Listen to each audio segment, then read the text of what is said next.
Play is in our DNA. Whenever we let it out, it becomes our superpower. Now imagine an entire city being built to supercharge it. Kadir City, powered by Play.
Ladies and gentlemen, all those in between, hello and welcome to the Esports World Cup last chance qualifier for Fatal Fury City of the Wolves. I'm Lazarus. Joining me, of course, is Aru. Are you ready to find out who the final 4 players to join the main event will be?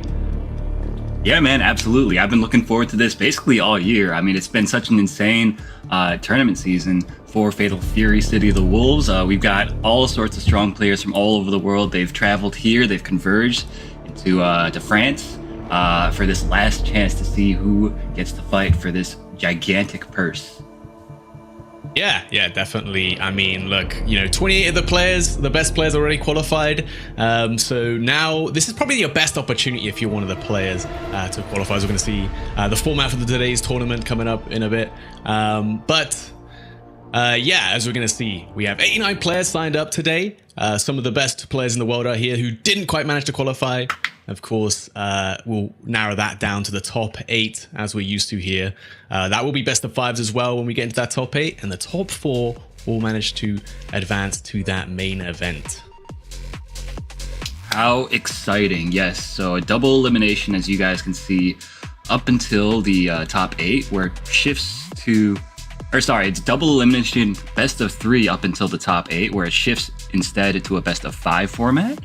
As you guys are kind of used to already, if you've been keeping up with the, with Fatal Fury throughout this season. I think should be pretty exciting now, right? That the first of 3 top 8s is definitely where we see the most hype action, and it's really paid off. I think pretty much every single top 8 of every major tournament for Fatal Fury this season has been super hype. Obviously, a lot of them being like EWC qualifiers, SWC qualifiers, or just for the prestige of like an Evo or things like that. But every single top 8 I've watched for this game has been electric, man. It's just so sick.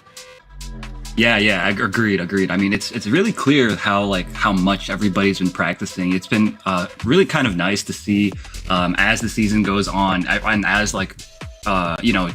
ballads patches, as characters get added, these players, they keep grinding, they keep improving little by little. Every single tournament you see the level kind of shift a little bit higher. These players are pushing each other more and more, and I think that's really something special about a long tournament season format like this. Yeah, definitely. And, why don't we just take a chance to talk about some of the players now? I mean, obviously with the Esports World Cup moving to France, that's been a great opportunity for a lot of the European players to actually make it out to these LCQ. So I'm definitely looking at a lot of names in this bracket, like Aliun, like Piccolo, Sulian Lamu, Kumiko Dai, Freza, Kojak Kira. All of these names have been in all the European major tournaments. And a lot of them making the top 8, even against some of the best players in the world. Shouts to Kumiko, of course. But yeah, I mean, we've obviously got a lot of other international players. I don't know if you can highlight a couple. Yeah, absolutely. So of course, from North America, we've got obviously North America includes both the United States and Mexico. So there's a ton of really strong players to mention here. We got Scientificov, we got Exo Lancer. We've got, let's see, Urez is here as well. Kula is here. I'm really excited to see how Kula does. Super Greñas, of course, super nice guy. And Kaiser from South America, representing Argentina. Tamago as well. A lot of the usual suspects, the guys that you see that have been traveling all over the world up until this point, and they've come so close so many times, and now this is obviously their final chance to make it in, so all these guys are going to put it all out on the line. Scientificov, lost the tiebreaker to Sonaru at Evo to make that last spot. I know. Really unfortunate. Is a final opportunity here for all these players, but top 4, the 4 places. If you get into that winner's side top 8. You only need to win one game when you qualify for EWC. Then the pressure's off. Of course, it'd be nice to win the LCQ. That would still be very nice for a lot of these players. But yeah, we also have a lot of Asian players coming across. A lot of Chinese players like Xiao Chai and Xing Chen. These players that generally don't travel too much. You don't see them participate that much outside of China. They usually stick and play in their home country league, SCS, I believe it's called. Yep. So I'm always excited to see how they do, because again, there's players you don't really get to see travel internationally very much. Yeah, exactly. I think for me in particular, Yunwoo is a big standout. He's been an incredible player. At all the tournaments that he's gone to up until this point, he's been so dominant, so good. I think also there's a number of Japanese players and a Korean guy as well, Pangma. So really, and of course all these Middle Eastern players as well. But we've got to move on to the next segment. I'm sure you guys will see as we progress throughout the tournament all these different guys that we've got gathered here.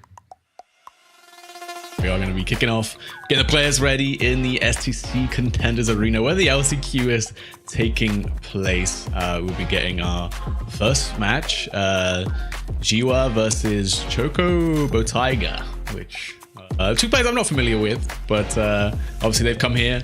Choco Botaiga repping the Fatal Fury t-shirt. That's how you know he's a fan. For sure, yeah. Jiwa is actually from China, but he was living here in the United States for quite some time. I'm not sure if he's still over here or not, but I remember actually quite fondly during the SF4 days, this guy would just appear at random tournaments and just do a ton of damage, always just a really strong contender in that game. And it's really no surprise to see him trying out Fatal Fury. I feel like this is a game that kind of speaks to that generation of players in a lot of ways, so really good to see him here.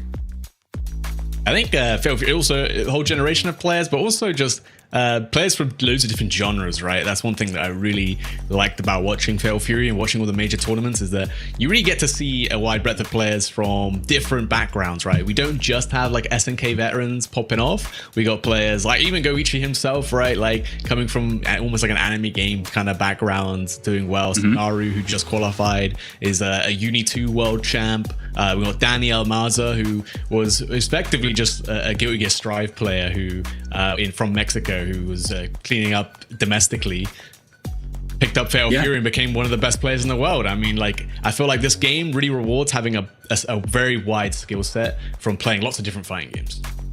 Yeah, dude, I agree 100%. I'm glad you brought that up, actually, because at first the KOF players were kind of struggling. Oh, and I guess we're going right into it. We got Gio on Mr. Karate. It seems Choco Tiger playing the Terry. We're probably going to see a lot of this guy, Mr. Karate, this weekend. I was about to say, we got to get used to that red mask. I think we're going to be seeing him quite a bit in this match. But already nice, Choco Tiger. A little bit of counterplay, mixing in a few more throws. That is a good option, especially on the frame trap situations where you know that Draco Supremo is going to come out and ruin your day. Absolutely, yeah. I mean, for those of you that might not be quite as familiar with this game, Draco Supremo, of course, is in reference to Mr. Karate's counter stance. He kind of puts one of his legs up, and if you attack him during that, he will hit you back. And so, I mean, obviously, it's a very good move because of the fact that he can actually he has different options out of it. He can like cancel it, or he can like attack you without even being attacked. It's very it's kind of like a centralizing move, and a lot of the gameplay kind of revolves around will he or won't he use this move. Yeah, I think it's we were talking about it yesterday, funny enough, but I think it's one of those moves that is especially powerful because even if you guess right, you're still in an RPS, right? Even though if you know they're going to do the counter, the various follow-ups can beat your counter play, and that it's really tough. And of course, the reward on hit being so high, Draco Supremo gets the clean hit as well. That is like a just frame. If you manage to parry within 2 frames of the attack coming out, you get that special animation. You get to do a lot more damage, especially needlessly. And going to be speaking a lot of damage resets into the throw. That not going to be quite enough. Yeah, not quite. He does have 2 bars to work with, Chocobo Tiger does.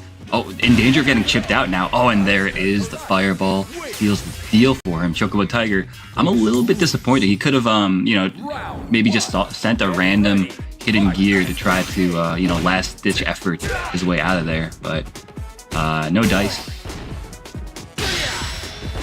Yeah, I mean, obviously in overheat, can't just FN, you can't rev guard, you can't avoid the chip damage. You're running right into that close D from a 2-hitting one from Mr. Cry is pretty good. I think having a 2-hitting close normal is usually quite a powerful thing in this game. You can mess with guard cancels. Guard cancels for sure. More time to confirm. It's so nice for so many different reasons. But if the other guy is, like on top of his stuff, then he does have a little bit more time to potentially like guard cancel if he does notice that it is that move. Oh, nice. Uses the Rev power wave to blow right through. Yeah. Also good. Ooh, nice baits out the super too. Yeah. And in SPG as well, going to be doing a little bit more damage because that 10% damage bump. Oh, we've been overheat now though. Could have been using those the rev reductions from the mid and final SPG. Tried to get the hit confirmed with the body into the Buster Wolf, but didn't quite manage it, and it's going to be opened up. Oh, doesn't get the body there. Unfortunate. And this is a chance to Chocobo Tiger. Still an overheat, but he's going to be recovering very quickly. All right, at least he's no longer in overheat. I don't think he dies here. I don't know. It's going to be close. Okay. It's going to be close. Yeah. Nah, this super doesn't do enough. I think. Oh my god, never mind. You know what? Fair enough. Usually, the other super does more damage. I was not expecting that one to kill. Yeah, I mean, likewise, it was really anyone's guess at that point. But Gioa surgically calculated the damage that he needed to win and got the sets in the end. So he will be moving on in the winner's side. Chocobo Tiger does have another chance in the loser's side of the bracket, but not how you want to start the day. Yeah, I think I was also, we're so used to seeing the final position SPG and the amount of defense, the guts that SPG placement can afford you. I've kind of forgotten that people actually die when they're low on health now. Yeah, that's true. That obviously, one of the new additions to the Season 2 patch, that final SPG scaling is quite powerful. But we've got actually a replay of the last set here to go over with you guys. Yeah, I might be able to see some of those plays from Mr. Karate. They're especially powerful, of course. I mean, Terry's also a pretty good, strong character in his own right. But yeah, the final position SPG, obviously another big thing it does is it reduces the rev cost for all the special moves, which is pretty big. It actually is what let Jiwa, do that combo there.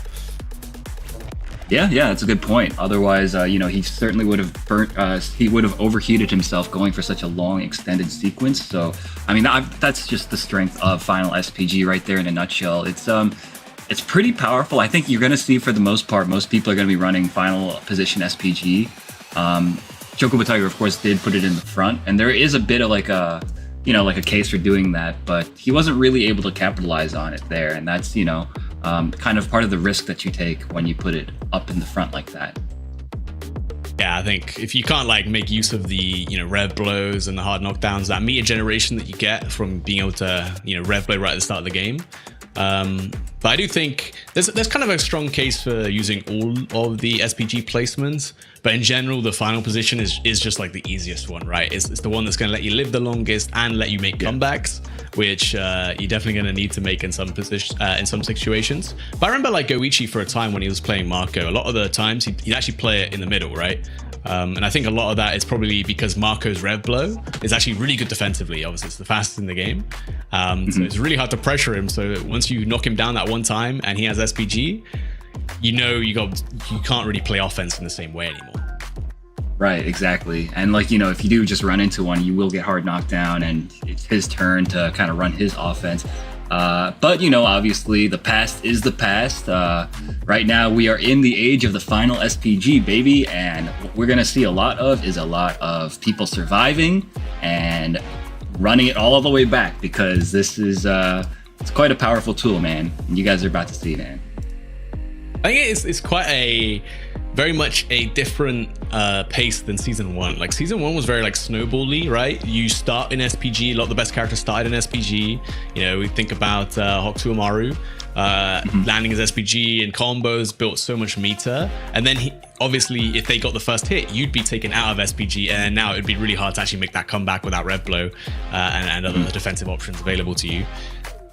This is like the opposite this season, right? It's all about the comebacks. It's all about whether you can kill someone in that final position SPG. And I think that's what makes Mr. Karate actually quite powerful, is that because he's high damage and because a lot of his moves have a lot of multiple hits, he can actually get through the scaling of that final position SPG and kill other characters way before they could kill him.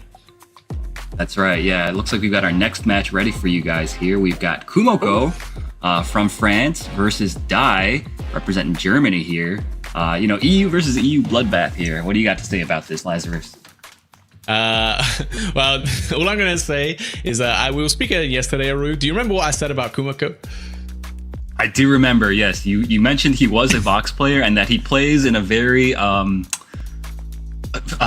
guess, carefree way, wild right? manner. Yes, carefree. Okay. And also the idea is that when Kumoko's on stream, he gets quite nervous. Let's say he's quite new to competition, whereas Dai's a bit more seasoned. So I think this is not a good sign for Kumoko, but we never know. He's up against Dai. He's a player who's played a ton of. These guys obviously played a lot domestically.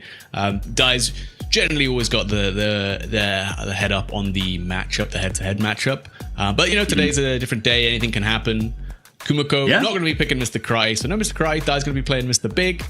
Going to be the Vox. I mean, this is a character you don't see very often, but I think in the right hands, definitely a very scary one. For sure, yeah.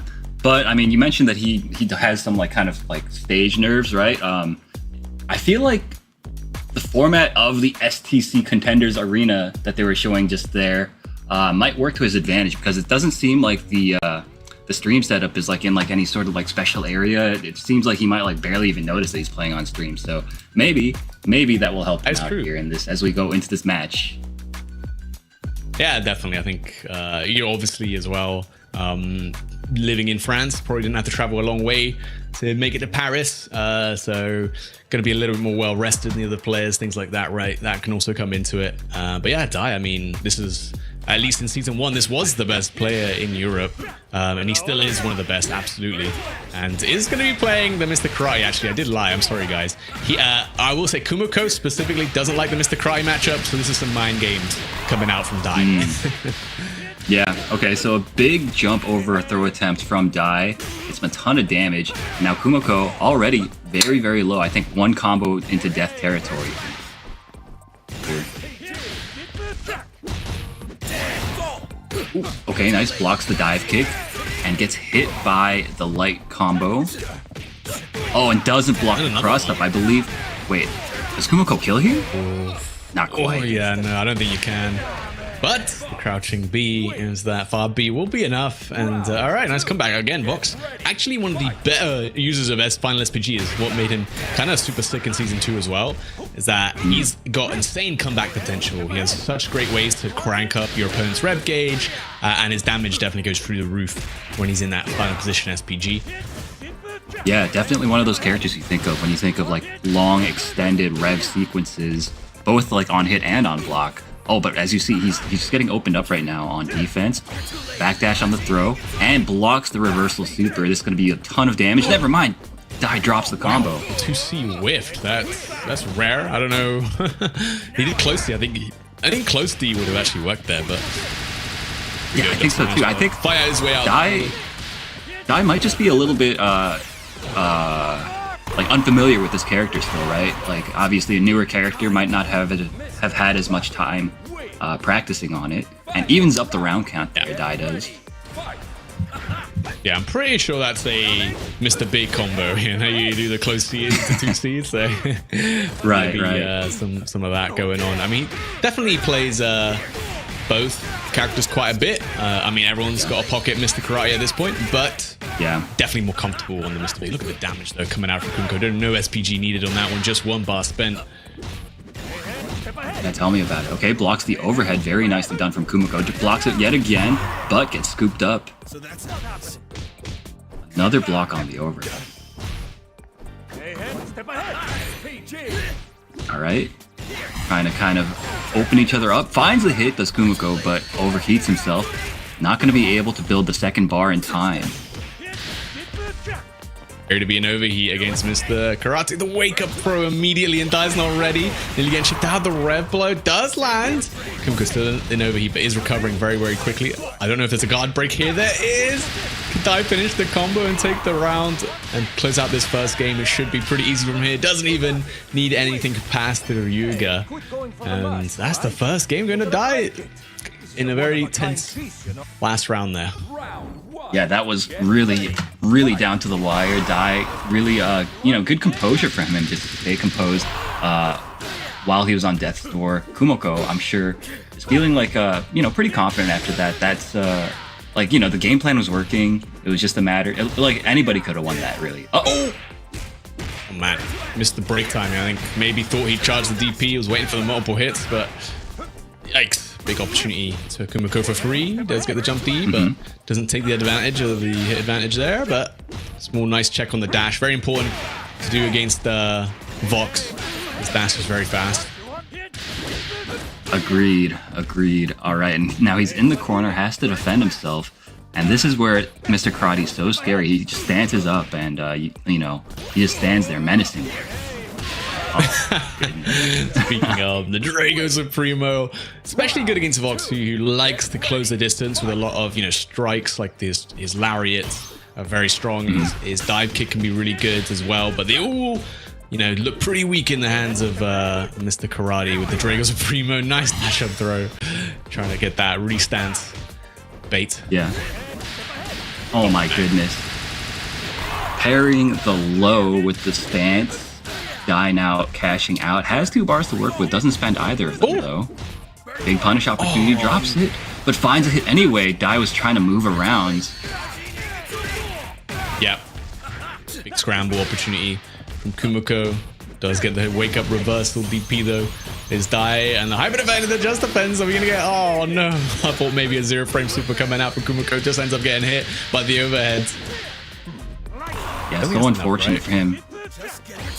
I mean, okay, finds the hit there with the reversal. And now anyone's game. Oh my gosh, surely this is enough here, Lazarus, right? Yes. Yeah. Wow, okay. Kumiko evening out the games. Of course, first and 2. Oh, no, that was just the final round. My bad. I was reading the thing wrong. All right, gets parried. Big damage combo here for Die. Bends the bar here, gets the hard knockdown. Ooh. Baits out the DP. Yeah. Oh, and just gets hit by the close D. It's going to be some big damage and the hard knockdown as well from the super, of course. Anjin gets Surin. Going to get the side swap here. Yeah. Hey. Oh, nice. Trying to get off the wall. Hobbies while punished. Kumiko. Oh, the cross cut is there. Might be able to kill. It's going to be close. No, this won't be enough. Imagine it gets through in. Not enough to kill. Die, though. Final position SPG and 2 bars, but ooh. Yeah, I gotta think. Like, I feel like Dai should maybe switch. I mean, I don't. Yes, the karate. He can abuse the stance. He can abuse the counter really well. Oh, he just goes right back into it. I was gonna say though, the gameplay was looking a little bit less like polished than what I'm used to seeing from Dai. Yeah, definitely. I mean, he plays Mr. Karate how probably is intended, right? He's trying not to think too hard. Just trying to set up that Drago Supremo, commit to that. And that's the thing, right? Is that we talked about this yesterday as well, but Mr. Karate, he is a very committal character. Obviously, the risk reward is always in his favor, but you do have to commit to these big options, right? And there's a chance that if you're going to be playing this gambling game, that it doesn't go your way. Yeah, absolutely. Always one of the risks when you're rolling the dice constantly. And now, once again, we see both players in SPG territory. Nice blocks. Oh my goodness. Nice delay with the rev blow. Keeps it safe. Ooh. And now look at that. Anyone's game. Oh my god, these guys overheat. Swapping. Kumiko's like just about to overheat as well. There it is. So tense. And the reversal super takes it for Dai. And that's only round 1 of this final game. Kumiko on his last life here in the winner's side. What a gamble. What a gamble. Yeah, of course, the loser here. Oh, the stance after the -3 situation. Nice jab check though from Kumiko straight into the EX fireball. Imagine it gets to win again for this hard knockdown. Wakes up with the reversal. Dai back to back. Does not care for Yoki. Oh no. That's a big counter hit starter. Doesn't spend any of that rev gauge though. Still tons of damage. All right, runs right into the Cadillac kick. Good blocks so far. Oh my goodness. That was such a lucky exchange for Dai. Armoring right through the reversal DP. And this is going to do so much damage as a result. Yeah. Going for this super instead. And the, oh my god, try to feint into the low, but the wake up super from Kumiko lands. And that was such a sick sequence, using the Rev Fireball to start the sequence and then continuous pressure with the Rev Excels. And now it is a tied game, final round. Yep, final game, final round between these two European players out here to try and qualify for EWC. Baits the reversal DP from Kumiko. One too many. That's going to be tons of damage. Dai should get the meter for the super. Doesn't go for it. Goes for the reset and the command throw. Okay, Dai, what's the play? Just going to jump in, empty low. Kumiko still has a chance though. Oh! Very nice. I love it. Using the lights there to check the offense, the aggression from Kumiko. And Dai is going to be moving on in the winner's side. Dai shaking his head to make sure everybody knows he's not a fan of Mr. Karai. He's like, no, sorry guys, have to do it to him. But again, it's good to have that character in the back because again, for some matchups, it's definitely going to be favorable, and especially for some players, like he knows that Kumiko doesn't like the matchup. It's hard for Vox. Actually pulling out Mr. Karate there is definitely the better play than your usual character. Yeah, and that makes sense. I like what you were saying during the set about how Vox kind of has to like put his body on the line when he's trying to try to approach you. He uses a lot of like those tackle moves, like the dive kick. All of that stuff is highly susceptible, like you said, to the counter, which makes it so that he has to really think twice about every single approach that he tries to make. Yeah, and I think that's already gonna, when you take away one of the character's strongest tools, like Vox's Lariat, it's checkable. You can press the button before it, you can high dodge attack it on reaction, things like that, but it's not reliable. It's not a reliable answer, whereas the Drago Supremo is reliable. You can always do it and it will always beat it out in neutral, and it's very low risk for throwing it out in neutral because it's not like Vox has like a projectile super or something he can launch at you if he sees you do the startup of the move. So he has to actually just run up at you and approach you normally, which is a lot harder in this game, especially when the opponent is Mr. Karai. Yeah, well said. I mean, this character, he's a bit of a problem. I think, everybody that's here obviously is aware of it, and they're going to have different game plans that they've thought up to try to deal with all the different stuff that he's able to throw at you. But I don't know, like, we're just going to have to see who comes up with the best anti-Mr. Karate stuff at the end of this weekend. Or maybe they'll just play the character and win EWC with Or them. you do both. You do both. That's the solution. I think that's we can maybe say who we got our favorites to take the LCQ or to qualify. But one of mine is Ali Yoon, who has come here from, obviously he lives in France, of course. Obviously, it's a name that many people will know, legendary fighting game player from Europe. And in See the Wolves, he hasn't quite had a good breakthrough performance just yet. His probably best shot was, I think it was at Hessen Crash, I believe. I think he got third or something. But he's a player who's very studious, and he has practiced this Mr. Karate matchup down to a T because he knows it's going to be everywhere. So if anyone's ready for Mr. Karate, it's him. And definitely look forward to see him later on in the bracket. Yeah. I mean, I remember we used to call him the Professor because he would always, just kind of break everything down like that. It sounds like we got our next match ready. So let's take a look who we've got coming up. Yes, okay, so we've got DCQ versus Fresco. Fresco, of course, from Saudi Arabia, DCQ from China, two, very big players from their respective regions. DCQ, I remember him more for his Street Fighter gameplay, but he has been throwing his hat in the ring in Fatal Fury this tournament season. Yeah. And he's been putting in some decent work. I think we've been seeing that as well from a lot more players recently, which was great to see. Of course, a little bit of cross-pollination. In the EWC main event, we already have like VX Bao qualified, right? Chinese player who's mostly known for Street Fighter, actually picking up Fatal Fury and doing extremely well, of course.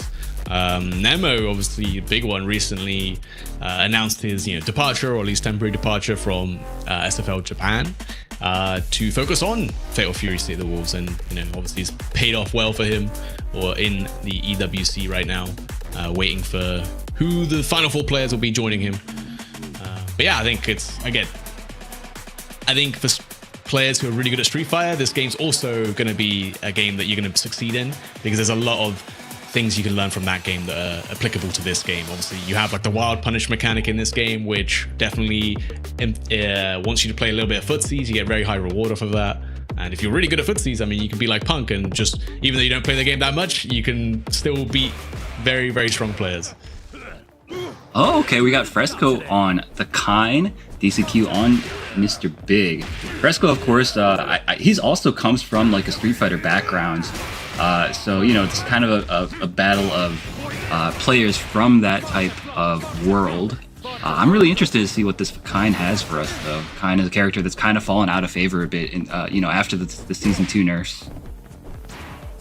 Yeah, definitely. I think if you've been watching Sugahiko, it's probably been the kind with the most success recently. And if you've played against Sugahiko, you also know that this character is still very, very, very scary. He still has very strong things going for him. That flash kick is definitely one of them. Ooh.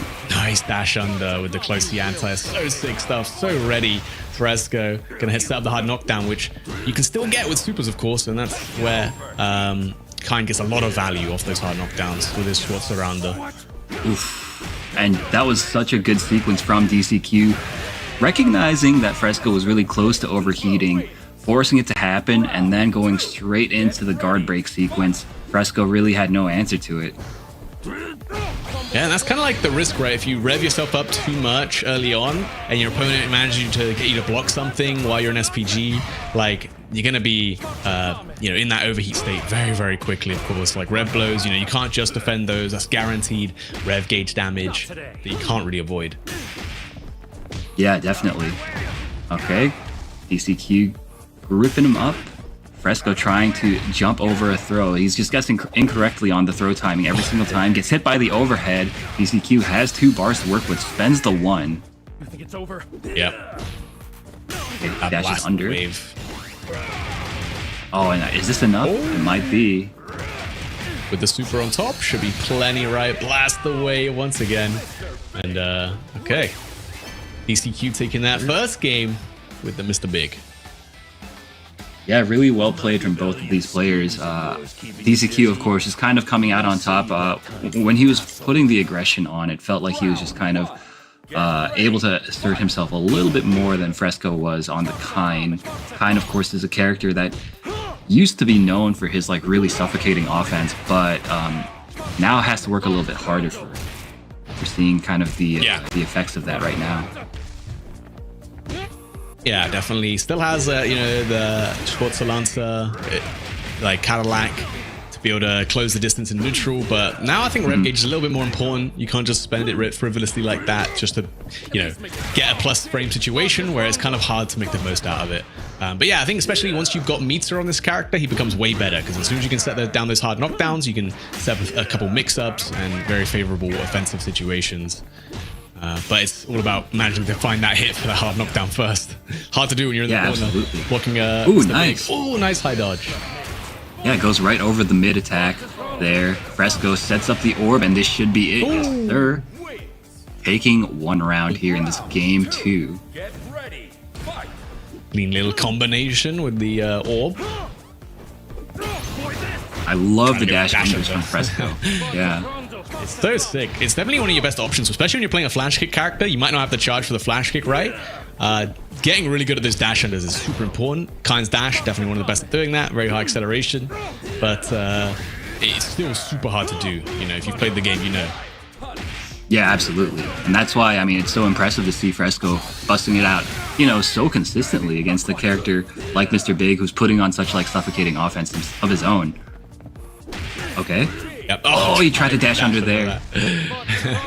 But yeah, I mean, Mr. Big's jump C is one of the hardest to get around, so reversal blaster wave hits the scramble into the EX throw. DCQ gonna be on set point now.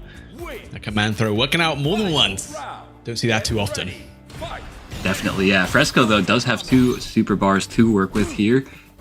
Any you know, any like good poke, he can go right into the big orb super, do a lot of damage. Okay, goes into this instead. Gets a hard knockdown, sets up a big orb. Very valuable. Very nice extended combo there. Oh, the bust out Remlo catching the back dash. Little micro dash under, so clean again from Fresco. Locks him down to close C, but the 2A not far enough. Oh, unfortunate. So unfortunate, yeah, for Fresco. Okay, blocks out the pressure, but once again finds himself in the corner. You see, he's scheming. He wants... Oh, nice. Just rolls right out. Bit of a mistake for DCQ. Now DCQ in the corner. Oh! And the orb doing all the hard work for Fresco there. Had to just block the red blow. Got the big punish. Nice sequence from Fresco, but yeah, I mean, very scary. Kind of unfortunate for DCQ. Especially when your opponent's so high on the rev gauge, you're basically just looking to make them block one thing and then put them in overheat, but couldn't quite find it. Yeah, definitely. That was such like a key roll forward from Fresco out of the knockdown. DCQ really didn't play around it at all. And as a result, Fresco was really able to take back the momentum of the match and win the game. And now it comes down to the final game between these 2 very evenly matched players, I gotta say. It feels like Fresco does have to work a little bit harder just as a result of the character that he's playing. Oh, finds a big hit there. What? Mr. Big, where are you going, man? I've never seen the close C not miss, especially like for a move with such long duration. Like, geez, oh, locked him down with the close C. Tried a fuzzy jump out. Ooh. Oh, the orb. Okay, not plus enough. Yeah, a bit unfortunate break there. Oh, runs right into the far C. DCQ gonna cash out quite a bit here. Has to look out for the command grab now. You know he's thinking about it. I think that's what he was trying to do. He's probably trying to jump there, and that's why he got clocked with the low follow-up. DCQ now on set point. Yep. Oh, nothing behind it though. Nice. Wow, punish Fondy again. No cancel. Oh, missed it. I don't know what he tried there, but it didn't work out. There's so much damage left off the table. Oh. Nice overhead from DCQ. Putting on the pressure. Good patience from Fresco. He's just looking for a jump to dash under right now, it feels like. Okay, chooses to put on some offense of his own. Nice. Damn. Jump red blow. Put in work. Oh my god, the swing was not afraid of the orb. Both players in overheat now. It's such a scary situation. And Fresco definitely be cooling down way faster because he's in final position SPG. So just has to be moving forward though. Moving backwards gonna slow it down quite a lot. Yeah, but I mean, it's so scary to try to advance on this character, Mr. Big, where he owns that poking range compared to Kind, right? Bossy is dangerous, so hard to get around. Anyone's game, very nicely done, using the Rev Blow to put DCQ now in his own final SPG range. Anyone's game. Oh my gosh, he didn't believe. Okay, empty jump throw. 5 seconds left. Oh, the error. Oh my goodness. Just run away, Fresco. Oh my god. And with the timeout, Fresco bringing us to a final game, final round versus DCQ. Dude, these sets have been so like you see the desperation from these players. Obviously, it's an LCQ situation, so it's the last chance for these guys to get in to EWC. You're seeing that in all like the overheats that in people. Like normally people aren't overheating as much as we're seeing right now, but you know, when you're playing for something, all bets are off, right? Yep, exactly. That was a nice high dodge to fly out of the corner from Fresco. Gets a little bit of damage on the table, but still at that health deficit. Nice air-to-air from DCQ. Got the corner control once again. Trying to keep Fresco locked in there. The air-to-air is clean again. Got to be worried about that EX command throw. That might be enough to kill at this point as well. Yeah, anything will do it really for DCQ. Fresco, though, you see he's slowed down the pace quite a bit. And you see right now, he's just looking for a random rev blow to finds the high dodge attack. Gets a hard knockdown, sets up the orb. And then once again, just slows it down. The Oki, right? Doesn't want to get reversal level 2'd or anything like that. Oh, the 2C counter hit, but no orb super behind. Very nice air JD. Could have been round. Oh my gosh, it's so tense. 15 seconds remain. Fresco, though, just doesn't want to take any risks. And now in the corner, DCQ has him right where he wants him. Is that enough? Punish on the red blow as well. The two, I don't know, it's super close. But going straight to the hidden gear, this does so much. Gonna get the freeze frame. Mr. Beast gonna cover the health bars. We can't even see. Oh my god, he's alive on a pixel on the chip. So hard to avoid there. Nice stuff from DCQ to clutch out that set. Wow, what a way to end it. That was so tense. Both those players putting it all on the line there. I love kind of the adaptation that Fresco made near the end, trying to kind of just like slow down the pace, keep Mr. Big away and out of his effective ranges. But in the end, it kind of ended up costing him because he did get chased down into the corner. He had to eat like a mix-up and eventually got opened up. DCQ obviously keeping it calm and composed until the very end and walking away with this victory. Yeah, well deserved as well. I mean, I feel like it's always the kind players, man. They always, I mean, maybe it's the karma from season 1, but they always get so close to winning, and then something ridiculous happens at the end, and then they just lose. Happened against Sugihiko many time in bracket, man. That guy's definitely Kind's strongest soldier, but you know, Fresco put a good show in. Definitely showed how the character can still be pretty strong in the right circumstances, but yeah, definitely still quite hard to make work. Yeah, I mean, definitely. You saw how hard he had to work to find those hits. It used to be that he could just kind of send, random moves like he pointed out before, but they made that option much worse, much more expensive. It's quite expensive and not as rewarding anymore. So, not an option that you see quite as much. And we saw he just had to play like a super honest, clean neutral against like the slot meister himself, Mr. Big. So obviously it's gonna be an uphill battle, bro. The swinging, fasty, man. Yeah, definitely. I respect kind players now for sure. But I think the big thing was that removal of the hard knockdowns, right? No longer getting hard knockdowns off EX moves makes doing the EX Cadillac into the EX flash kick. Oh, you see it hit. You can just either confirm the combo or you can just rock the hard knockdown. Now you get some really strong pressure sequences. That doesn't happen anymore. So it's a lot harder. You need that meter really bad. And he was someone who definitely loved playing with first position SPG because that obviously let you get the hard knockdowns off your hits. And then that also let you, set up for strong mix-ups. And also built you meter really quickly, right? You got a lot of meter at the start of the round because of all the red blows that you're doing. Yeah, that's right. And the meter, of course, fed into that as well. Oh, okay, we got our next match ready. We got Sai versus Piccolo coming up. Two very strong players for anybody that's in the know, right? Sai, of course, has been traveling all over the place. very, very close to qualifying in a lot of situations, representing Team Falcons, if I'm not mistaken. And Piccolo, a player from France, very old school player as well, very strong competitor in this game. No surprise to anybody that's in the know. Tell me more about Piccolo, man.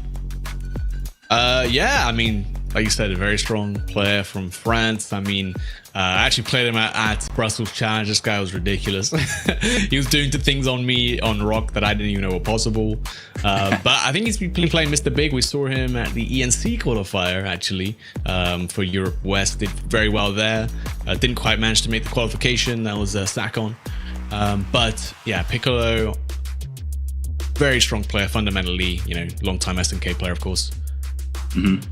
Yeah. I mean, I remember last year when the game first came out, him and Freenel, they were kind of doing like a tour of the United States. They stayed over here for like a couple months, I want to say, and they were, just training, entering a ton of online brackets, going all over the country to enter different tournaments, and it really showed. They were very, very strong early on in the game's lifespan, the two of them. So it's really no surprise to see him here in this LCQ, still in the winner's side, going up against such a strong competitor like Sai. And Sai now we're seeing on the Wolfgang Krauser, no longer playing the Ken that, brought him to the dance, kind of, right? He was one of Ken's strongest soldiers for the longest time. Yeah, definitely. And Sai playing Krauser, though. This is going to be very, very fun to watch. Definitely a very strong character. We saw actually Nivek from Europe East qualify for the ENC with this character, beating out K-Top, who's also been kind of on a tag, getting that top 8 winner side at EVO, 5th place. Yeah. One of the brothers who's also qualified at EWC. That's right. All right, finds the cross up here. Piccolo gonna cash out quite a bit, I'm sure. Yeah, using a lot of rev bar here. And gonna spend the bar to build back some of that rev meter. Oh, and finds the hit. Sir Piccolo taking round 1 on Sai's Krauser. Get ready, fight. Definitely, this is one of those matches again where the Draco Supreme, yes, the Kenshiro stage, of course, who unfortunately not legal at this tournament. Although, yes, I don't know if anyone would play him this early on. Dash up, EX, Drago Supreme. Okay, Piccolo, you know the matchup, I guess. I don't know. I mean, look, you made it looked like he had like a bit of a wry smile on his face when he did it. He knows what he did, right? This guy. Yeah. Oof. Not surprised. Jumps right over the fireball. Nice. There, JD. Oh, and again. Great jump. That jump. 2 bad fireballs back to back, costing Sai quite a bit of damage here. Piccolo does have 2 bars. He's probably going to spend the 1 here. Yes. It's a hard knockdown. Supposed to be overhead. Just danced up. Okay. In over here, though, so can't extend. But beyond that, the jab into the command throw. Cheeky little reset from Piccolo to take that first game. Hey, quit going for the mask, all right? Okay, Sai looks like he's getting some coaching. Is that Fresco, maybe? I can't see really face. But he's certainly getting coached. I know Sai also plays Andy, right? I think I saw him on Andy before. That's a good matchup. Well, can be a good matchup into Mr. Karate. You have ways around the Draco Supremo, neutral, things like that. But yeah, I've heard that. Looks like. The thing is, though, I feel like nobody has like a winning matchup, right? But no, at least a not a losing matchup is still like a leg up on most of the cast. Yeah, and obviously, Draco Supremo is great in this matchup because it's going to be able to block with the fireball shenanigans that Krauser wants to do. Also, of course, the leg tomahawk, such an annoying tool to deal with for most other characters. But luckily, Mr. Karate, his stance is going to deal with that one too. Yeah, man. What the character, he does it all. Actually, not even the character, just one move does it all for him, and that's what makes him so powerful.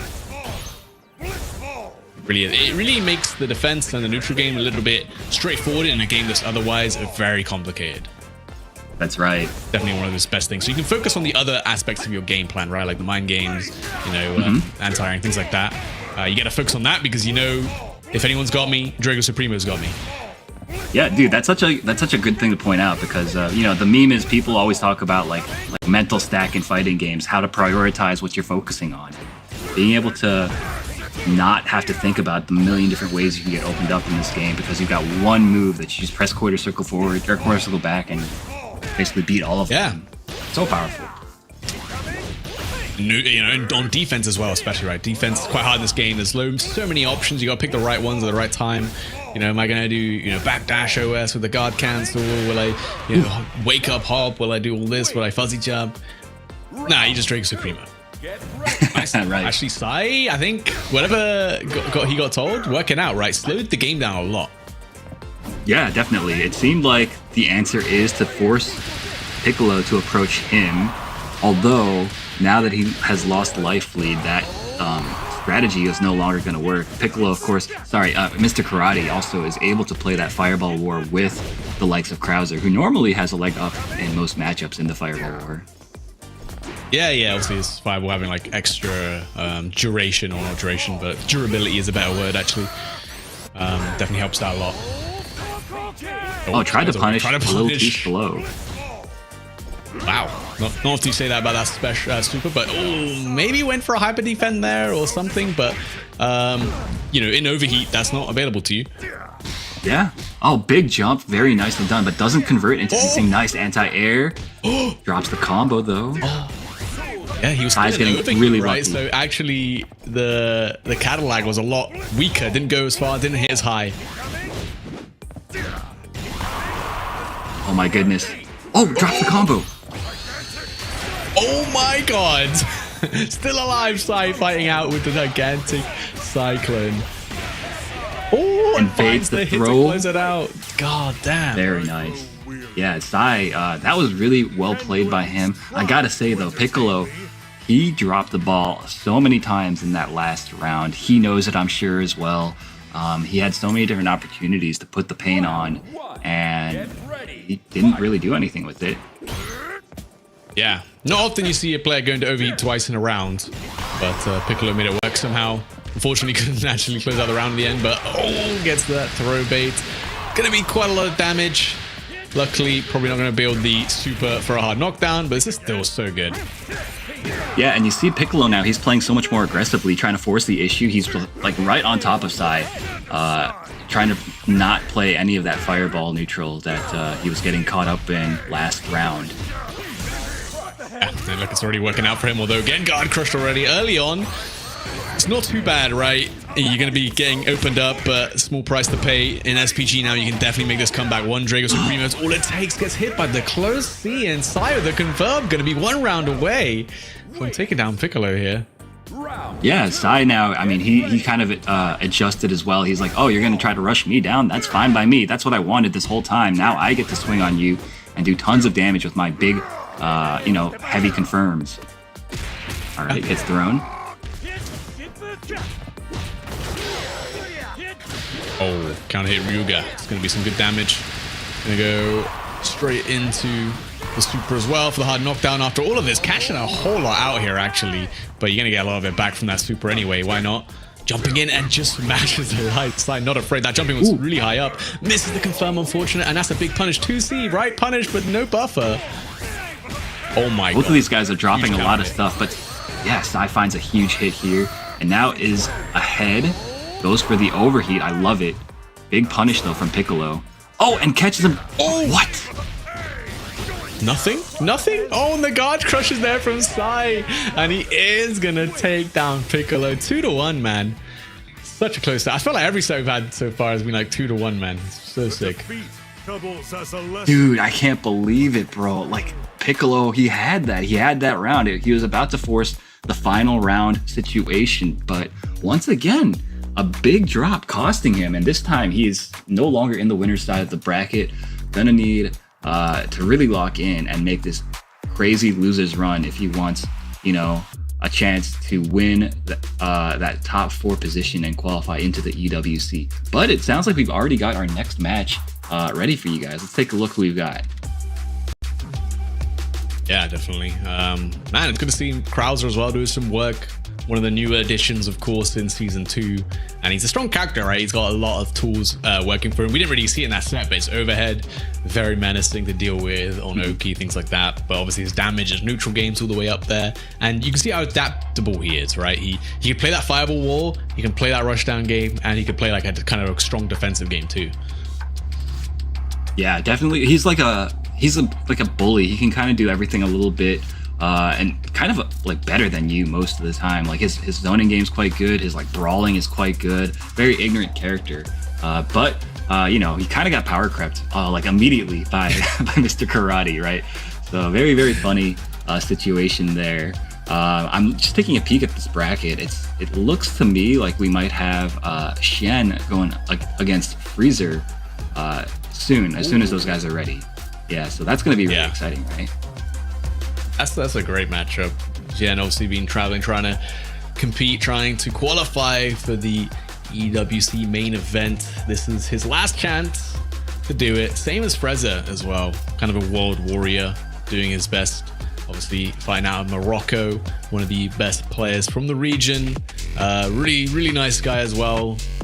Legend in KOF games, of course. SNK titles, very familiar face for a lot of people. And a very strong player in this game too. I wonder what he's going to be playing. Obviously it's been Hokuto Umaru most of the season, but I wonder if he's donned the mask, as it were, and has swapped over to Mr. Karate. Yeah, actually, so famously, he was sticking with Rock for a very, very long time in season 1 when Rock was like, he was still pretty good, but he wasn't like one of the, he wasn't one of the big 3. So I'd be a little bit surprised if he swapped already to Karate, but Karate really is that strong that like everybody kind of should probably try to pick him up if you can. Shen, I'm pretty sure, is playing Gato at the moment. Very strong believer in that character. I think East Asia in general has a very high opinion of the character. Like everywhere does, but they were pretty early in kind of picking up on his cheapness, right? Yeah, I think he's a really good contender for a strong character. I think the only thing is a lot of people who were playing Gato probably moved on to Mr. Karate now. Also, we had like Fenridge in the main event who was repping Gato for a time, qualified with him even. And he's a very strong character, like you said. He definitely is uniquely strong as well, right? He's very much heavily on the rushdown, but his rushdown is ridiculous. Oh yeah, absolutely. It's just it feels so ignorant. Like you see him dashing around, pressing C buttons randomly, and there's like not that much you can do. You have to like kind of press buttons preemptively to check it, and you run the risk of getting push punished there. Pick up on it. But it is funny, like whenever you play, if you played other characters and then you go to play Gato, he literally just feels like he's like 20% faster. Like everything he does is just that much quicker. Like his close feint, his feints are really fast. You'll drop a lot of combos early on because the feints are so much quicker than everyone else's. Yeah, definitely. He's like he wants to like kind of overwhelm you with speed. But we're playing at like the elite world class levels, so these guys, I'm sure they're aware of what they're playing against. But Frezer, with the Mr. Karate, does get kind of swept up in Shen's pace, so he's going to need to slow it down a little bit here. Yeah, if you can versus Gato. Oh, mashing the Draco Supremo on hit. Now that's a karate player if I've seen one. Hell yeah. Okay. But this is one thing I think that makes Gato really strong. Okay, never mind. He's not very strong at all. With the Dragon Fang, that's going to be so much damage. It's a tight, these combos are tight for Gato. You have to do the dash super there. If you miss the dash input, like, oof, you're cooked. Absolutely. Oh, okay. Okay, blows right through with the rev blow. Shen has another chance, finds the cross up. It's going to do a pretty good amount of damage. Has one bar. Is he going to spend it? I think he does. No, he just goes for the hard knockdown here. Yeah, okay. Oof, that'll do it. I mean, this is going to be... it's going to be tough to navigate the Draco Supremo, right, in this matchup? Yeah, definitely. Because Gato as well, kind of similarly to Vox, is a character where he's putting himself at risk every time he like rushes you down. He wants to make you block basically, and you don't need to block if you got Draco Supreme. Yep, exactly. Oh well, nice little taco kick on the other side. The frame trap as well. I like it, right? The close D, only +1. Generally, you just don't really have to respect it if you're the opponent, but Frezza with a nice... When you've got meter, that 2B, far B, hit confirm is super nice. Definitely. Okay. Blocks the low. Very nicely done from Freezer. Oh my gosh, catches them with the big counter hit launcher. Oh my goodness. So much damage. And still got a pickup? Oh, nah. Oh, and you built the hidden gear. Holy moly. You're not going to die from this, but you're in dangerous territory. Very, very dangerous. Chip's going to be a factor, and you can't really afford to rev guard because you're so revved up right now. That's right. So tense. Shen, nice. Navigating the fireballs, but gets opened up by the gigantic range down B of Karate. Really nicely done from Freezer, sticking it out and getting that final bit of damage that he needed. He is up 1-0 against Shen. Two legendary players. Dude, we're going to be saying that like basically the entire rest of the tournament. Everybody that's left in this tournament, I feel like is just like incredible players. Yep. Honestly, you know, you mentioned about that down B, the 2B. I legitimately think Karate probably would still be top tier, but he wouldn't be, you know, top 1 if he didn't have that 2B far B hit confirm. Like that helps him out in neutral so much, because otherwise his buttons in neutral very much lacking, right? The fast C a little slow, doesn't go very far. Far D is good, but a lot of whiff recovery. Like you can't just swing it out like crazy. Like the 2B really is the savior for this Mr. Karate neutral. Yeah, that's a great point. That's kind of, everybody says that this character is very one-dimensional because of the fact that he doesn't have that much, like, amazing stuff outside of Draco Supremo. So, oh my god, and then you see it again, that down B. Oh, he's taunting him. Don't want to be taunting Gato too much. He can definitely close the distance incredibly fast. Hey! Oh my goodness. Chose the wrong time to press forward there. Freezer taking the next round, and now 1 round away from putting Shen into the losers bracket. We'll throw there after the charge DP.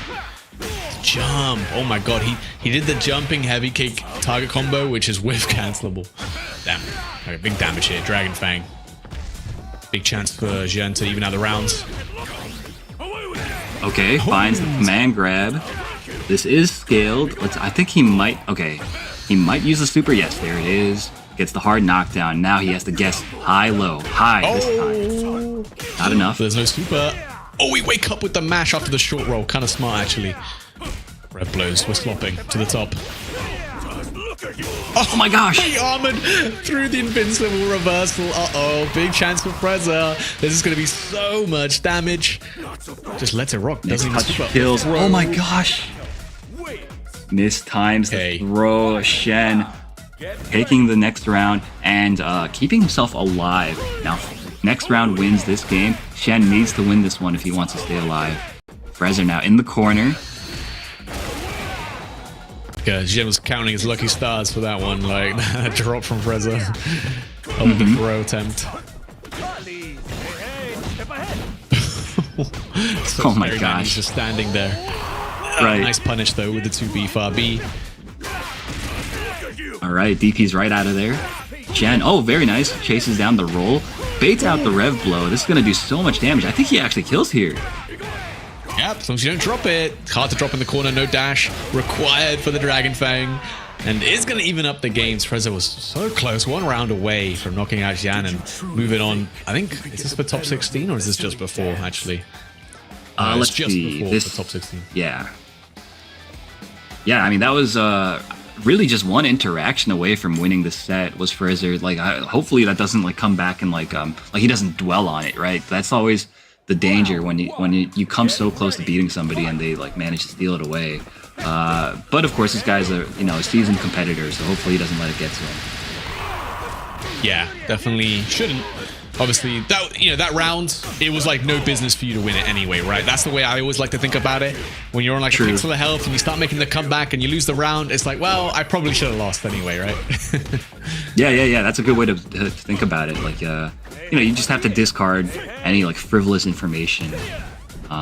when you're playing in these high pressure situations. And now both these players, they're pretty evenly matched at the moment.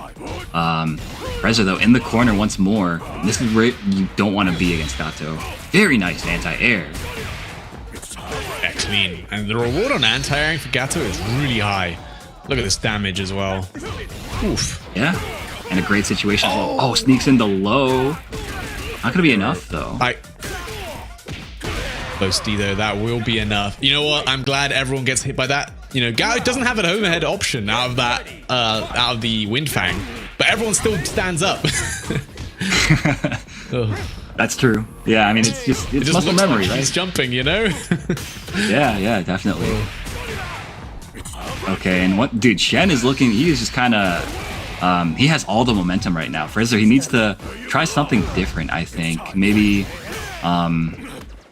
try to like rush him down like first himself. I don't know. Ooh. Okay, defensive jab does work out, gets the hard knockdown. And here's a chance for Frezza. Spends a little on the EX stance. The DP is clean, but nice just defend from Shen. Was actually ready. Crazy stuff. Does land the hit. Doesn't spend the super, actually. Just goes for the meterless Oki. Nice check with the 2B. That's been working out for Frezza so well. Oh! And this should be enough, right? Just yes, about. It is. Very clean. Freezer keeping himself alive, and now once more we find ourselves in a final game, a final round situation. These guys are so hungry, Lazarus. I was gonna say, Aru, how does this keep happening, man? Final game, final round. I feel like that's gonna be all day long. Okay. Oh yeah. With an opening gambit, lands the hit. Dragon Fang for the hard knockdown. Frezza on the defense. Oh my goodness. Yeah, he was expecting a cross up there. Got just opened up. Same side, and now one interaction away from being sent into loser. Shen smells blood in the water. That was so beautifully done. Baits out the Draco Supremo and beats it with the Rev Commander. Oh, not enough yet, but finds the hit. Shen taking the set in a very dominant fashion. Yeah. After a close set, the last round wasn't too close. Luckily for Shen, had all the right reads, and you know, again, we talked about this before, right? But you know, Mr. Karate, he is like obviously the best character in the game right now, but you do have to commit. You know, you can't play like safe or defensive. In some ways, you have to go for these big reads with the EX stance, and if your opponent just gets your timing down, like in a final round of you know, game 3, it can go downhill very, very quickly. Yeah, absolutely. Plus, I mean, that's kind of like one of those rounds I would describe as being like a Gato round, right? Like he just gets going, you guess wrong a few times, and you just die, right? So it can happen to anybody, even if you're playing Mr. Karate. So you know, it is what it is. That was a really good set though from both these players. Shen does get the better of Freezer. He's going to be moving on to play against Abao to see who moves into the top 16. Going to be a very exciting set between the two of them, I'm sure. So, I mean, really, just as we get into this top 16 qualifier territory, we've really got all the names that you would expect to make it this far. So it's going to be really exciting, I think. Ooh, Kojak Kira. So I'm looking at the bracket now, taking down Tamago 2-1. Kojak Kira is insane. I think he's playing Joe Higashi. He's been playing Joe Higashi for some reason. This guy cannot play a strong character. I'm sure we'll see him on stream. Crazy. But he was playing Chun-Li, he was playing Ken, and now he's playing Joe Higashi. I don't know. I don't know what to tell this guy, but he's gonna be up against DCQ, so gonna be a pretty intense. More power to him, you know. All right, but so it sounds like these games are going to be coming up in just a moment. We're going to take a short 5-minute break, and then we'll be right back.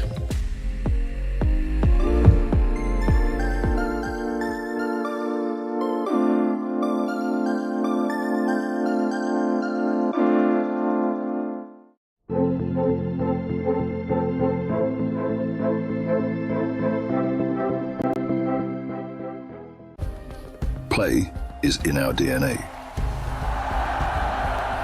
Whenever we let it out, it becomes our superpower. Now imagine an entire city being built to supercharge it. Kadir City, powered by play.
welcome back, everybody. We are here in the Fatal Fury EWC LCQ. I'm Aru, and I am joined here by none other than Haseo. Haseo, how you doing? It's a pleasure to be able to commentate with you, Aru. This is a great opportunity because we are living now all the action of Fatal Fury City of the Wolves. Yeah. It's been quite an incredible show already. You said you've been keeping up with the stream. We had a lot of really great matches. Before leaving for the break, we actually just saw Shan versus Freezer. You know, a top 8 quality matchup in basically any tournament that you can think of. And we have it here in the winners quarterfinals of pools in this LCQ. So that just goes to show you how stacked the field is here today.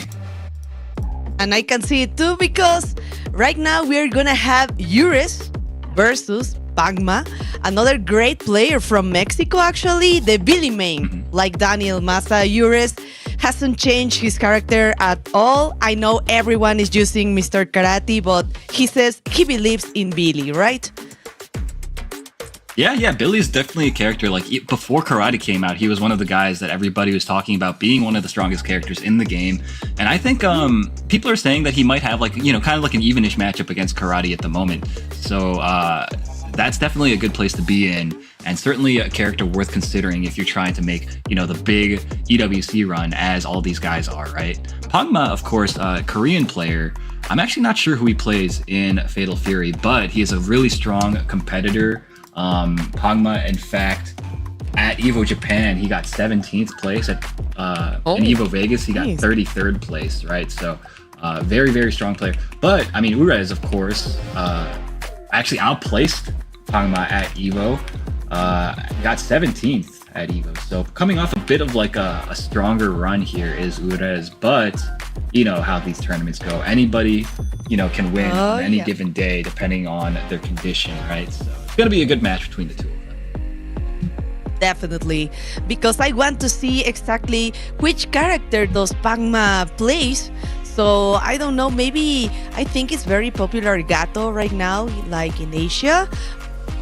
Oh, but let's see, maybe Mr. Karate is like the overall option, but I think Gato, Mr. Big, I'm kind of surprised we haven't seen any Breach at all. Yeah, I'm a little bit surprised too. I noticed in the bracket, Super Greñas was signed up, but it seems like he wasn't able to make it. He couldn't attend. Because I'm seeing, that's so unfortunate. I love that guy. I love watching. Oh, we got a Billy Mirror. Okay, this is looking like last patch, right? Yep. Urez, it looks like he's in the black, Pagma in the original colors, and these guys are playing very carefully right now. Okay, but Pagma taking initiative first, managed to close the distance, and now he's putting on the pressure, finds the counter hit there. Urez taking some damage now. Nice pogo. Okay, let's go for the grab. The air-to-air, of course. A little more pressure. I think Pagma has the perfect position to keep the pressure going. Oh, the air-to-air again. Oh, be careful with the jumping C. Oh, nice just defense. Oh, the side switch. And 60% of the rev meter ready, Aru. That's right, yeah. Urez, though, he did manage to finally get out of the corner. Oh, but he gets anti-aired, and now Pagma is going to drop the combo, I guess. All right. Kind of. Oh. Okay. Pagma taking the first round. Get ready. Fight. Okay. Well, it's the first match. It's the first round. So Ures have a great opportunity to adapt. So don't worry, we got you. And still 2 bars ready for Ures right now. Come on, he says, come on, get over here. Oh, the hyper defense. Oh, nice. Oh, let's go for the counter hit and the hard knockdown. Time to guess. Okay, nice jump C. Wild punish. But no more damage, Aru. Yeah, no more. All right, Pagma, though. It felt like he's kind of been in control of the set this entire time. Urez, though, he's still fighting on the back foot. Pagma, as once again, he's got him in a combo, has a bar, spends it right here for the hard knockdown, and he's going to put on some pressure. Let's see if he goes for the overhead again. Woo! Well, the SPG zone is activated right now. And nice confirmation. Yes, we want to get to the SPG zone for Pangma too. Nice. Okay. The close D. Oh, the counter hit. Get over here. Be careful. Don't press the buttons. It's yours time. Oh, yeah. Yes, that's right. Final round, of course. Yes, indeed. Evening it up in dramatic fashion, Red. Bro. And almost the 2 bars for Pangma too. So be careful with the neutral. Oh, yes, of course. While punish the whole screen. Okay, I like it. Oh, the counter hit. Just a far C. Yeah, be careful with your rev meter. Oh, nice hyper defense, but no more options, Aru. Yeah, Rudez, of course, he's gonna need to. Actually, both these guys are so close to getting overheated, and now you see neither of them wants to take any risks. Of course, the Billy mirror match, yeah. Because we're trying to get into the range. Yes, just dancing in the neutral. Be careful for C, but not jumping. Not any jumping C. Okay, let's go. Just trying to go for the poke. But I don't know, this is kind of complicated because of the 70% for Pangma. Yeah, but he does have 2 bars to work with. And yeah, he is going to be put into the SPG range. Really, his out here is to find a hit and go into hitting gear.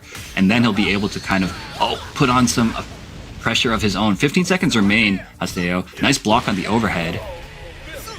But gets checked by the lights. Uda is taking game 1 in a very, very tense first game here. I love watching this mirror because these guys, they have very similar approaches to this matchup.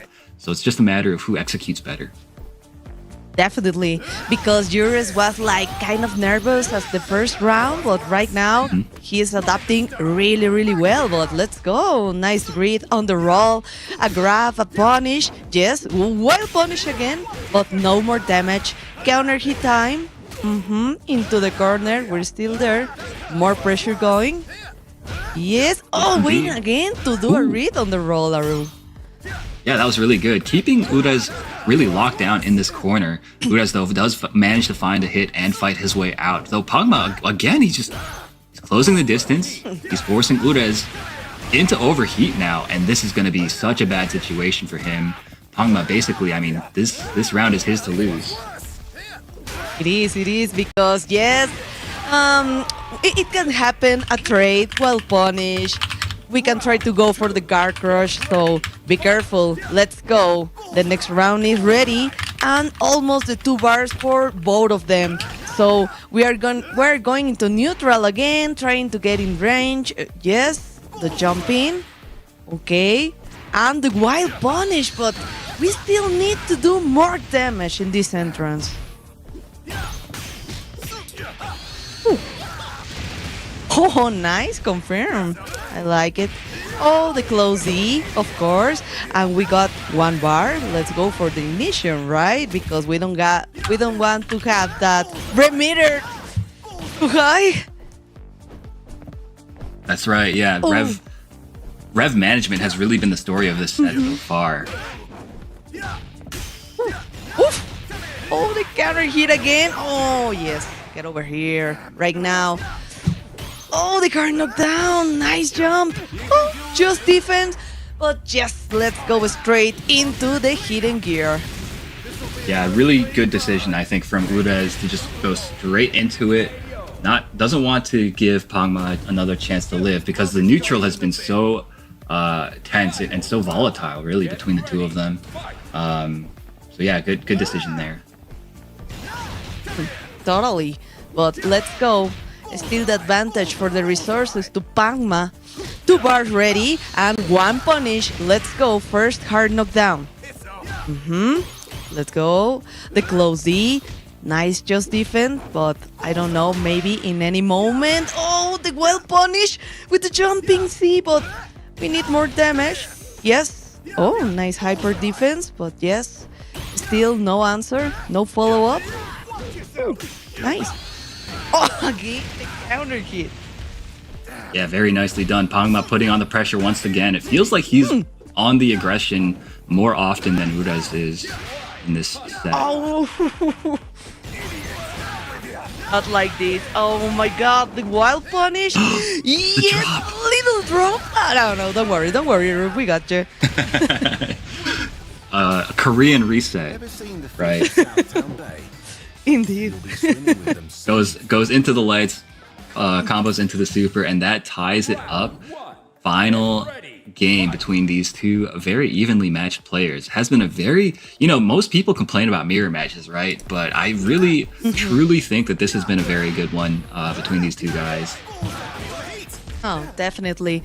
I think we can learn a lot from this, but okay, just be careful, Pressing buttons, the counter hit, of course. I won't let you jump so easily, at least not free.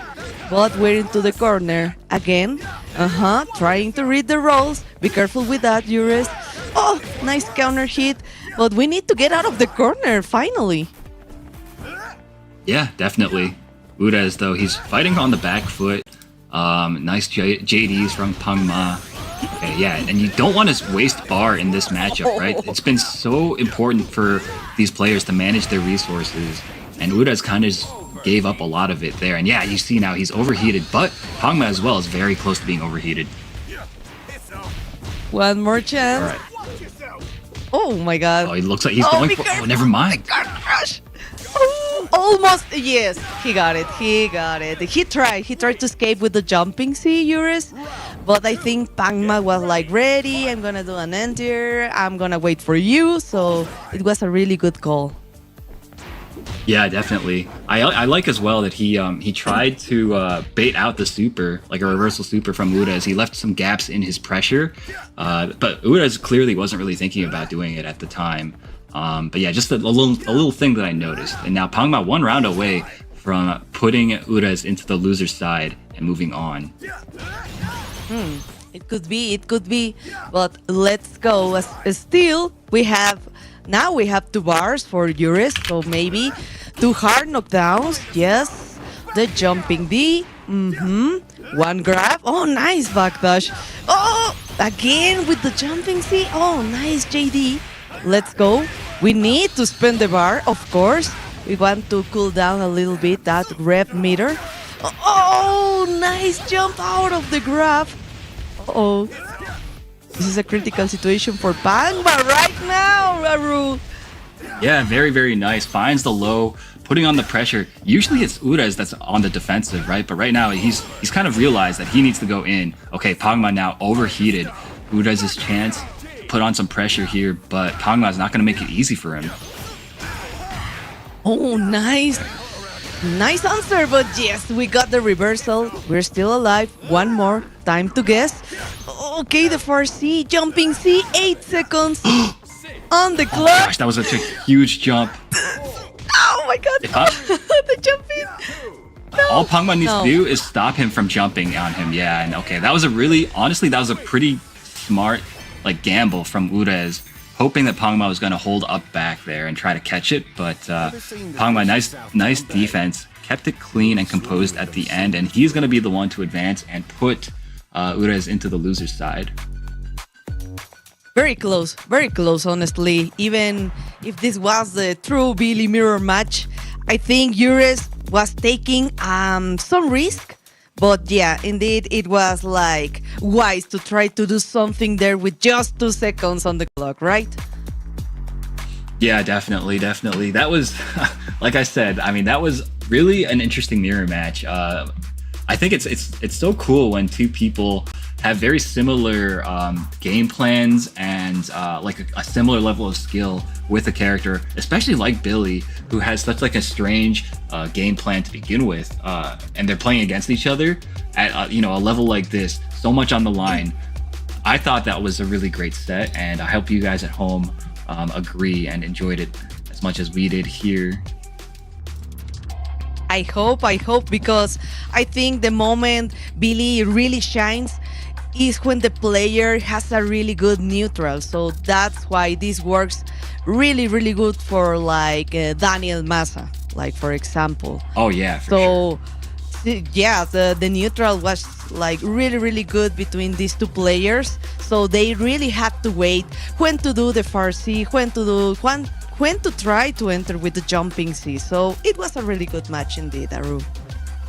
Yeah.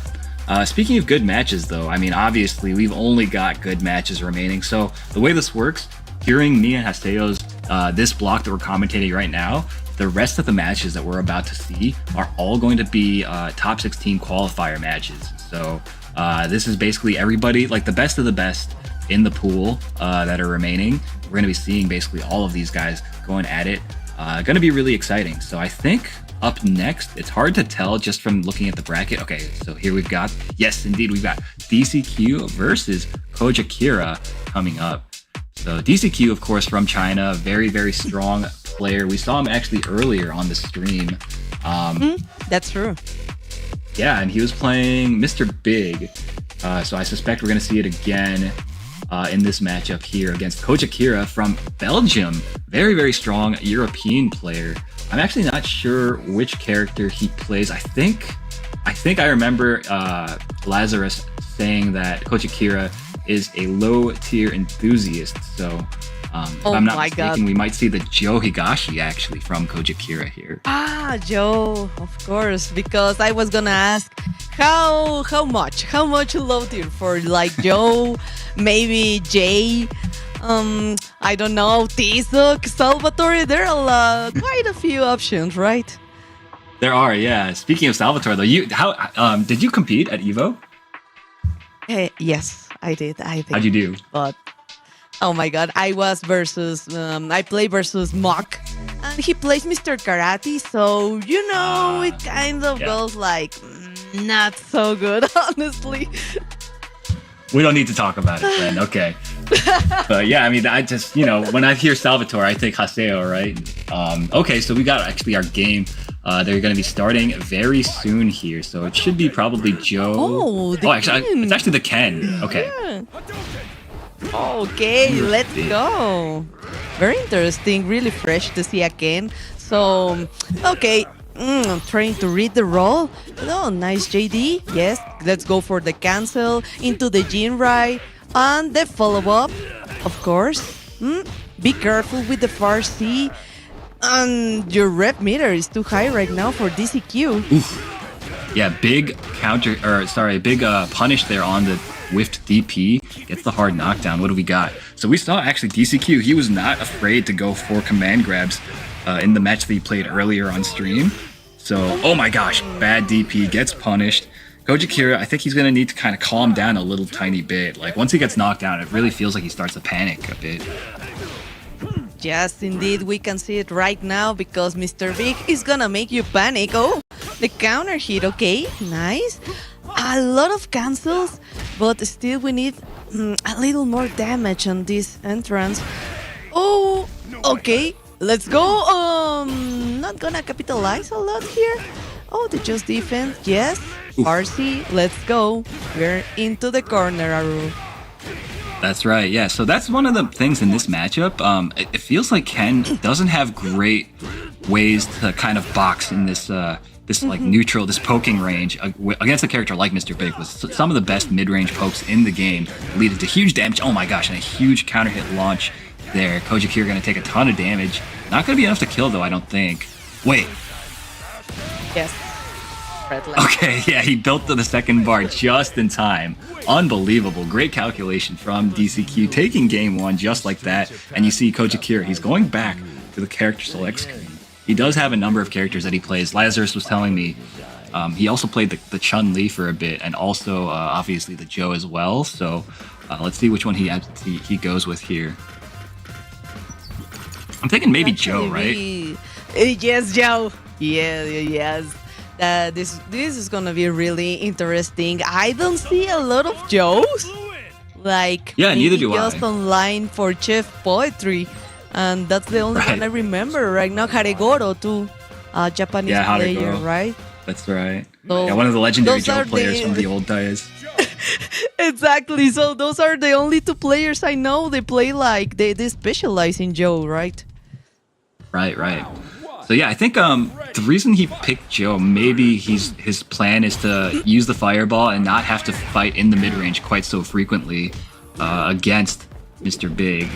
And then he can also try to poke with the slash kicks whenever he feels like Mr. Big might try to close the distance, right? And I like the offense that he's putting on right now. Very nice. I love it. We need the DP break. So, okay, but exactly. Be careful with the wild punish. Oh, trying to bait something. Just the one bar that still keeps DCQ. Oh, okay. Nice rep low. Just be patient. Oh, the counter hit and the reversal. Let's go for the grab. Okay, he tried to make a read. Oh, and the jump. No. Delayed jump. Like that was incredible. DCQ though. Oh, and goes for the EX command grab when everything was on the line. Koji Kira now 1 round away from being put into the loser side by DCQ. Oh, I can't believe it. He started so well, but let's go. We still have an opportunity. Oh, be careful with all the parries. Yes. Oh, nice backdash into the wild punish, of course. Let's go. Spend 1 bar. Hard knockdown. Again with the delayed jump. No. But doesn't have super bar to cash out, so Koji Kira, okay. He went for EX command grab yet again, but gets thrown out of it, and now one last chance at life here for Koji Kira. Oh, and gets his jump punished. That was a very poorly spaced jump, and he is going to pay for it with his winner's side tournament run. Doesn't matter though, he's still got another life, so hopefully he makes a big run on the loser's side here, but it's going to be really tough. There's only killers left in this tournament, both on the winners and on the loser's side, so a bit of a heartbreaking loss here for Koji Kira. Yeah, because we wanted to see more Joe. Honestly, I wanted to see more Joe, but first we saw Ken and it wasn't so bad. But I think Joe had like more options, so I wanted to see like the first option for Koji, but it's like that sometimes, Aru. Yeah, definitely. Maybe he thought that he's more like comfortable on the Ken, so he wanted to go with that against a player like DCQ. So obviously so strong with the Mr. Big, but it really did seem like you said, like Haseo, like the Mr. Big. Or sorry, that the Joe was like way stronger in that matchup, just because of the fact that it seemed like DCQ didn't really. He seemed a little bit like unprepared for that matchup, right? I think that's kind of a thing in like East Asia in general, is that there's not that many people putting a lot of time and effort into playing these lower tier characters at like a high level, right? Oh, totally. But let's see, the command grabs, I think they were key. Like to please respect me, I'm gonna do a command grab, and that happened like 2-3 times, and that stopped perfectly Koji in many occasions. So and here you can see like he finished even with another command grab, right? Yeah, like I said, he does go for the command grab quite frequently. I think he's good at conditioning people to stand still. I think it's just it's kind of like the Street Fighter background, right? Like the strike throw background. People they're addicted to that thing, right? So they put the conditioning in and then they throw you for it. So really good, textbook play from DCQ, as you would expect from a player of his caliber, right? Definitely. And we saw a lot of backdashes actually for Mr. Big, because he didn't want to get conditioned, he didn't want to get grabbed, and the jumps I remember too. So let's go. Oh my god, the Mexican power is right here, Aru. That's right. Yeah, we got Tifikov, originally from Mexico, now living in the US. So if he wins here, he is the United States. I'm claiming him. I'm sorry, Haseo, that's just how it works. That's true. But if he loses, he can be Mexican. How's that? I like it. And of course, he's going against the legendary Alioune Sensei from France. Very, very studious player. Lazarus was saying earlier that he's just, he breaks down everything in the game to a science. Very prolific labber, this guy, lab monster. And it's really cool to see him being able to travel around and compete more. I remember even back in the SF4 days, everybody thought so highly of Alioune, but he wasn't able to travel quite as much. And now, because of sponsorships and also the fact that such a huge high-profile event is happening in his home country of France, he is able to come out and test his mettle against some of these other incredible players worldwide. I just saw Scientificov and Aliun at Evo, actually. So I don't remember which character does Aliun plays. Does it was Mr. Karate? But of course, for Scientificov, he plays Gato. That's right, yeah. Scientifikov's Gato, I think, he had really, really strong performances very recently. I think he got 9th at EVO. Yes, he got 9th at EVO. He got 9th at Combo Breaker. And he also got 1st in the Esports Nation Cup qualifier as well. But there was a bit of a... yes, he plays karate. Okay. So you know what we're gonna see. A lot of Dragos, DPs, and sheep booking. So be careful. Oh, nice there to air the side switch. Okay, again the DP was ready. Nice grab. Oh. Aliun is playing very aggressively right now against the character like Gato, who normally is the one that wants to rush you down. So I think this is his game plan right now, is to make it so... Oh my goodness, the movement gets underneath the rev blow. Oh, straight into the command grab. Nice. So we try to make more pressure, and 1 bar still. So we have rev blow. Oh, nice. Waiting for the drag, of course, and the overhead. Let's go for the punish. And that would be it, actually. So, yes. Oh, my God. Really good for Scientificov. Yeah, that's kind of how Gato functions, right? He, once he gets the momentum, you really need to make some space against him. Otherwise, he's just going to run you over like that. And this is, again, a very dangerous situation here for Aliun. Oh, this was really sneaky from Scientificov, doing the cancel, the feint, and let's go for the close D. Oh, be careful. We tried to punish that Shipuken, actually. So, let's go. Close C. And the confirm, of course. And yes, Mr. Karate has the damage too. So, in critical situation right now.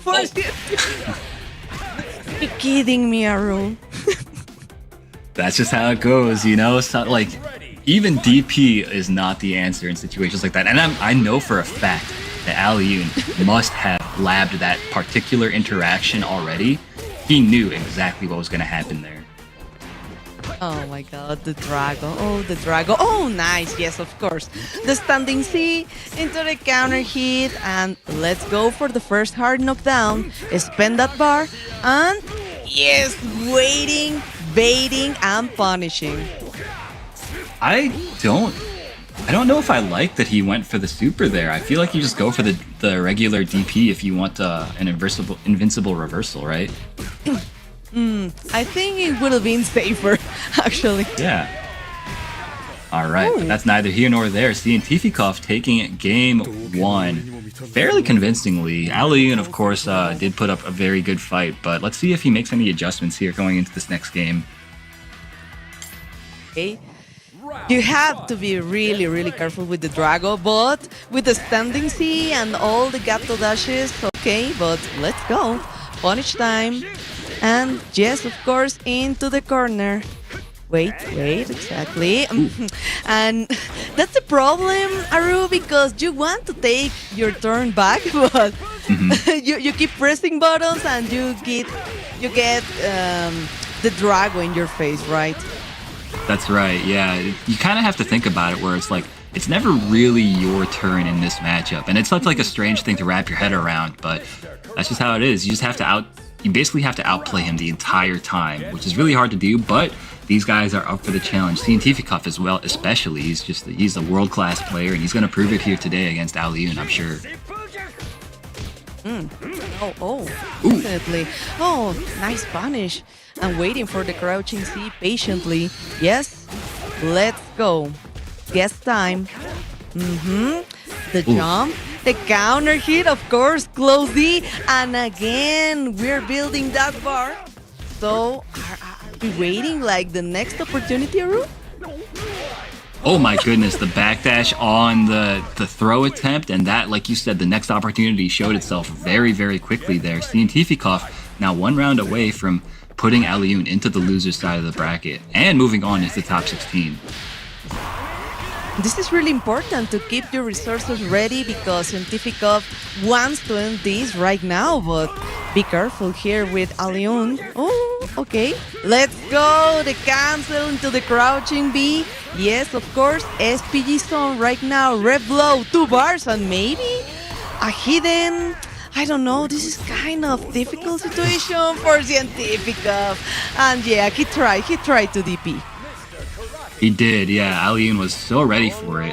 And, great punish. Evens the set count up 1-1. Next win moves on into the top 16 on the winner's side. Is so important. You really want to preserve that winner's side life of yours as long as you can in such a stacked competition, right? Ooh, nice punish on that. Yeah, he Drops was the combo, waiting. Actually, okay, nice. Just a poke. And the DP, let's go. We're okay at the rep meter, so we can continue with the pressure. No reset, okay. We are not at the corner, so try to poke. The close D, nice. Trying to do the high dodge, maybe looking for a wild punish. But the wild punish is for Aliu, but just a little drop arrow. Yeah, so unfortunate for Aliun. Finds an anti-air DP combo. But again, I don't know if that's a drop or what, but maybe some nerves coming into play here. I mean, both these guys, of course, know what's on the line. Finds a hit, though. Aliun going to take this first round.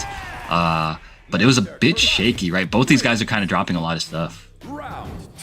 That's true, and I think Scientificov right now is trying to play safer, just slowing down a little.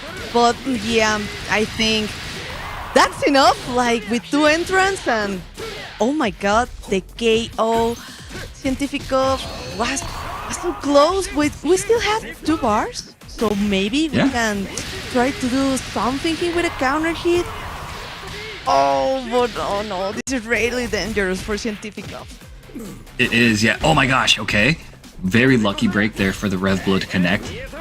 Okay, blocks the overhead, but doesn't block the follow-ups. And now I think that's it. Yes, it is Aliun moving on over Scientificov, advancing winner's side, top 16.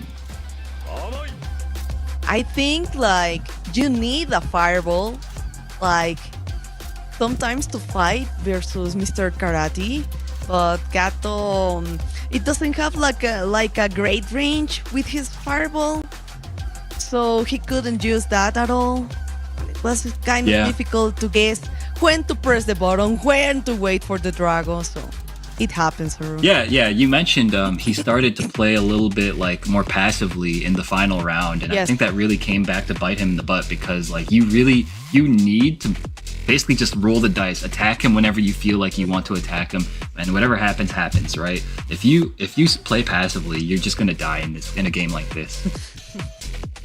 And even Mr. versus Mr. Karate, the problem is you can't just wait a lot for these characters. So because we have to remember all the follow-ups, the overhead, the command grab, and it's too fast and it covers a lot of range. So you just cannot wait okay, he needs to get out of the Drago Supremo and I'm gonna attack. No, you can't because he still have really good options and fast options too. Yeah, that one move lets him control the entire pace of the match. Like you said, it's so you just have to go in, man. You just kind of just oh, you want to die? I'll die with you, type of thing. So just go in when it's your turn and hope for the best. Okay, so I think we're getting our next match set up, but I'm taking a peek at the bracket here to see who we might have coming up. It's looking like it's going to be Koja Kira going up against Freezer in the loser sides, and this is to see who qualifies for top 16 on the loser side of the bracket, right? EU versus North Africa matchup. Mm-hmm. We already see Koja Kira. Yes. Yeah, we saw him actually just earlier, the two of us, and then Freezer as well. We saw him in the first block, me and Lazarus. He was playing Mr. Karate, actually. So it's going to be another Karate. Koja Kira played against DCQ's Big before. So Freezer is going to be presenting something new here. Let's see which one Koja Kira starts the set with. If it's going to be the Joe, the Chun, or the Ken. I think like it would be really, really good to see Joe again. I think he demonstrated he has a lot of options with this character. Unfortunately, of course, fighting Mr. Big was kind of difficult, but I want to see like the decision for Freezer because he's thinking so much about something. I don't know if maybe the character trying to think about the matchup. So I think we're ready, Aru. Yeah, I hope so. I hope both these guys are ready. There's so much on the line here. They're playing, of course, for the honor of seeing who gets to play in the EWC, which is happening next week. Kind of like, I think it's like Tuesday through Thursday, right? So it's coming pretty, it's like right upon us. So, yeah, gonna be exciting. Definitely. So let's see. Maybe Chun-Li would be a really good option too. Really a technical character. But I think like not everyone is really prepared for the matchup. But oh my god, what a surprise, Aru! The Mr. Karate mirror match. Yeah, I mean, what a surprise indeed. Honestly, it is a surprise because Lazarus told me that this guy is a low tier enthusiast. But what is this guy doing? He picks the high tier. He picks Mr. Karate. Okay, we don't blame him, of course, it's the option. Of course. Like everyone is using Mr. Karate, but of course we're gonna hear a lot of hey, hey, and the Drago, and remember with the dashes you can dodge attacks too, right? Oh, absolutely, yeah. As if the counter wasn't enough. He gets to basically do whatever the heck he wants out of it. Okay, I like that Freezer not completing the combo to keep him out of final SPG territory. And now, one good, clean hit will kill, not this one, but the next one now certainly will. Okay, and this should be it. Yes, of course. Okay. So the problem here is like when the Mr. Karate gets to condition you, because at any time we're gonna see a come and grab the follow-up, and let's go for the fireball war. No? Okay. Stop, be careful. Hey, hey. Trying to look for something. Maybe just the counter. Okay, one more fireball. Oh, the jumping C. Yes, let's just do the backdash. Oh my god. And that was thanks to the dasharu. That's right, yeah. Okay, finds the throw here. Koji Kira now has a chance to get something started. Okay, throwing himself. Who's going to be the first to cash out on the throw conditioning and get... Oh my goodness, you see that? Same brain cell. That's what I was thinking. Oh my god, but okay. SPG Zone. Trying to kill some frames, but okay, finds a good reversal. The crouching B. Oh, nice, Ertuer. Okay, hey. Oh my gosh. A lot of Dragos here and there. No problem. Oh, what a way to interrupt the Shippuden. Oh my gosh. Wait a minute. Finds the command grab here. Is he gonna... I don't know if he has enough. Okay, goes for the reset. Oh no! That's so unfortunate. Koji Kira found the hit that he needed, but he was too far for the DP to connect. I think he needed to go straight into super in that situation, right? Definitely, but okay, don't worry, we still got it. We have the opportunity, but yes, we tried the DP break, we tried the DP, and really good patience from Freezer. Let's go into the corner, try the reset, nothing at all, but let's go, we're into and the SPG zone. That's right. Okay, DP's right out of there. Tries to go for a throw, but nobody home. Oh my gosh. Okay, this could be a lot of damage here, Haseo. Let's see how much he spends. Oh, almost. Oh, okay, Nice. well punished into Drago. Okay, hey, and almost. Just one interaction, one more. Oh, nice rep blow. The area rep blow. It's just Okay, but he's very close to no overheating. bar. Yeah, he doesn't spend any bar. Oh my gosh! Oh, Beautifully done. no, wait. Yo, Koja Kira, that was such an incredible round from him. Freezer, he was so thirsty to find some offense with like the random Rev Cadillac kicks, right? But Koja Kira played around it beautifully every single time. He was playing with Freezer's mind, so be careful. Oh, well, still 2 bars ready for Koja Kira. A lot of cancels waiting into the jump. Yes, of course. Who's gonna make the first Drago Supremo? And we need to spend the bar, of course. We need to cool down a little the rev meter. Double hey. Wild punish with the cross up. Nice. That's right. Oh, okay. Too far for the DP to connect there. Koja Kira, though, in final SPG territory. He's so dangerous here. Freezer, and you see he's respecting it. Hey. Oh my gosh. Counter hit with the fireball. Okay, no damage, but let's go. Drago into Drago, and of course, overhead. And ready, okay. Final round is ready, Aru. Final potential finals. The loser side of top 16. Loser of this does go home. So there's a lot on the line here, Aseo. Oh, totally. So let's see. We still have like good resources. 1 hard knockdown. Okay, trying to bait the ignition, maybe a DP, but let's go. Don't tell me. Oh, maybe he tried to go for the reset. Hey. A lot of cancel, backdashes, and 1 rev low. Ooh, nice neutral jump over the Cadillac. Koja Kira taking game 2, evening the set count, forcing that final game. So important for him to stay alive there. 1-1. We're ready. So I think the moment they do at the same time the Drago, like who's the first one to get a little angsty, is the one who loses. So be careful. Oh, nice, well punished. Crouching B. Yes. Hey. But just baiting, Garu. That's right, yeah. All right. Ooh, I like that. Using the taunt to build up Freezer's rev meter there.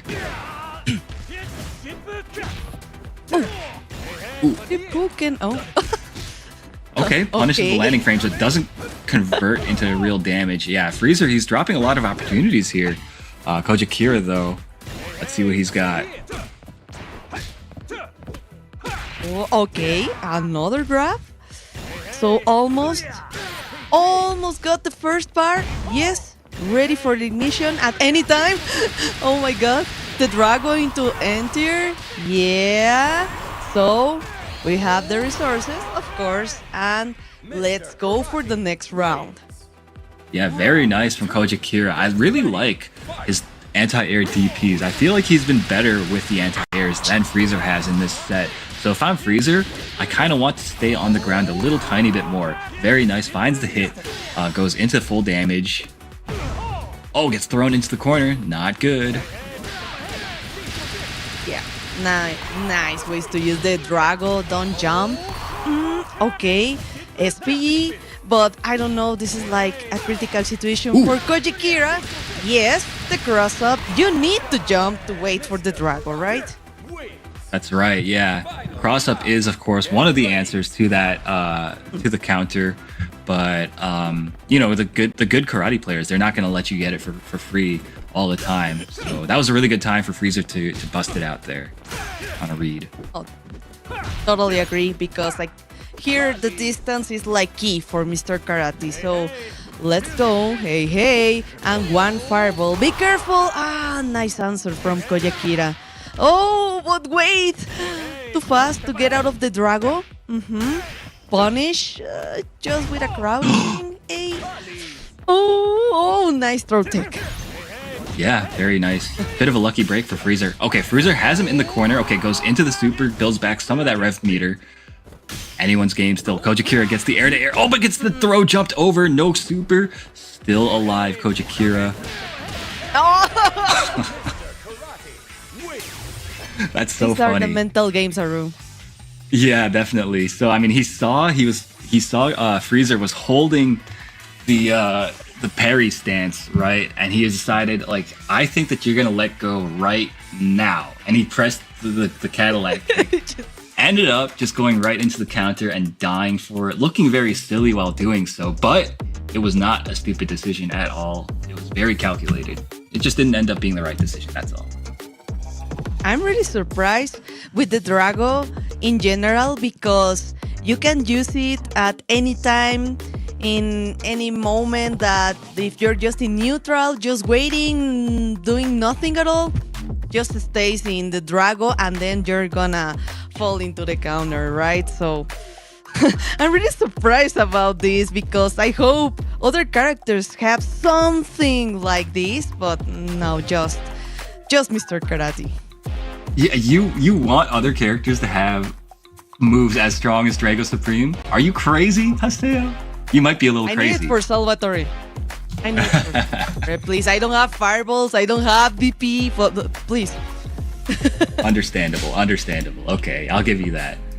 Okay, so I think that I think I heard that we might be going on a break soon, right? So, yeah, all right. So don't go anywhere, guys. We'll be right back with some more matches very, very soon.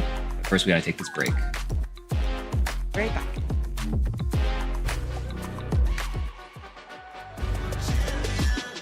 This ain't no regular thing. I came for the ring, you know what I mean. You see my name in the lights, better get right, I'm champion.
All right, and welcome back, guys, of course, for the LCQ of Fatal Fury City of the Wolves. Thanks for bearing with us. We're just trying to get the players situated in the STC Contenders Arena as we're ready to kick off Wave B of the pools. I'm Lazarus, joined by Haseo once again. It's a pleasure to be working with you. How was that ending to Pool A? The pleasure is mine, Lazarus. But I think this is like really unfortunate for us, for the Mexicans, because we already lost good players like Tamago, Cientifikov. So I don't know what is going to happen, honestly, Lazarus. Yeah, that was tough. I think Tamago went down to Kumiko, and then Kumiko actually looking out to Jan, who made it through on the loser's side. Still hope for EU, though. Aliun on the winner's side of top 16 just needs to win one game, and he's in the winners semi-finals of top 8. So pretty big opportunity for him and other players like Sai, Abao, and DCQ all still on the winner's side. Of course, we've got Wave B coming through, which has a lot of very strong players as well. A couple from EU, but yeah, especially from Mexico. Exactly, because we have Lokov from Mexico and Koopa TJ. So yeah, they're really, really popular and really good players from Mexico. So we're gonna have a lot of surprises, because here is Shizi 2 in this bracket, in this pool. Oh, and some of those players, I'm looking right now at the strategy, I don't know them, honestly. For me, they're very new players. But, oh, of course, we have Pida and Falcons ET, of course. Yeah, a lot of strong players in this one. I think when we saw the players getting ready, I think I saw Hurricane with the Wolves jersey, the team that he's sponsored by. Obviously, for people who don't know, Hurricane was one of the strongest Street Fighter players, Street Fighter 5 for a long time, Street Fighter 6 as well. Recently moved out of the UK. And yeah, it's here for the LCQ for See the Wolves. Super sick to see. I think he will be the first game on stream. There you go. Just waiting for his opponent somewhere around here. But yeah, there's also Kula in this same pool around, who should be exciting to watch, of course. Just actually qualified to the ENC, right, to represent Mexico with Cristiano Ronaldo, which is at least it's going to be a nice change of pace from Mr. Karate, that's for sure. Of course. I think Kula and Neku are our best Ronaldo in Mexico, actually. So yeah, we're gonna have a really great show if we can see Kula in any of these matches that are coming up, right? So let's see. Oh, Kubo, yeah, we have Kubo too. I think like one of the hardest players here in this pool is going to be Shizi. Yeah, XYZZY is... I'm assuming he's still playing Billy. He was mainly that character since day one. But I feel like we haven't seen him travel around so much this year, at least compared to Season 1. But I'm sure he's still an absolute danger on the Billy. Was definitely one of the best players on that character last season. So in Season 2, when Billy's even better than he was, it's going to be a big threat for sure. But I'm looking forward to see Peter, who definitely one of the best players in Europe, going to be sticking with the Andy Bogard. Should have a pretty nice run. Yeah, and he was dominant in EU for quite a while. Obviously, more recently with Mr. Cry coming out and things like that, a lot of other players have managed to make their way to the top. The twins, Nivek now. But still going to be exciting to watch him. It'd be super sick to see him qualify for EWC as well. He's got a lot to give. Totally agree. I think Andy is like a really good character to fight versus Mr. Karate, actually. So we have the flip. So it has really good options with the command grab. So you can try to avoid sometimes the Drago. So it works really, really good. I'm surprised that we haven't seen like a lot of Andys right now, because we already seen like, I don't know, 5 Mr. Karates.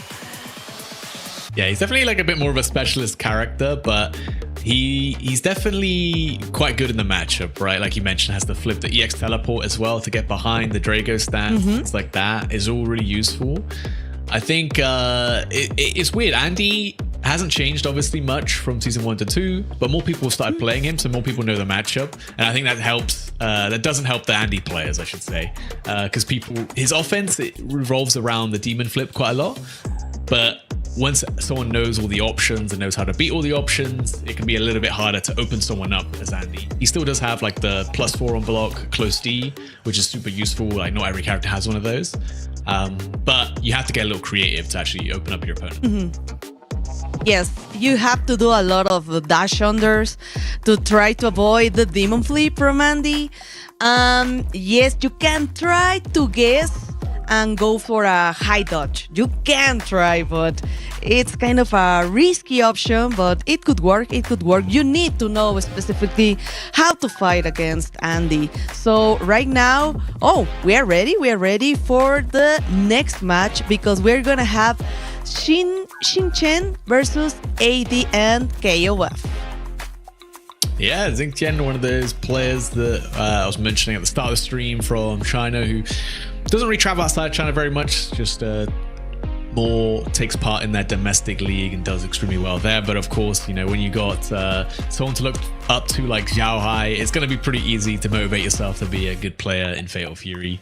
And then Adam KOF, of course, on the other side from Morocco, very strong player in his own right. Should be playing Rock. I don't know. I feel like every time I've said they should be playing this, they've actually pulled up with a Mr. Karate. So I don't want to be wrong again. Could be. It could be for anyone because I was talking with Aru that Koji was going to use maybe Ken, Chun-Li, Joe, and he played Mr. Karate. So yeah, it was quite a surprise for me, but I kind of understand, right, Lazarus? It nearly worked, right? That was a close set versus Freza. So, I mean, you're going to have to right now in the meta, right? You're going to have to pull out a Mr. Karate. He's not the hardest character to learn, right? He's pretty straightforward. He plays City of the Wolves quite well. I think, you know, he's got really good buttons to like kind of pressure your opponent with and things like that. So it's not too much. All you have to do is do a lot of Drago Supreme and you're going to do all right. You're going to do all right. But yeah, I mean, it's a shame though, because I do love watching Kojai Kiro play because he plays these unorthodox characters, especially like the Street Fighter characters. I think we did get to see him on Ken for like one game. Yes, for one game. But yeah, it can be hard to get those characters to get going, you know. With Mr. Big and Mr. Karate, maybe Gato, a Preacher, yeah, and maybe a Rock too. It's kind of hard, but okay, it wasn't Rock, but it was Terry. So we're gonna start right now, Lazarus, because we have the Billy versus the Terry. So let's go. Be careful with the far C until you get a counter hit. Correct shoot. You tried. Ooh, nice. But okay, no big entrance until this wild punish. Yeah, great anti-air there, great patience from Xingchen. Doesn't overcommit with the fast C or anything and gets whip punished, the reversal, power dunk. And just do it again, why not? He dropped the combo anyway, may as well. Busting out and KOF with the Terry. Obviously not too far removed from Rock Howard, but still a different character. Power on the, what is that? What is that? On the minus frames. Okay, Adam KOF came here. He didn't really come here to win, he came here to make someone lose. Okay. Be careful with that overheat. Just be patient. One more crack shoot. Yes, let's go. Hard knockdown. We got it. Trying to find. Yes, and he got it. But no, he didn't confirm that, Lazarus. Yeah, big missed opportunity. Definitely could have killed there with the meter on deck. Oh my, okay, we are playing a bit too evil. This is a first of two, so sometimes you can get away with it, but this playstyle, man, is making me feel something. I don't care. Well, might need to slow things down. Xingchen actually having the patience. I mean, he is a Billy player after all. Oh yeah, I think ADN was kind of nervous actually, but okay, don't worry, we still got it. Almost until this point because we got 2 bars right now. Yes, let's spend the ignition right now. More pressure going, and of course, in critical situation right now for ADN. And yes, he recognizes that ADN wants to go a lot for the rev blow, so he was just waiting with the lights to do a rev blow and then a high dodge. Yeah, clean stuff. Obviously, Adam showed that when he's in that SPG, he's happy to let it rip with the red blow. Nice wild punish, though, from Xingqian on the crack shoot. Quite hard to make that one whiff, but Xingqian finds the spacing and gets a big combo out of it. And another extended sequence here with the pressure going to put Adam KOF into SPG. No super for the hard knockdown. You can try your luck at rolling out, but Billy's pretty good at chasing you down. There we go. That hit was at 80% on the rev meter, but right now 40%. Okay, I like it. So nice jump into the wild punish. Yes, let's go for this round. And still no resources left for Xingqian, but at least one bar for ADN. Yeah, something to work with, but it's that point for Xingqian. Power Geyser, good hit. Gets to the other side, nice rev guard to block on both sides there. The counter hit jab. And we got the corner control. No roll. Nice, the double guard cancel on the JD. Clean stuff from Xingqian. JD definitely. Oh, okay. Close C, of course. Standing C. Oh, but please be careful. We still have an opportunity. Wild punish. Just a little drop. Here sometimes for ADN, he has to come down because he has like a really good opportunity, good entrance, but we still need more damage. Yeah, definitely. One round though, it's, to start something. Another throw. Nice, fighting out with a corner, using those really strong Billy Light confirms into the super, gets to the other side, the throw is clean. And KOF slowly evening out that life deficit. Xingqian finds my god. counter, but doesn't get the confirm. Oh my god, all the close D, the cancel. Yes, let's go straight into the power geyser. One more. Oh, he tried the feint. He tried. Okay, nice read for Xingqian. Okay, the invincible. Let's go. Power wave. Ref. Power wave. And then wait for the jumping. Yes, he was so ready with that DP. He recovered so quick from the EX power. You can see Xingqian, that's exactly what he was looking for. He just didn't quite anticipate as KOF actually recovering that fast, man. That was crazy. But props to ADN for recognizing that was the situation. Oh, definitely, and nice with that wild punish. Let's go into the corner. Okay. Oh yeah, ready for a reversal. The DP. So please be careful. Yes, close C. Don't worry. Just a little poke. Waiting in the neutral. Maybe trying to do something about with the crack shoot. Let's go, finding the grab. And yes, again with a high dodge, Lazarus. Yes, he already recognized this situation. Yeah, great reactions. I mean, Terry's is definitely one of the easier ones to react to. Xingqian going to put himself back on the set point. Let's see if Adam KOF on the Terry Bogart can turn things around again. Going to have to work pretty hard here. Let's find a big hit. And that's some good damage right into the no-hard knockdown. Gets frame trapped. And then the throw. Okay. Oh, be careful. Not throwing any jumping C. Oh, again with a counter hit. Oh, I think it was too early. Like trying to read something with a power geyser. Oh, okay. Pressing the button. Just interrupting and doing the correct checks right. Oh! Oh my god, the dart cancelled red blow, but goes to the wrong side. The sweep from Adam KOF. Oh, and gets the shimmy too. Final game, final round between these two. Let's see if Adam KOF can keep this momentum up. Definitely a big meter advantage for Xingqian. Trying to swing heavy with the rev gauge, but look at that, 50-60% already. Gotta be careful. That's a punish though, and easy confirm into the super for Billy. Oh, the delay. Oh no, we're playing in the mud. These guys are playing very Haseo. Oh, that's crazy. Oh, he tried to go for a counter hit with a crack shoot. Whoa. Okay, waiting for the red blow. This time, no high dodge. Grab, chasing down right now Xingqian. 78. He got a counter hit. Yes, but no bar. Oh, right now. Oh, but he couldn't spend it. Oh, come here. So close to over. Oh yeah. my god. I would not fist bump Adam KOF after that one, personally. Xing Chen's a better man than me. He's a better man than me. I think, yeah, that was an insane ending. The minus frames, this far D on block into Power Geyser afterwards. I mean, clean stuff. No, not clean stuff, but effective gameplay. It worked out, and yeah, exactly. That's the important thing. It worked. Xing Chen, though, going to be still alive, just in the loser side, of course. Yeah, nice play. And first to two, especially, good stuff. I wasn't so convinced at first with this Power Geyser, like trying to do like really good reads, like he's gonna press a button after this, and then he got like too wild punish. So I think he won like maybe tried to stop doing the Power Geysers, but okay, he said, no, I'm going to stick to my game plan and it's gonna work. There's no way you guess right like the fourth time, right? You've guessed right 3 times, you're not expecting it the fourth, it's gonna work. I'm gonna do my minus frames into the Power Geyser, and it worked out, right? I mean, it does do a ton of damage. That super really is painful. And in that situation as well, like you are in overheat, you kind of need to do something. If you just sit and block, eventually you're gonna get guard broken, right? So you kind of were forced.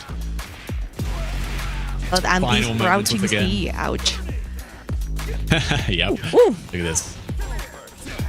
Pulls him in. They come here. D whiff. Oh my god. It wasn't even on block. It whiffed. But you know what? It kind of makes. If it whiffs, you may as well, because they're either going to whiff punish you, or they're pressing and they've missed the timing for it. So hey, you know what? Effective.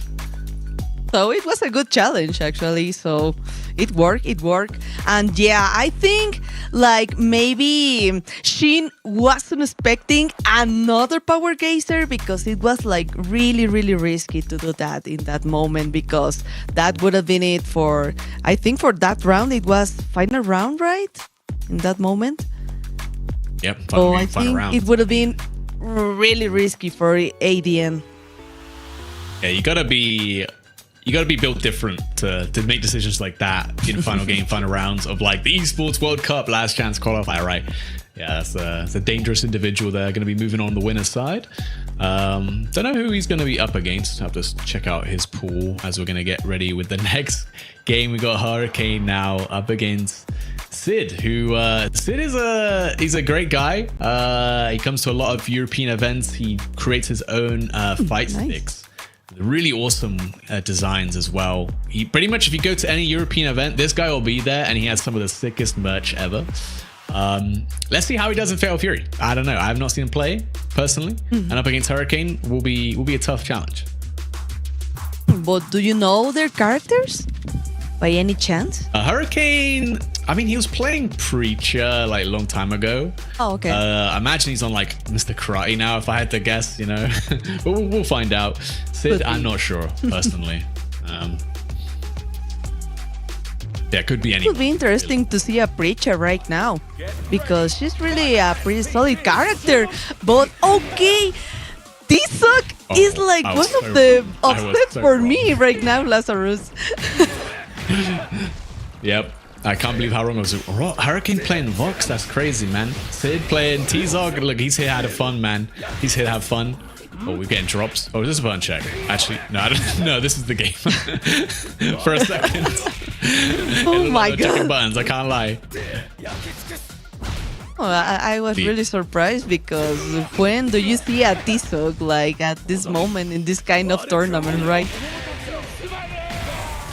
Yeah, it's tough. I mean, there's a reason why we don't see him, Hastel, and that's he's a bit of a bad character, and he's hard to play too. You know, it's the combination of two things that is not fun for most people.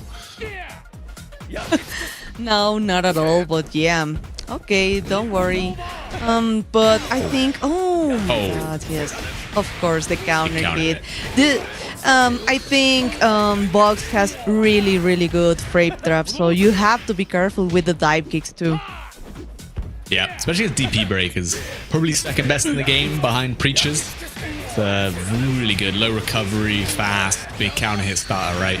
And Hurricane making quick work of that first round. Sid couldn't really find a way out of that corner, but that's kind of like the downside of the Griffin mask right there. T-Zog, of course. is that if you do get in the corner, it's super hard to get out. You have to work really hard trying to get in with the EX command grab. Couldn't quite find it. Big far deep wild confirm, but no. Drops the combo. Oh, nice confirm. Trying to get the target combo again with the slide. Oh, nice counter hit. Trying to check to try to stop all the pressure Hurricane is doing right now, but I think it's not enough because, you know, when you have in the first position the SPG and you lose it, it's really hard to survive. Yeah, it makes some sense, right, though, for first position SPG, for T-Zog.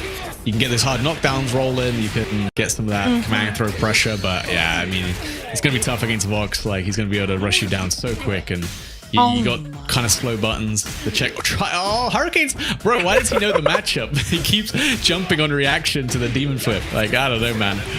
Okay. Oh my god. There we go. Sid, yeah. Not putting up the best fight ever with the T-Zog. Shame we didn't get to see more of the character, but yeah, Hurricane, he's come here for one reason. That's to qualify for the Esports World Cup. Sid's come here because he looks to have fun, you know? He likes to come to all these events and see his friends and people from Europe and around the world as well. I think he's very close with the Chinese. He's also Chinese, so probably travels a lot with them. Yeah, it's really difficult to get in the game with a character like T-Zog because you need to use your JDs perfectly enough to answer with a command grab. So in this moment, I think there wasn't like any opportunity to even defend himself when he was into the corner. So it happens, Lazarus. Yeah, exactly. Like you mentioned, like the just defending is like you kind of have to get good at it if you're gonna play T-Zog, because that's where he gets scary, right? If you got good defense as T-Zog, you can kind of make him work, right? But the defense is like the hardest part about this game. So, and you're already playing like a hard character, so yeah, the combination of those two is really difficult. But you know, glad we got to see some screen time for T-Zog, even though it was short. And hey, Hurricane playing Vox, wasn't expecting that either.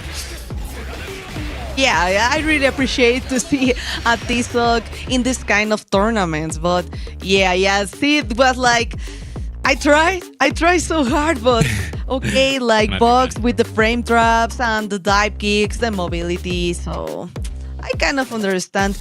I think like you don't see a lot of T-Zogs, neither a lot of Vox. So you need to learn specifically this matchup, and it's hard.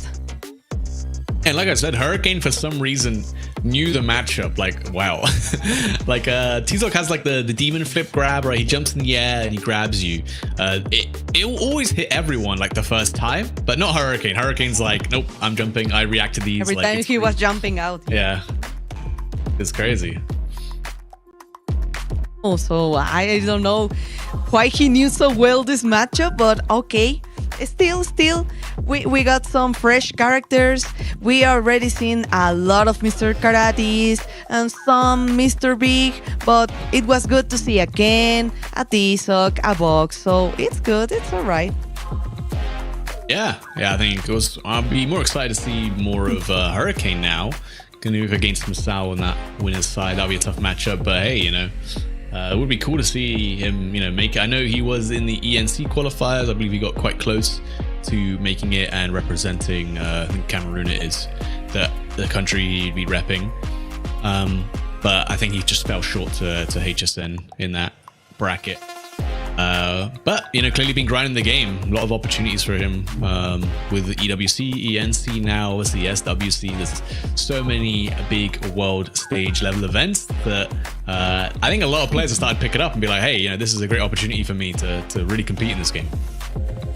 Oh, totally. And I think I saw ET coming maybe to the stream. So I think ET used to play Hotaru like in the first season, and then he changed to it was Mr. Karate. I don't remember which character is playing right now. Yeah, I don't know. Maybe Hokutomaru. I saw him on Hokutomaru a little bit. But you know, it's always tough to judge now that everyone wants to pick up Mr. Karate. But he's going to be up against Nivek, who just recently qualified to represent Greece from the Europe East qualifiers, beating out K-Top, of course, which is very impressive. And he was on Krauser as well. Oh, Krauser. Yeah. I'm kind of surprised we haven't seen like any Rock or Preacher, because like I think like if we have like a top 5 for the best characters in the game, maybe Rock or maybe Preacher are in there. So even with a T-Sock is like a really big surprise for me, but no Preacher and no Rock. Yeah, I know what you mean. I think it's tough, right? Because I do believe a lot of other players who were playing those characters, they probably just think that Mr. Karate is doing what they were doing just about as good, but they also have the Draco Supreme, right? So that makes like a hard sell. I think Preacher still has a lot of merit. Obviously, her Fireball 50-50 is really strong, and her Farsi is like something that Mr. Karate doesn't have, right? He doesn't have like this dashing Farsi that can go very far and be really high reward on hit. And her close range pressure is way better than Mr. Karate's too. So there is still merit to pick these characters, but I think for long-term investment, people were just thinking, oh, I'll just play Mr. Karate, right? Yeah, and it makes sense. If you want to throw some standing C randomly into the screen, we can use Gato. Gato has like a really good dash. It has really good options too with the standing C. So Preacher, Gato is like any character. If you like one of those two, I think it works perfectly. So yeah, but Mr. Karate with the Drago Supremo still is like one of the best options. So I remember we already seen like 2 or 3 Billys too. Yeah, Billy, of course, probably the second best character I've said. And speaking of, I think we're gonna get like the Billy XYZZY up against Shinky. Should be interesting. Oh yeah, I wonder if XYZZY stuck with the Billy. Probably. I feel like if you were playing Billy before, you're probably pretty happy playing him now. I think he's a good character into Mr. Karate as well. So it's like there's no reason to go for like that mirror matchup, right? But I think it's the first time I'm going to see Shinky play. Actually, I didn't know about this player before, but yeah, now that you mention it. XY plays used to play Billy. I don't know if he has any change at all right now. So I think this would be interesting to figure out which character did he decided to stay with.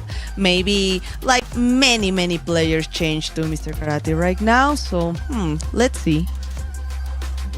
Okay, I feel like Shinky is a name I recognize. I think when I was going through some of the ENC brackets, so definitely is playing the game. We'll see how well they can perform against XYZZY. But yeah, I mean, we will be getting to the game very shortly. Of course, we're just getting the players ready at the STC Contenders Arena where the LCQ is taking place. And of course, just a quick reminder for you guys, the top 4 who are placed in the LCQ will make it to the main event. I think starts on Wednesday next week. So yeah, brilliant opportunity for the players. And here we go. Yeah, we go. Mr. Karate, but XYZZY on that patented Billy. Big wild punish with the Fasty to kick things off. Shinky actually also playing with the mid position SPG. Interesting. But be careful, the wild punish, here it goes. But we're into the SPG zone. We have the SPG in the middle, so this is really interesting. The first time I saw... Oh my god! Oh, you hate to see it. Like, really, Lazarus? Yeah. And look, you know, if you played against this character, that's happened to you many times now. That's happened many times, you know, it happens to everyone. It's really interesting because it was the first time I'm seeing Mr. Karate with the SPG in the middle, actually. Round 2.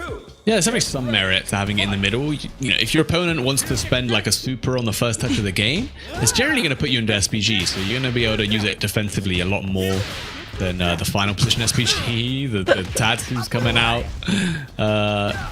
effectively from Shinky in the corner now, has to defend, gets caught trying to backdash there maybe. Oh, again, like with a counter hit. big Be punish. careful, you have to punish that. Shipuken. So let's go. 1 bar. We need to spend it, right? So, no. Yes, let's go for the hard Much knockdown. damage. You have to guess right now. Okay, I don't know if Shinky actually was trying to do the red line, but it worked. Hey, you know what? Tons of damage puts the XY just outside of SPG. The plus frames into the challenge. And yeah, taking that first game with Billy Kane. Tail between your legs. Okay, we still have an opportunity, so don't worry. XY is ready, but be careful with the fireball. Nice jump, trying to do a counter hit with the jumping C. Okay, but it worked for Shin. Oh, for Shin. But okay, well punished. He's trying to convert, but we got now the counter hit. 1 dash. Oh, another counter hit, but again with the distance, Lazarus.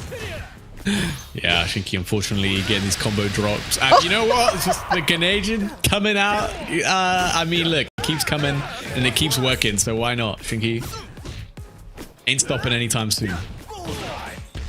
Oh, bullseye. Oh, okay. The reversal didn't work this time. Oh, again. Oh, the close C. That hurt. Yeah, probably tried to wake up with the Drago Supremo, right? But it's not frame 1 counter, it's like frame 2. So if you do meaty someone, yeah, they can't get away with it like that. Oh, be careful. Oh, nice. Well punished. Let's go. Oh, okay, I thought maybe we were going to spam the bar. Oh, nice. Just defense to all the multi-hit. Really good with the hyper defense right now, but we have to propose something from Shinky. Again, going for the red line and still working, Lazarus. Damn. Jump back into the Rambu. Devilish stuff from Shinky. Probably going to look to get guard broken here with the red blow on top here. Oh no, does not quite enough actually. Oh my god, but okay. Cool down, but at what price? Because right now, yes, just a crouching B and XYCCY was ready, Lazarus. Yeah, that was looking tough, to be fair. Some good moments from Shinky there, but you know, didn't really have the combos on deck, let's say, to make use of the lot of opportunities that he made for himself, to be honest. He did make a lot of great opportunities. Yeah, I know. Like, XY was really playing aggressively, right? Yeah, I mean, I don't think I've seen that many wild punish fast Cs from a karate player yet. Somehow you whiff punishing Billy Kane like 5 times in one set. Like, all right, I see you. Yeah, and I don't think like I already watched I don't know, maybe 5 different Mr. Karates, but they don't use a lot these multi-hit kicks because, you know, it can get a little risky, but this time it worked out perfectly for Shinky. Yeah, I think it's one of those multi-hits that is, if your opponent knows, it's like a free 0-frame super punish, because you can basically just input your super input while you're blocking it, and it will just come out as a 0-frame, because the multi-hits are happening so fast that it's like the game doesn't let you miss a hyper defend, like, because it you know, they are just that fast. So the super just always comes out, which again is not something you always want to do, because obviously when you do use a 0-frame super, it costs you meter, it costs you rev gauge, so, and the reward can be kind of, you know, hit or miss. But it worked pretty well for Shinky there, to be honest. Yeah, because I saw the hyper defense for this multi-hit many times with XY, so I know he's ready for this matchup. He's going to see a lot this character, so yeah, I think he's really well prepared. But okay, it was a good chance for Shinky, but yeah, a lot of like maybe wild punish, because he was trying to do, I think, I seen like trying to get in with the Farsi with Mr. Karate, but it didn't work like at all. Also just reliant on the Tatsu as well to close the distance very quickly, which is great in a lot of matchups. The heavy one, a lot of people like. The light one's really great too, but that one you have to actually space to try and be safe, right? So it's, you have to be a little bit more creative with how you use those ones. But obviously Shinky's not out, still in the loser side anyway. As I think we're getting our next matchup, probably will be that ET Nivek one, looking at the schedule. But yeah, it should be good. I mean, obviously, in the top 16, we've got already Alioun versus Sai, Abao versus DCQ. In the loser side, we've got Xian, Yeonwoo, and Freza, and a Japanese player whose name I don't know how to pronounce. Don't worry.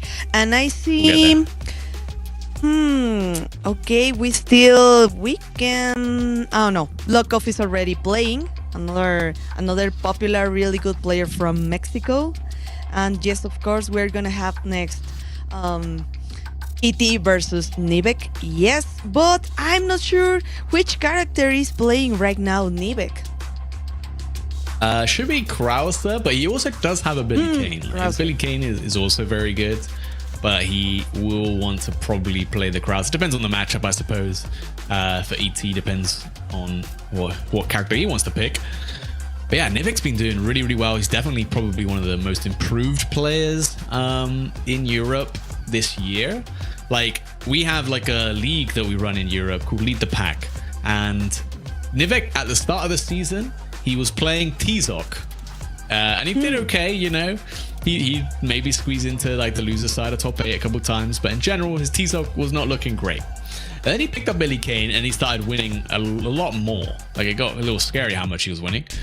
And then he started playing Krauser, and I was like, oh, he was just getting carried by Billy. Like, he's not going to do as well on Krauser. But no, he's also pretty dominant on this character too. So I think as a player, Nivek's has gotten so much better. And we are very happy that he's not playing T-Zok anymore. That character was not doing him any favors, I don't think.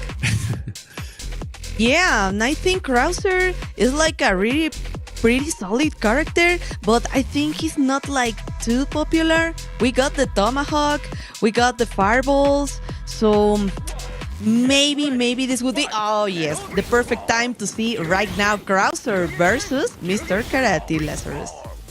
Yeah, and we did see this matchup already, right?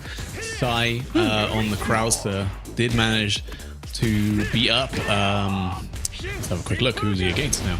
But Mr. Karate player, right? So actually did figure out that in this matchup, you know, Krauser's got some good stuff. The fireball zoning can work quite well. And obviously damage output, the hard knockdowns here. He has a great cross-up button, right? His JC is able to hit behind very, very far, which makes it a great counter to Drago Supreme. Specifically, in this matchup, you have to look out for the Tomahawk and for the Drago. So, okay, jumping out of the corner and trying to side change. Yes, well punished time. One crouching B. Let's go. Oh, what nice read on the command grab. Yeah, that should be the round. There it is, Nivek. Man, I didn't even need to spend the super, bro. What is this damage from the big man on the right? Krauser. This guy hurts when he gets his hands on you, man. Nice counter hit. Hey, and just defense, yes, of course. The fireball war. Well, trying to do the cancel. He was already spending one bar, the close C, the Tomahawk, and of course the Drago Supremo. Ooh. Yeah, but ET couldn't really spend any more rev gauge, right? He was already at like 70%. The rev cancel would have put him up. Really, was it edge just to defend on the DP? Unfortunate, too far to get bigger confirm than that. But oh my god, Nivek actually playing this matchup really well right now. And you got the life lead, just defend these fireballs and you're chilling, right? Oh yeah, but oh no, until this close D and the Shippuden. Yes, he's not gonna let him jump so easily. Oh, okay, let's go. The cancel, waiting for the Drago, very wise from Nivek. And the 70% of the rev meter. Be careful. I think, yes, this should be it for this match. Nice. Actually, the 2C coming out on hit there, actually. Just checking ET was maybe going to try and go for like a throw or something, some cheeky reset. And it worked out. Nivek actually taking the first game against ET here. Oh! What a way to interrupt the fireball with the tomahawk. Yeah, just please be patient, waiting for an opportunity, maybe for the jump in. Not trying to get into the fireball war. Okay, so just wait and try to approach Mr. Karate. But you have to propose something because we're already at 90% of the rep meter, Lazarus. Yeah, you basically can't block, right? Yeah, oh, nice just defense. You can block if you do that. Big run up close C. No meter spent. Wants to cool down as much as possible. Wake up. Draco Supremo. Risky business from ET. If that was a meter, he was cooked. But big jump on the throw. Oh, unfortunately. Couldn't quite connect the 2C there. Yeah, we couldn't convert, so we needed the damage, and maybe this couldn't be for this round, but okay, let's go. Still the SPG zone for both of them. Okay, Drago into overhead, of course, and that's the confirm. Let's go for the next round. Yep, can happen to all of us. The overhead, you know it's there. It can still trap you, and of course, if it does hit, big damage inbound. The fiber walls coming out. Oh, got baited. But no punish actually from ET. Could have done a reversal looper there. Oh, big jump. Nice. Escaping the overhead. Okay, we need to spend the bar, but not right now. Close. Hey. Yeah, of course. And okay, right. Now this is the perfect time for another. No any bar. Oh, the taunt. Ora. He's revving him up. Ora. And the red blow. And again, he's so close over here. Oh, no, another. Yeah, it did the exact same sequence twice in a row, but it worked. Oh, and the hidden gear. Is that going to be enough? I don't know. It won't be, I think. He's still alive. Not quite. Not quite. What's your wake up? Okay. You're just going to wake up with it. No. Oh, again with the Shippuden EX. This is such a fast tool to skip the neutral, to catch, maybe to interrupt, to catch a backdash. So, okay, 1-1. This is a great opportunity right now. Oh, nice jump in with the tomahawk. Oh, big fasty, too far away to connect though. There you go, another fasty leg tomahawk. Doesn't finish it clean. Like little mind games from Nivek there. Big rewards. Gets hit by the wake up reversal though from ET, the Ryuga. Oh, nice grab.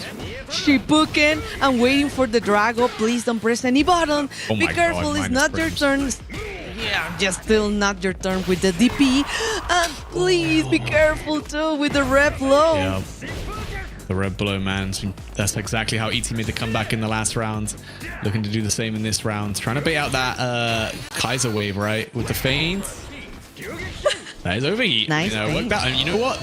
Oh my God, 2v5B. I was going to say, Mr. Karate in overheat is one of the weakest characters in the game. The high dodge. Big opportunity. Can you build enough meter? I don't think you can.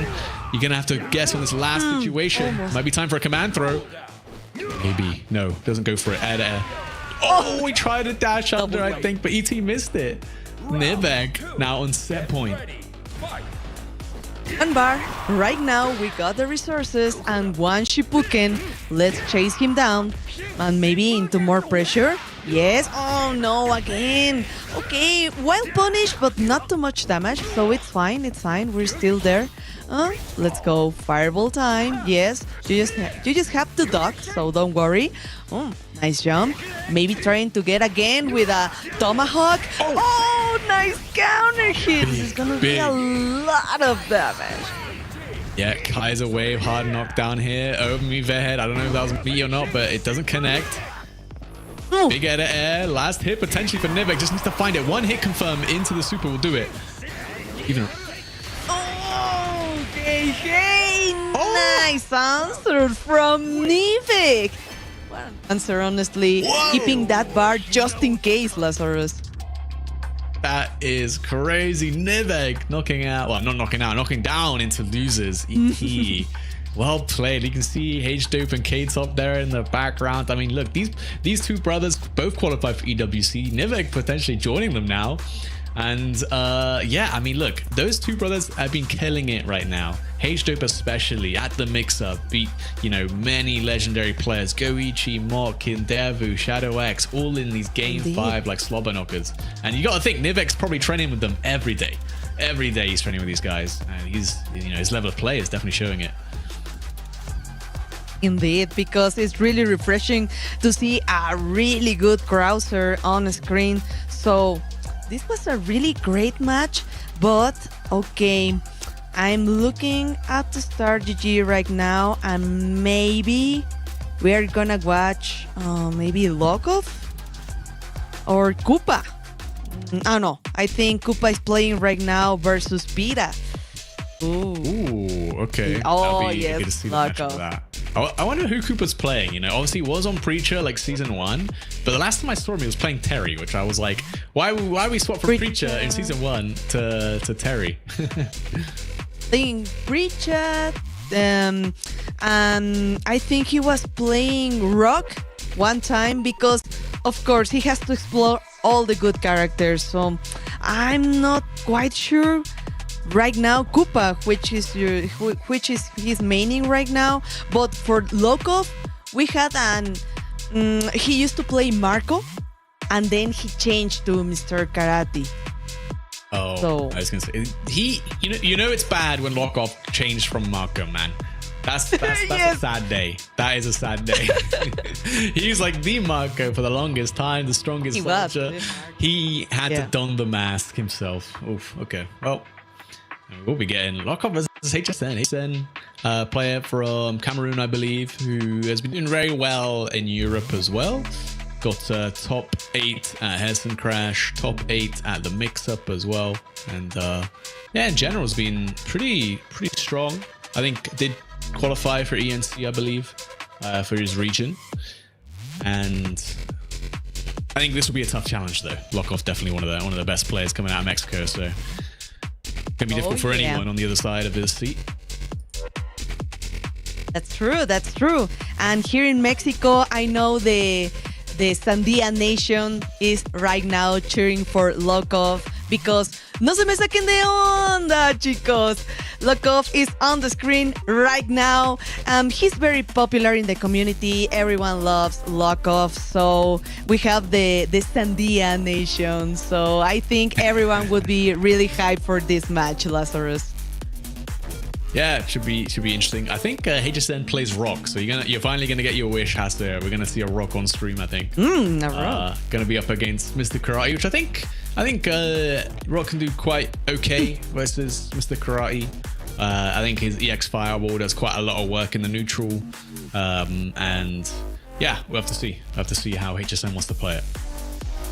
DPs, Fireball, the crack counter. So yeah, of course, Rock has really good options. He's a really fast character, but obviously this is just was like the button check, but not quite sure. Oh, hold up. They're I might Ronaldo. have baited you guys. Okay, this might be interesting. If he does pick Cristiano Ronaldo, I mean, we saw a lot of Cristiano Ronaldo's succeed pretty well with him, like in Europe as well, Stakon, but of course, Kula and Neku already qualified. Mm-hmm. And this character is super scary. I don't know how he does up against Mr. Karate, but once he gets going, like his far ray is a very unique tool that is not like other characters' far ray, right? It's a bit slower, but if you can space it, you can be super plus. And it can also be super plus on hit and convert into really big damage, which is, I don't think any other character can really do that. And it will be Mr. Karate. Oh yeah, because I think Ronaldo is like the king of the frame trap, so be careful. And one of the best fireballs in the game too, as you can see, trying to get in with Mr. Karate, but still getting here a lot of fireballs. But nice Shipuken to skip the neutral. Yeah. Oh, on the early jump C as well. Gonna get the big headbutt. Maybe, you know, you're playing Ronaldo, it's the World Cup buff. Like, maybe... Oh, look at that damage, by the way. Holy moly. This guy. Yeah, it definitely looks like he's doing more damage. I don't know about you. Oh yeah, Ronaldo has the damage. Oh, nice answer with that red blow. Be careful trying to look for some entrance with the crouching B, but let's go. Let's go for the overheat. Yes, chip damage on the table, and that's it for this round. Yeah, didn't have too many options there. Just had to jump out. He just then. I mean, it worked last time, right? Got that big counter hit JC to start things off, but Lockoff ready with the anti this time. Speaking of DP break from HSN, doesn't spend the super though. Gets a hard knockdown. The throw loops from Ronaldo are so sick. Look at that meaty setup right there. Oh my god. Oh, Jesus. Okay, we're in SPG zone. At any time, we can see our red blow. Okay, let's go. Hard knockdown and ora.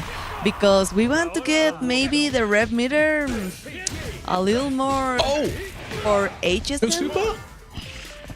Oh my, no that could have been the super. round. I mean, could have punished the... he charged it up. There we go. That's an easy punish though. Okay, Lockoff trying to go for many. Oh, Shokoken trying to punish the fireballs for Ronaldo, but I think it wasn't fast enough. Oh, be careful, please. You know the frame traps are coming. Oh, nice. Oh, good defense from Lockoff, but be careful. So scary, man. No, right? Oh. Okay, one more, please. Be careful. Yes. The crouching B again. And hard knockdown. And the close D. Oh, be careful with that jump. Yeah, guard counts. Counter hit. Ryuga. Gonna be tons of damage. Actually revving yourself up quite a bit here. Gonna go for that cheeky air reset. Into the overhead. Nice blocks from HSN, who's in that, SPG. Hidden gear available, red blow available, goes wide, doesn't get wild punish though. Oh, big drop. Maybe thought he found the whip punish there. I'm not sure, but gonna get hit by the hidden gear here from Ronaldo. Free kick, 22 yards out. This is it. Hey, but what's going to happen right now? Because we got one bar shoo here for Lockoff. So, yes, the overhead. Oh, be careful not to press any more buttons. Oh, the side change. No, HSN didn't confirm. Yeah, he made a big read. Yeah, but he couldn't really punish from that range, so was worth the gamble. Or EX into the red blow. The overheat is there. You have to do really well if you HSN here. And that will be the round for game number 1, going to Lockoff, finding the hit. Finally, to close it out. Finally, yeah. So really good patience here for Lockoff right now, getting the first point. So I think, yes, just thinking maybe I thought he was gonna change the character, but okay, Ronaldo has another chance. Nice just defense, yes, going straight into the Drago. Well punished with the DP. Yeah, clean anti-air. Lockoff, definitely once he missed that one anti-air, he's not missing another. Another one. Oh, yeah, switch gonna be a hard knockdown. Get a set up for a same side. Yeah, I got hit too. So I think this is not a really good position right now for Lockoff. Be careful. Oh, he's pressing the buttons. He's trying to make the challenge. Nice confirm. Yes. Okay. Oh, yes. big punish. I'm afraid there's going to be. We needed that punish, Lazarus. Yeah, good knowledge too, right? Obviously, not many Try players gonna rock the Gene on block, but to know I think it's like -12 or something, so you can generally get really big punishes from it. Oh yeah, trying to make another read for the roll, but still, this is the opportunity for HSN and the hard knockdown. We still need to build that bar again, but the crouching B, nice damage. Oh, let's go for the reset. Ora. Revving up that rev gauge, of course. Mr. Cry has that taunt that does rev you up if you let it rock. Nice little confirm. Okay, final round ready. Okay, the final round here for Lockoff and HSN. 1 bar for both of them, trying to go to get an entrance with the fireballs. But be careful with the jumps. Let's go for the slide. Oh, the throw take, the counter hit, he got it. Big counter hit off the shoulder, man. This is a scary position to be against Ronaldo. In the corner, he sets up this ball. What's the mix-up? Just gets hit, locked down by the triple overhead reset. DP Ryuga out of there. Another one just for good measure. Oh my god, I don't even know what happened there. The trade. Kind of unfortunate for HSN, but still with the life lead. Yeah, what a punish, Lazarus. He shoots, he scores. HSN with the Ronaldo, man. Great reactions, honestly, to make that one work. And really scary situation, right? You're just about to get revved up. If you're an overheat there against Mr. Karate, I think that's Lockoff favored there. So, you know, great stuff. Game number 3 now between these two. And, you know, HSN actually put up a hell of a fight. And I like it because both of them are so ready to try to punish the fireballs with the ignition. So, oh my god, let's go for the frame trap. You know it was coming. So, more damage, maybe. Okay, wild punish, but no, we couldn't convert. Yeah. 2C is a good answer, but it's hard to get any reward out of it unless you only hit the last hit. The second hit does mess up the combos. Let's see. It's a big jump. And the DP anti-air. Is that going to be enough to kill? Oh my god. Blink and you'll miss it. There we go. HSN on set point over Lockoff. 1 round away from closing this out. Oh my god, okay. Still, we got 1 resource, 1 bar for Lockoff, and the cancel into wild punish into the corner. Oh, okay. Nice. The cancel of the dragon. Nice. Yeah, what a bait, right? You stab the Drago, they want the cross up, get behind you, you feint, and you get the cross cut DP Lockoff with the execution. HSN in that SPG though can make anything happen. Oh the Drago Supremo. I like that. Nice hold from Lockoff. Didn't get tempted to do any of the follow-ups, and there we go. Final game, final round. Oh yeah. Between these two. Right now, I think Lockoff is waiting for the rev lows, right? So you have to be careful. You need to adjust to this. Oh, crouching B, but no bar, Lazarus. Yeah. Fortunately for HSN, the dash up DP works. It's a great offensive option. Covers a lot of defensive techs. Big wild punish though. HSN gonna be able to cash out into the super. Gets a chance for some Oki here though. This one gonna send you a bit too far away for you to do much. Okay, don't press any button. Yeah, very wise from Lockoff, just jumping out of that pressure. Oh, okay, overhead. Oh, Shipuken. Oh, no, we're not gonna spend the bar right now. Too early. No super. Oh, okay. Really good poke from Lockoff. Oh. Breath blow though, hard knockdown, scary situation. HSN got the hidden gear available. He got the DP anti. Oh. Wait, HSN's still alive. No. This critical situation. Throw take, maybe cheap damage, but you know Ronaldo can punish with those 2 bars. Be careful to use the... Oh, gets it thrown. So close to chip. HSN. Just 1 hit is all he needs. The jab from Lockoff, clutching it out. Very close set between these two. HSN can't be too upset about that. Looks a little frustrated, but I think that was a great set. And you're still in it on the loser side, of course. But wow, what a set. Yeah, I was not expecting that. HSN surprised me. I've only ever seen him play the Rock with the Ronaldo. Looked really crisp. Really crisp Ronaldo. And I think Lockoff was ready for the Ronaldo actually because of Neku and Kula. Of course, he plays a lot of tournaments online. So he gets to practice a lot with Kula and Neku. So I think it was very wise for Lockoff in that last moment just to play safer, wait, and just do the crouching jab. Not to do anything risky at all. So it was a really, really good match in this. Yeah, it was really close, honestly. I couldn't call it until right at the end, even though, you know, at some point Lockoff had a pretty big health advantage, but, you know, we know how the game goes. You're an SPG, 1 counter hit red blow, and, you know, you kind of won the set already. And yeah, I mean, that looked really good. Like you said, I think it really helps having such strong Granado players. It's a very specialist character, right? We don't really see him very often. Yeah. He just said it looked like, I think when he got like the DP anti at some point, maybe he wanted like the super and it didn't come out, but yeah, very unfortunate.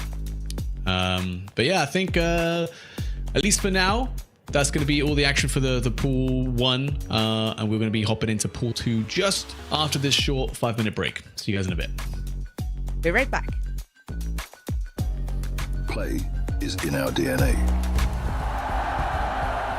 Whenever we let it out, it becomes our superpower. Now imagine an entire city being built to supercharge it. Kadir City, powered by play. We were there. For every click, every clutch, every respawn. We were there for the years of grind. And we're here. Now. The proud founding partner of EWC. Powering the biggest event in gaming. Shoulder to shoulder with the world's best. Making history. Greatness deserves a stage. Lenovo Legion. Reach your impossible.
And welcome back, everybody. It is me. I am back as Haru, here with Lazarus to guide you through the tail end of this second wave of pools.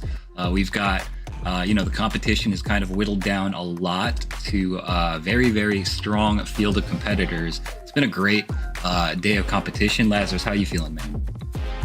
Yeah, I've been feeling good. We've been watching a lot of our European players do pretty well so far. And honestly, pretty much every game's been close. Game 3, last rounds, I think we've had that way more than any game 2-0s or anything like that. Which has been very, very exciting. And, we've had some good character variety as well.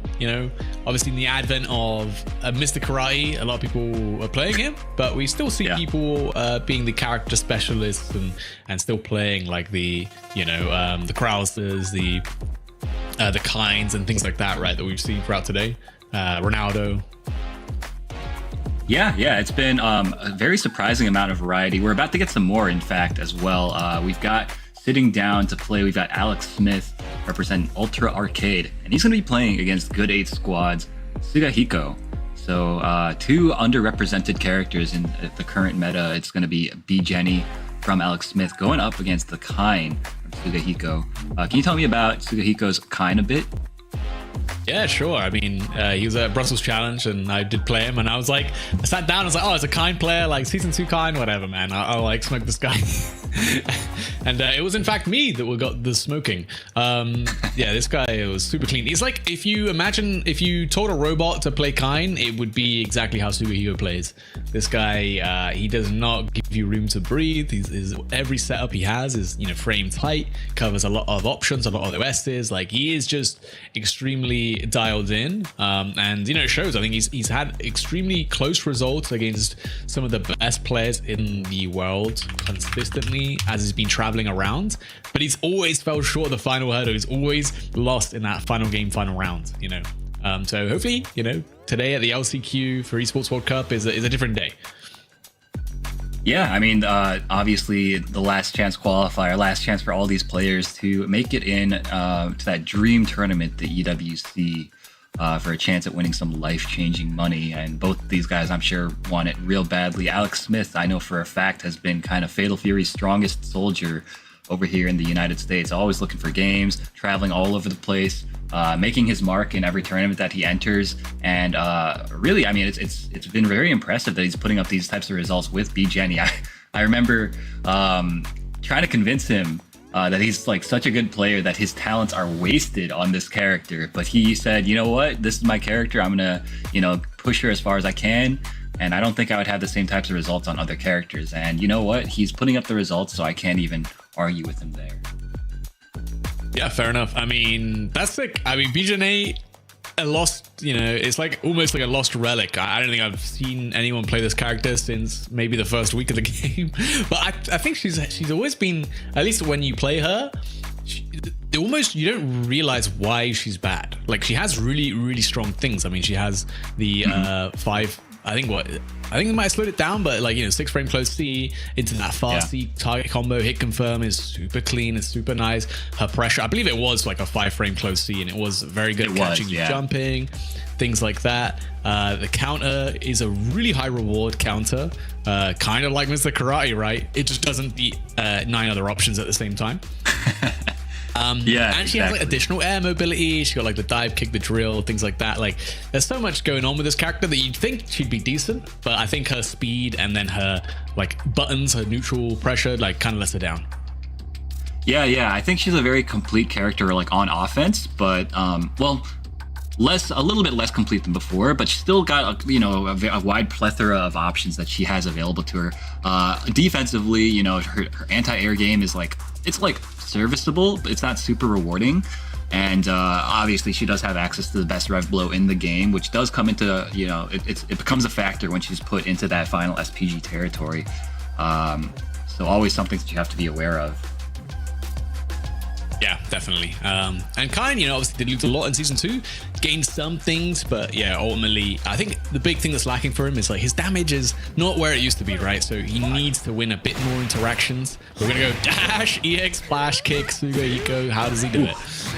The movement is already just so clean, very different. from most other kind players. Yep. I aired. Okay, lucky break here for Alex Smith. Nice flash kick out. Oh, okay. Great matchup knowledge. Weirdly for Sugahiga knowing you can flash kick break there. Yeah, well, obviously, this is one of the better red blows defensively, right? That's the scary thing about GGNA. This red blow is incredibly fast. You have to be a bit more cautious on offense now. And the throw, oh my god, look at that, bro. Like, the micro dash throw from this guy is frame perfect. Exactly, yeah. Like, Sugahiko's been playing at a very fast pace. Actually, both of these guys are trying to kind of, like, overwhelm each other. But Sugahiko is demonstrating a lot of matchup familiarity, which I think is hard to come by, especially, you know, in the East Asia region. Nice! I love that, canceling into the counter, getting a huge combo. Look at this damage. Yep. Oh, yeah. Very nice stuff. Little damage on the table. Scary situation. Sugahiko gets slapped up in the corner. Can't go anywhere, though. Oh! Clutch tech. Still alive in SPG. Scary situation. Nice. Alex Smith dashing up throw. Keeping it nice and tight. Doesn't want to, you know, press into a red blow. Yeah, really great offense that time from Alex Smith. In the first round, Sugahiko was so ready to, you know, challenge everything with those flash kicks, anti-airing very well, reversaling very well. And let's see what he's got. He's got a hard knockdown here. He sets up the orb, gonna push her into it, force her to block. Caught her with the frame trap there. Yeah, towards the Panzer. Very, very strong still, obviously. Definitely, yeah. Okay, nice. Catch them. Alex Smith gonna get the hard knockdown, gonna build back some of that rev gauge, and put on some pressure. Nice tech though from Sugahiko. Oh my goodness! Oh my god, shimmied his soul out. Sugahiko caught Tekken live 4K.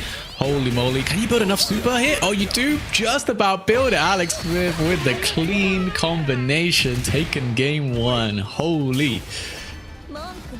That was a really exciting round. Good counter adjustment from Alex Smith, noticing that Sugahiko is a techer and preying on that habit of his. And now I think Sugahiko is going to be thinking about that a lot. We're going to see a lot more, I think, like delayed jump types of options, maybe backdashes more often, and that opens him up to B Jenny's really strong staggered pressure game. Damn, that back throw side swapped as well, kind of nice. Fortunately, Sugahiko fighting out of the corner, gets a throw for himself. Setting up the Schwarzer on. Oh, trying to let the orb do the dirty work, but doesn't quite activate in time. Okay, and this round is looking pretty bad for Alex Smith. Sugahiko taking the first round very convincingly. Oh my goodness, runs right into Farsi. Big button. Oh yeah. Oh, not that big, but it's good. Okay, little fake meaty into the throw. Stayed in front, caught him looking for a cross-up, I believe. Oh, the high dodge baited out by the red blow. Unfortunate 2B, 2C target combo. The Schwarzer rounders there to extend. And look at this damage. Oh my goodness, gets opened up by the frame trap. We're seeing Alex Smith, that's 2 times now that he's been opened up by the extended orb extension sequences. So I think he needs just a tiny bit more patience in those block strings, and I think he'll be able to defend himself a little bit better against Sugahiko's onslaught here. Yeah, you know, like the risk reward there when the orb's down is definitely not in your favor. You have to be a bit more patient, maybe choose some more mobility options in your backdash. Don't get counter hit. Just even if you take the air tech, at least the next offensive situation doesn't have like the Schwarzer rounder there to extend. Ooh, the trade. Pickup. He's been getting a lot of mileage out of the short roll into wake up buttons. Very nice. Using the whip punish. Yeah, using I think the upper body invincibility kind of saved him there. Oh my gosh, and a bait. Beautiful punish as well. This should be enough. Nice counter hit combo. Wow, the optimization from Alex Smith once again, man. The closely like counter hit into the re-jump with the break. So crazy. The damage potential. Super high. Never had to deal with Sugahiko in that final position SPG. And looking real good on set point now. Went for the shimmy there. Yeah, Alex Smith is looking real strong. You know, I'm a big Alex Smith fan personally, so I'm gonna be a little bit biased. Unfortunately, oh my goodness, Sugahiko making a huge mistake there. Yeah. Doesn't take the biggest punishment, but still. And does get a reversal throw to, swap the sides. Oh my god, the EX flash kick whiffing. Oh, no, That was fine. beautiful. Yeah, it like auto crit. Very, very well done. Yeah. He delayed it just enough. I thought it was going to whiff, but yeah, nice stuff. All right. Hiko putting on the pressure.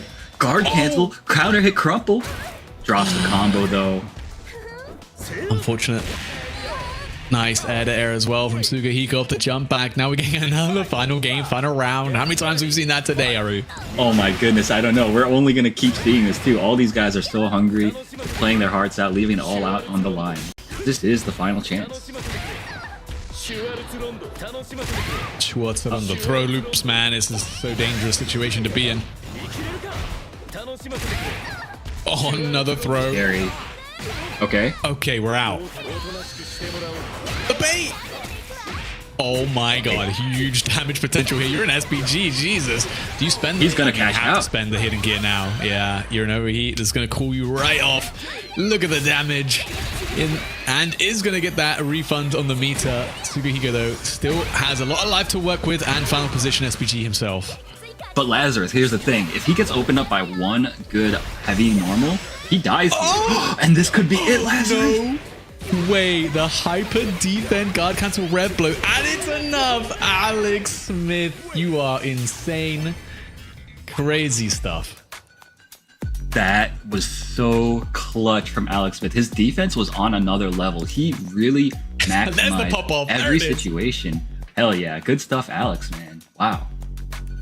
Yeah, well deserved. That hyper defense is not easy, right? Off the EX Schwarzer Panzer, like it's basically, I guess you can delay the flash kick like quite a lot there, right? So it might not be hyper defense timing. It might just be a guard cancel or things like that, or a just defend. Right. But making the big reads, and it pays off. Alex Smith with the Bijan name, man. Crazy. I think that's gonna be up against Cooler now for a chance at that top 16 winner side, which is it's a tough position to be in. But hey, if he's playing like that, I mean, I don't want to be Cooler right now. Oh, definitely. I mean, the way that Alex Smith was playing, he's very. I think it's really inspiring. I think the fact that he's taken a lot of like really like tough losses to like people that he should have beaten in tournaments. That's happened many times this season, and he's just like brushed it off. And look where he is now. He's in the LCQ. He's still in winner's side. He's about to play one of NA's greatest in Kula, and he definitely has a big shot at taking him down, I think. Yeah, I mean, definitely. I think it's a matchup that you're not going to see very often either. So, I mean, Ronaldo, a little bit more common, but BJNA, I mean, yeah, the combo at the end there to clutch it out, it was almost frame perfect to be able to kill there. It was so close. But yeah, well deserved. Unfortunate for Sugahiko, obviously. Also on the kind, doing Lord's work, of course. Yeah. But still in the tournament, still going to be on the loser side. I'd be surprised if he doesn't make it into that top 16. Yeah, I would also be pretty surprised, especially looking at this bracket path. I mean, assuming he wins this next one, he's going to have to play Adnan KOF next, which very, very volatile player, right? I was watching that match that you guys were commentating before. Very exciting player to watch, certainly. So that I love the probably way you not going to phrase see that. that. Exciting player. That is a great way to put it. Unpredictable player. But we have our next matchup getting ready. Lockoff versus Xiao Chai. Which, I don't know. Lockoff, obviously we saw him on the Mr. Cry. You have a very close set versus HSN. Xiao Kai on the other side. We, again, don't really see a lot of some of these Chinese players. So, but did beat XYZZY to be in this position where the winner makes it that top 16. So Xiao Tsai, he actually he went to Brussels this year, and he got 13th there, losing to Yunwoo, and can't see who the other one is, but losing to Yunwoo 2-1, that is there's no shame in that, right? I mean, Yunwoo is a serious player. He's already actually in the top 16 himself, so we know that Xiao Tsai, he is a serious competitor in his own right as well. But that's to say nothing of his opponent here. in Lokov. I mean, what more can you say about Virtus Pro Lokov? He is one of NA's greatest. Very nice guy. Like Haseo kept saying, he's a very popular player in that community, and in the United States community as well. He's been able to travel more. Oh, here we go. I swear they must have had some like Chinese Billy training camp, man. All these Chinese players playing Billy, and they're all super elite with him. I need to know what they were cooking. These guys, the Chinese players in particular, they are tier enthusiasts. One way to put them. So, no surprise to see, you know, a wealth of Billy experience, a wealth of karate now as well. Mr. Big as well. You're only going to see them play good characters. They used to all play like Hotar. Remember those days? Yeah, that is true. That is true. It looks like they all just decide like we're all going to play this character and we're all going to be like the best of this character and we're going to piece up everyone who doesn't know the matchup. Oh, well, doesn't know the matchup as well as us. Oh, exactly. What a bait! Oh man, I wonder. Interesting. I mean, maybe it was looking for the hyper defense timing, and then the buffer still came out. That'd be my guess. Yeah, that was my guess as well. That was a great call out. Shoutside though, taking round 1 against Lokov. Lokov looking a little bit like he needed to find a way in. He was getting a little bit desperate to do so. Yeah, I think it's an interesting matchup, right? Like you'd think the Drago Supremo, this counter stance from Mr. Cry, put in a lot of work versus Billy, but it's hard to use because the follow-ups will actually whiff. The follows will just whiff if you counter the fast C at like max range, right? But you have to try and approach instead. And you know, Mr. Cry does have some great approach tools, has the EX Cadillac, and has a lot of other great tools. But it is still a little bit of a work, a little bit of a challenge. Yeah, definitely. Ooh, finds a big jump in outside, taking damage really for no reason there. And this is really dangerous. Nice air JD on the anti-air, and a great challenge using those lights and confirming into super. Yep. In SPG now, the EX Tatsu becomes way better when you can do the red blow at the end of it. Dashes up, gets a big counter hit. Shao Kokoken coming in. There's the red blow spaces. And another one. Oh, he's why just not? going in. Anything will do it. Wow. And the mash. Great red blows from Xiao Chai. Oh my gosh. And he just runs right into it. what a move, the EX Cadillac. Yeah, Tatsu's very good. I mean, look, he tries to warn you, right? Incoming, and you know, if you get hit, that's on you, man. Exactly, yeah. The problem with that move is that it also has quite a deceptively large vertical hitbox. So even if you think like, oh, I could neutral jump it and punish it, it is tough. It is actually, yeah, you have to time your jump to get anti by it. Right. Exactly. Lokov though looking really good. He's got Shoutsai going corner to corner. Something crazy about stance, unstance, dash up DP. But hey, that's the Mr. Karate way. Oh yeah. And Lokov was always fairly comfortable taking those calculated risks. Okay. Gets the cross up. Shoutsai losing game 1 here. Lokov looking pretty good. Round 1. Get ready. Fight. Very clean stuff, actually. I think Zhao Kai didn't really anticipate, Mr. Karate's, obviously he's got the jump back D. The taco kick is really powerful. Having a big cross-up move like that makes it so much harder to anti someone who's crossing you up. Oh, definitely. Oh, no anti there from Shoutsai. Doesn't get the air JD. Oh, I think Lokov delayed that fireball quite a lot, to be fair. Probably messed up the timing. Yeah, definitely. Okay, finds the hit. Gonna go into a combo. Let's see if he spends a bar here. I feel like he should. Yeah.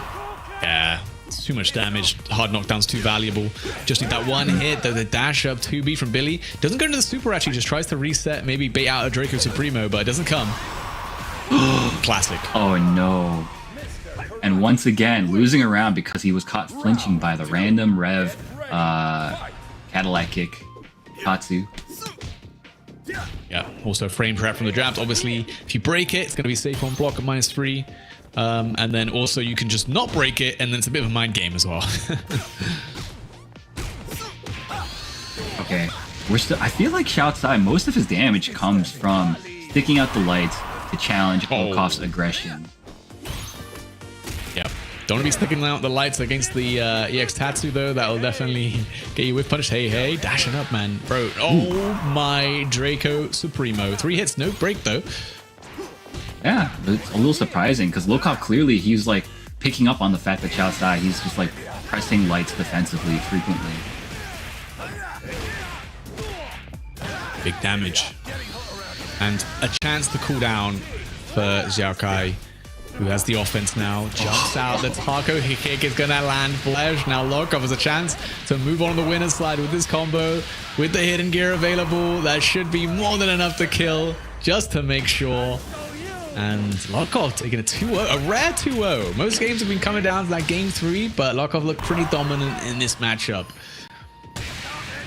He did indeed. That was a really clean set from him. The first round of the first game, Lokov was looking a little tiny bit lost. Like, how do I approach this guy? He was getting checked a lot. But once he kind of figured out Xiao Sai's game plan, he really was able to deconstruct him and get in and really have his way whenever he wanted. So really well played from Lokov.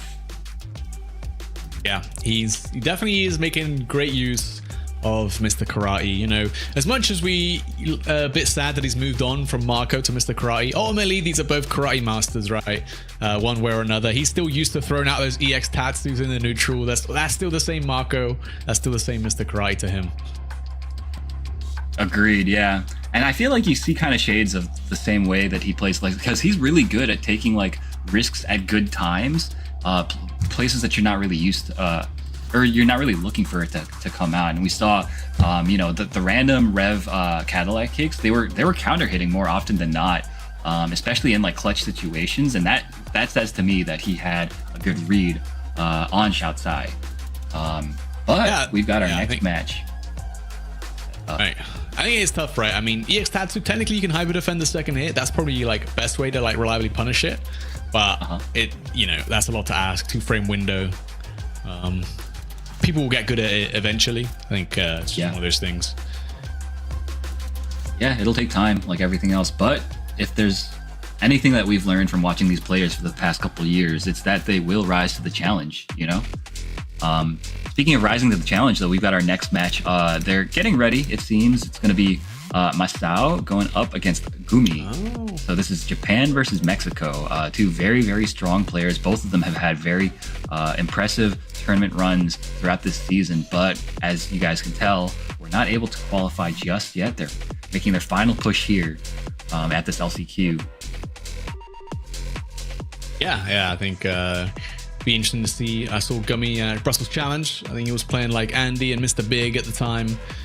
Hard to judge what people have done and moving to since the advent of Mr. Karate, but should be good. Masao beating out Jack and Jack, who's one of France's strongest warriors in Fatal Fury, has a pretty mean Dong Huang.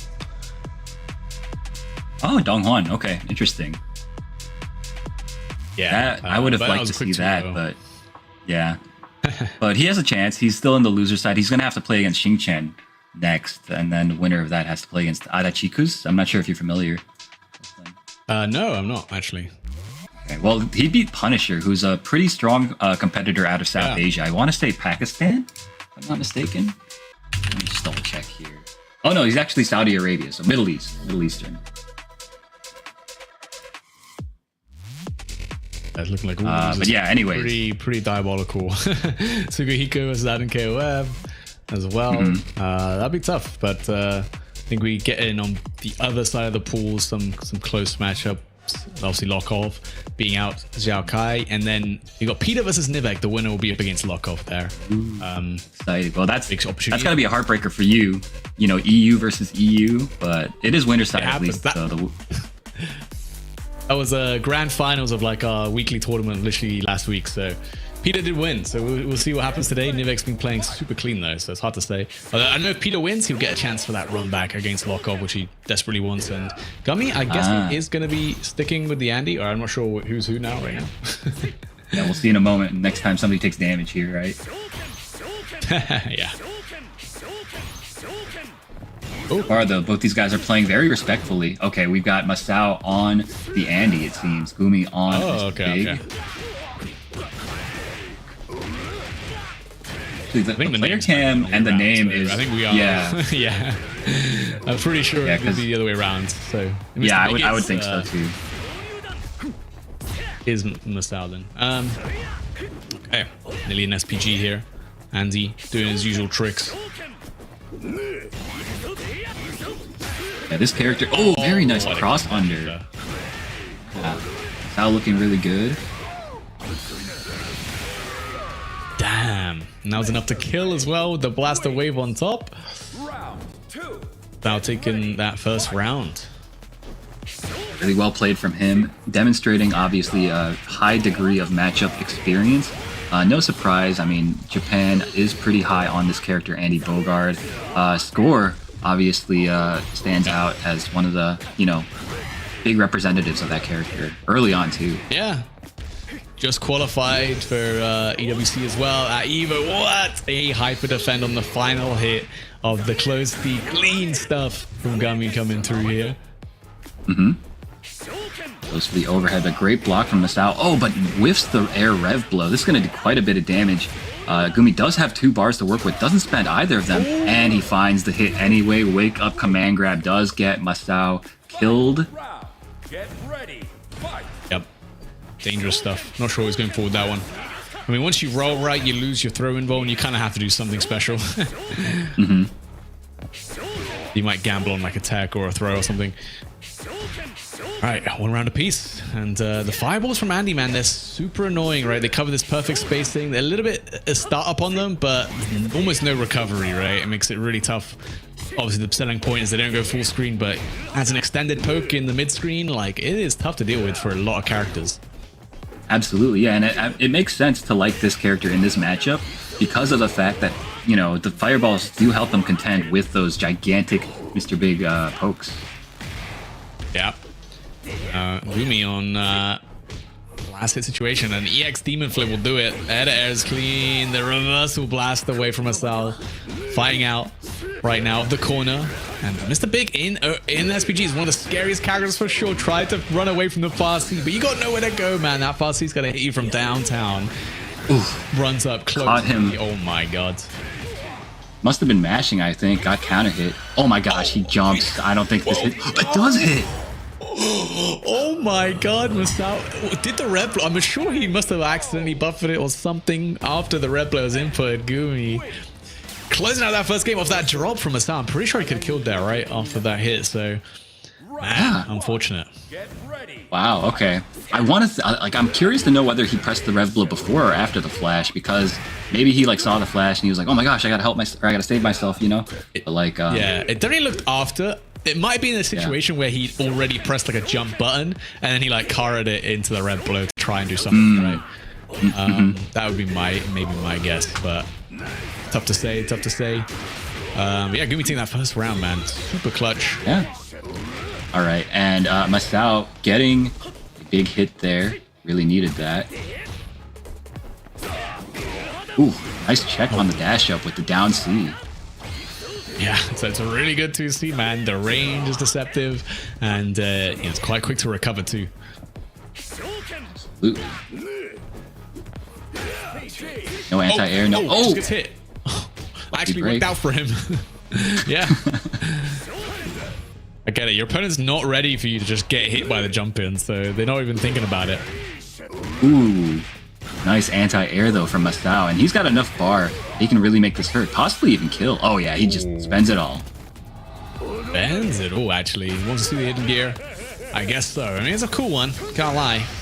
Just a nice close-up of Mr. Big's big bald head. Yeah.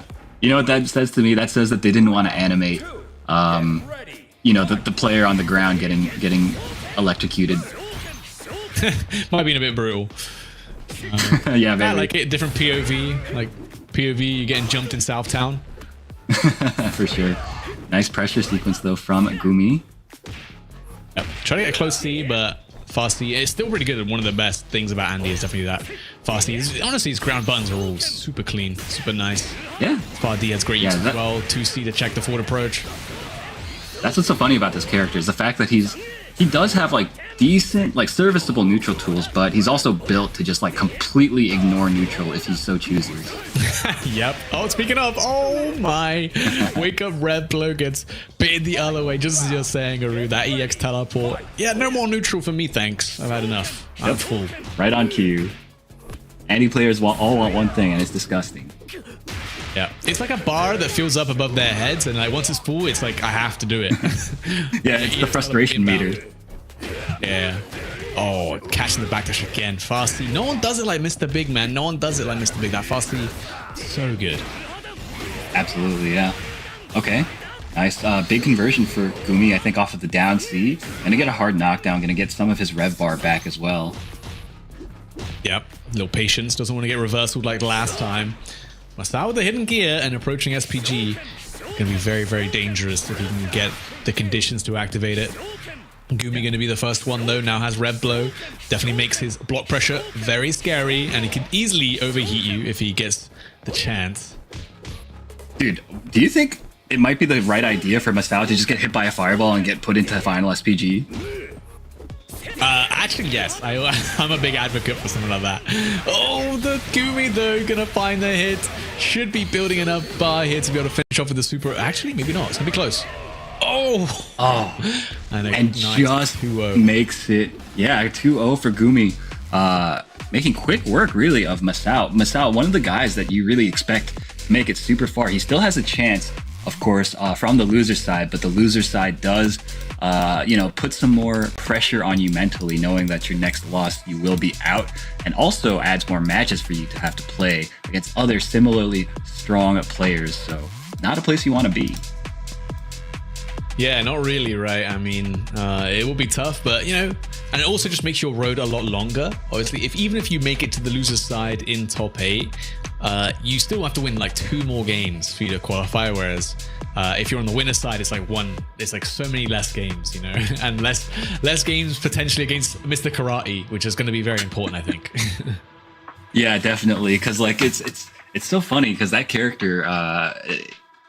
Obviously, he's got one move that makes him really powerful, but the fact is that different players can use that move very differently. So it's like every time you play a new one, you have to like figure out the timings that they like to go for it, and then play around it, what options they like to use out of it. It's like there's so much going on there just out of that one move. The branching sequences is just it's mind blowing. I like Igumi. He like pressed his C button there. Like as the last hit, the super hit, as if like it does more damage if he like just frames it. You know what? Yeah, I mean, involved. Maybe it did. I don't know how the character works. Like I haven't labbed it. Maybe it's possible. It's possible. I love to see what the players do, like when they're either getting hit or like they're doing like a combo or things like that. Like when I get hit, I just mash buttons like crazy. Oh yeah, which me too. Is a terrible idea in games where there's like air teching and stuff. Luckily, like not really a thing in Fatal Fury, but in games where air teching and they like drop the combo and I'm like caught mashing, I'm like, oh damn, that sucks. Yeah, no, definitely. That's happened to me way too many times to count. Okay, so taking a peek at this bracket, I think there's a high chance our next match is going to be Nivek versus ET. This is going to be a loser's side match going into the top 16. Oh, a rematch, isn't this? Didn't they play this in the winner's side? And Nivek actually won, right? You're right. It was 2-1 too. Yeah, it was super close, but Nivek played super clean. So you gotta be thinking as Nivek, you're probably fairly confident. But you just lost to Peter, which you can't feel too bad about. It's gonna be another Andy in that top 16 winner's side up against Loco. That's a rematch. We'll get to see that after we finish the pool games, which we're getting very close to. But Nivek versus ET. I wonder what ET does, right? Do you go back? Do you stick with the Mr. Karate, even though Nivek already showed you his Krauser can definitely beat it?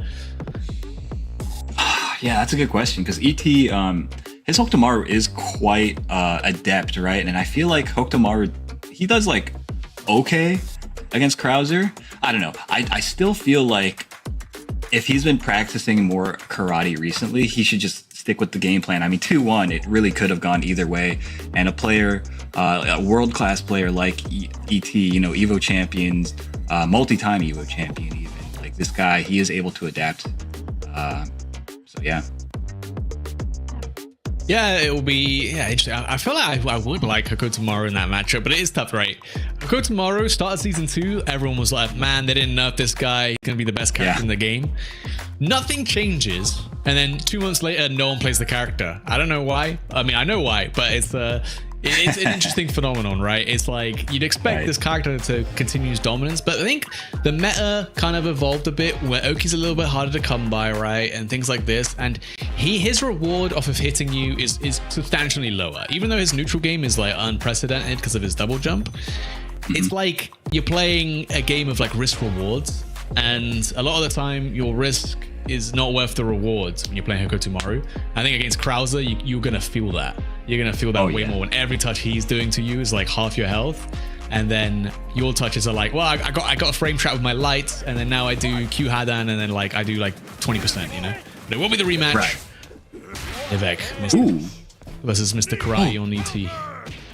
Yeah, drops the punish, the combo off the wild punish. But ET finds another hit anyway. Gonna get a soft knockdown here. Tries to chase the roll, but lets him roll out of the corner. A bit unfortunate for ET. And now it's Nivek's turn to put on the aggression. Never mind. Draco Supremo, baby. On the frame trap situation. Can be scary, right? Especially on a character with the command grab, but we saw Nivek doesn't like the command grab. He doesn't really go for it. Understands right in your face. Cross up, JC. That's the power of that big cross up move. Sir. Damage, holy moly. To the corner you go. Oh my goodness, he is just... Nice block. Oh my, clean stuff from Nivek. Can't quite finish it off though. And does get the jab at the end of the first round, going the way to Nivek. Very nice. Could have gone either way. See what adjustments come out from both these players. Wait a minute, drops the combo. Yeah, I wanted like the soft reset, but didn't really pay off. Kind of bait. He was trying to play around something there, but ended up just like standing still a bit too long. And again, dude, these stances are not great from ET. He's gonna really need to take a look at the timings that he goes for it. Yep. Missed opportunity there for Nivek. Gets hit by the EX command throw from the Draco Supremo. 2 bars spent from ET, but he does close out the round before it got a little bit too scary with your opponent in SPG. That's right. Nivek, though, does enter this final round with 2 super bar. Oh my gosh. Too slow. Okay.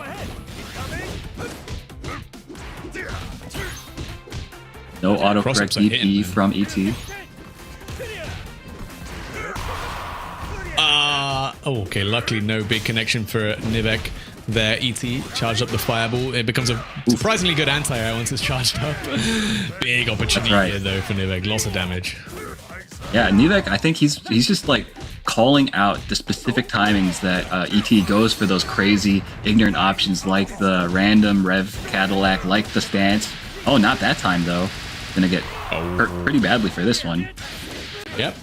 Gonna be put into SPG though, and no hard knockdown unless you play the situation. The air is clean. The mash, the 2B works out into the hidden gear. Nivek, I think you're just about alive. It's gonna be close though.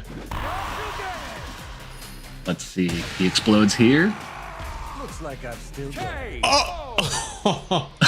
Wow, that actually killed, man. ET gonna be taking the first game here, man. Holy. Get ready. Fight. That was a very clutch situation.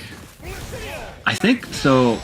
It looked like Nivek was trying to call out like a Draco Supreme and waited out, and that's why he just ended up getting hit by the down Bs before. Oh my goodness! Wake up, counter, and do a ton of damage. So just did it. Yep. Especially when you get that clean hit counter right. You don't even have to spend very much rev because you get to just break the follow-up as opposed to having to rev cancel it. So it's so clean. Wakes up with a DP on what looked like a safe jump, to be honest, but it wasn't safe enough, I guess. Nice wake up jump. Kaiser wave. It's not enough though. Dude, he has the command grab. He has such a good read on when ET goes for those random neutral Draco Supremes. Wait, is he dead here? Nah, no way. Oh, the read on the throw. Nivek guessing right on so many of these situations, man. Scary situation. Should have been Nivek's round anyway, but the pixel of her life. ET almost made that sick comeback. JC, bang. Gonna be a ton of damage here. Yeah, catching the back of ET's neck with that one. Gets a big knockdown here. Tries to chase, but the back jump from ET and a great, huge fireball. Hey, hey. Damn, try to neutral jump the follow-up, but ET delays it a little bit. Smart stuff. As smart as you can get. Yeah, right. I was about to say. Nice. Baits it out. And with the wall hop. Very nice. Stylish, too. There's a zero frame. Yeah, clean stuff, Nivek. ET, though, does have 2 bars to work with here. Oh, and this, yeah, this should do it. That was kind of gas, actually. The 2B to low profile, the early JC, actually worked out. And that's that KOF DNA, bro. That's the... You better have clean jump-ins against a guy like this. Get ready. Fight. Found the answer to the JC, which is basically what I was looking for. Nice hyper defend guard cancel. That's what we want to see. Wake up DP. We don't want to see that. Catching him try to jump out. Oh, it is. Hey, hey. ET's been really good at calling out when Nivek wants to try to cross him up and meeting him in the air with like the jump Ds. Uh-oh. Yes, ton of damage. Get counted by leg tomahawk. That'll happen to you. Command throw, first one we've seen.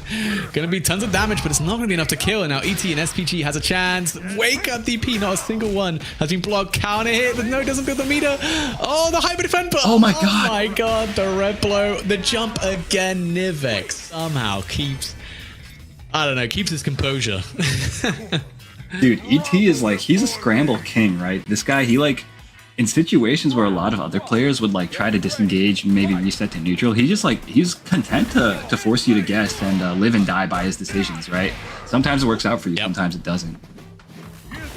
And these dash up leg tomahawks are working out so well for Nivek. He's always catching ET trying to do the dash up 2Bs, which usually so hard to get around such long range, such low recovery, but leg tomahawk doing a great job. Definitely. That was a beautiful air to air there into a full conversion. Bang. Well done by Nivek. And now he is 1 round away from eliminating ET, beating him once again and moving on into this top 16. Yeah, can he do it again? That he's still clean with the hyper defense, man. He's still clean, gets hit. Big opportunity. Nivek gets the link into that 2C. Tons of damage. Gonna end in the Kaiser Claw for the hard knockdown. ET. Whoa, finally a bait on the reversal DP. And Nivek, you might just be able to kill. This is Krauser we're talking about. Gigantic Cyclone. Is it enough? Still alive. Oh my god, Aru. Uh-oh. I've seen this one too many times.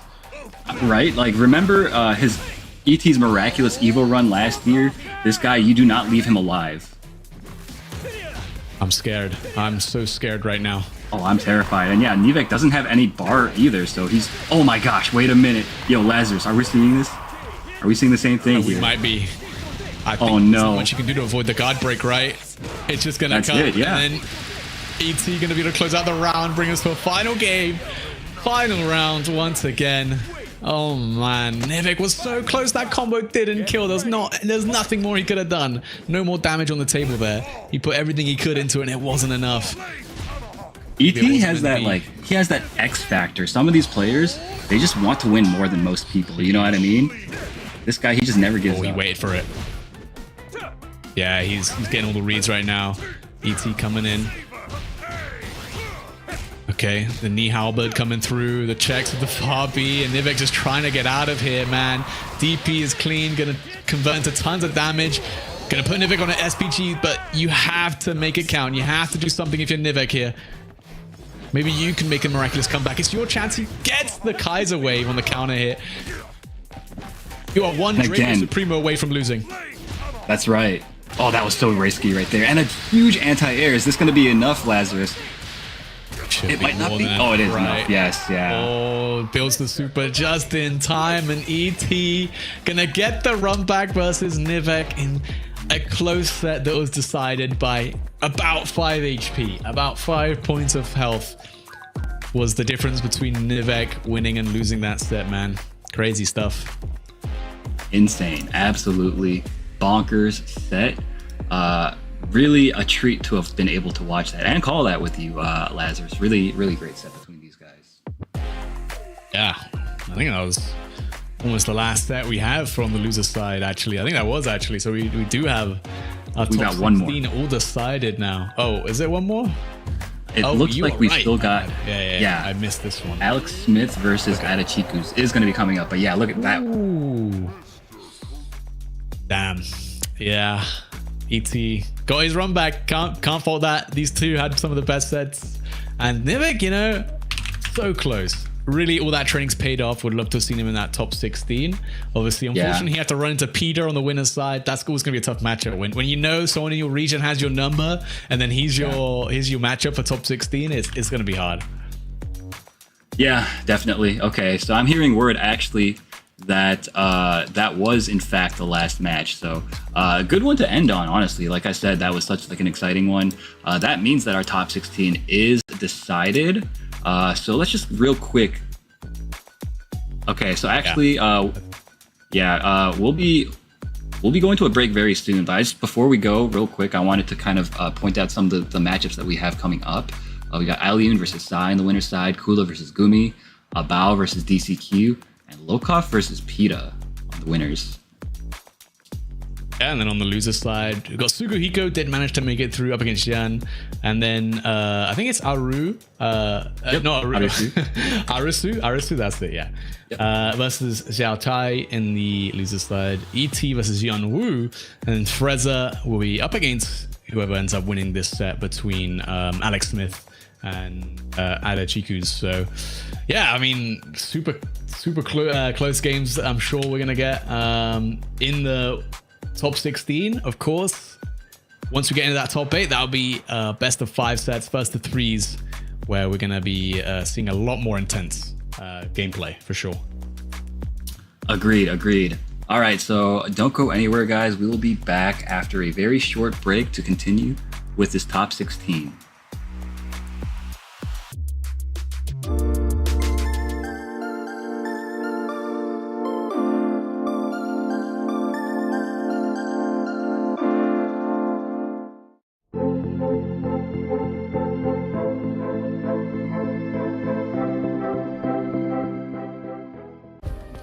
Play is in our DNA.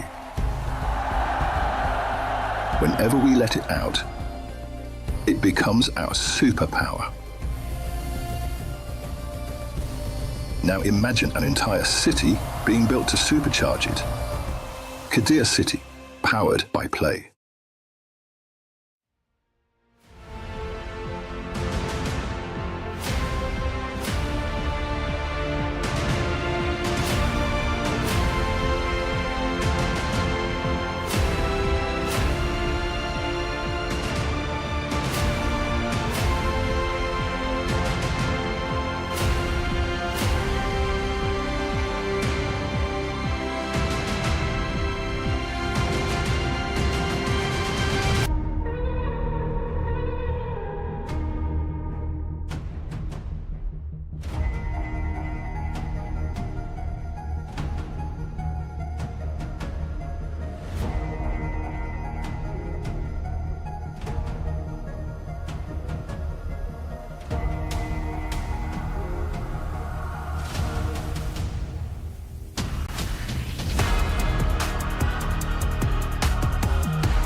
Hello, hello.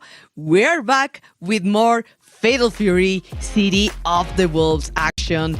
I'm glad to be back with you, Aru, because we are going to have a very good top 16 right now. That's right, yeah. So we were talking a little bit before the break about the people that made this top 16. It's obviously stacked with a bunch of really, really strong players. Yeah. On the winner's side, we've actually got Alioun going up against Sai. And then we also have Kula versus Gumi, Abao versus DCQ, and Lokov versus Pita. So already very, very strong. Can you go walk through the loser side for us real quick?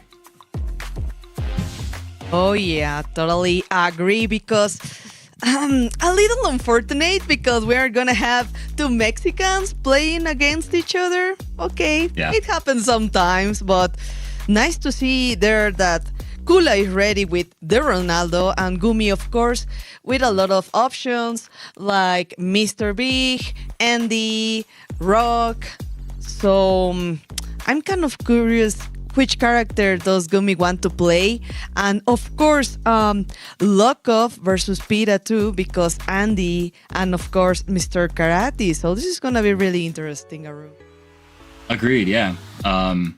So I think okay, so also on the loser side, we can't forget we have Sugahiko going up against Shen, Arusu going up against Xiao Tsai, ET versus Yunwu, and Freezer versus Arachikus. Arachikus is the last one to have qualified. So this is like loser side is almost all East Asians except for Freezer.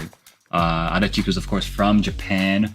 One of the players that has kind of flown under the radar a tiny bit, but obviously a very strong competitor to have made it this far. Of course, because Shan already in losers, so Xiao Kai, of course, and ED. Yeah, but okay. Abao versus DCQ too, so I don't remember which character was playing Abao. Do you remember, Aru? Yeah, so he used to play Hokutomaru, but I don't know if he's still playing Hokutomaru, you know? A lot has changed since those days. Well, that's true. Maybe we can see a Karate or Mr. Big, right? But yeah, I didn't want to say it, but yeah, you're right. Yes. You know it's coming.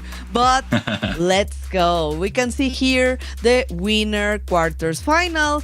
We already said that Alioun and Sai, we're going to see this match. Maybe, no, I think we're going to watch first Kula and Gumi, right? Yeah, your favorite, the Mexico versus Mexico, most likely. Oh, it's actually going to be Abao versus DCQ first. Oh, Abao is what I'm hearing. Yeah, so it's going to be a Japan versus China affair. DCQ, we've already seen him a couple times, plays a very strong Mr. Big. Abao, no clue who he's going to bring to the table. Possible Hokutomaru appearance, but we'll see. Very interesting that we haven't seen like really a lot of Hokutomarus, you know. He was the popular character in season 1 with Hotaru and Kain, so I still think that Hokutomaru is a really good option, like overall against any character in the cast. So let's see which is going to be right now. Yeah, we'll see. I mean, that's the thing with Hokutomaru, right? Like, his neutral hasn't changed, like, almost at all.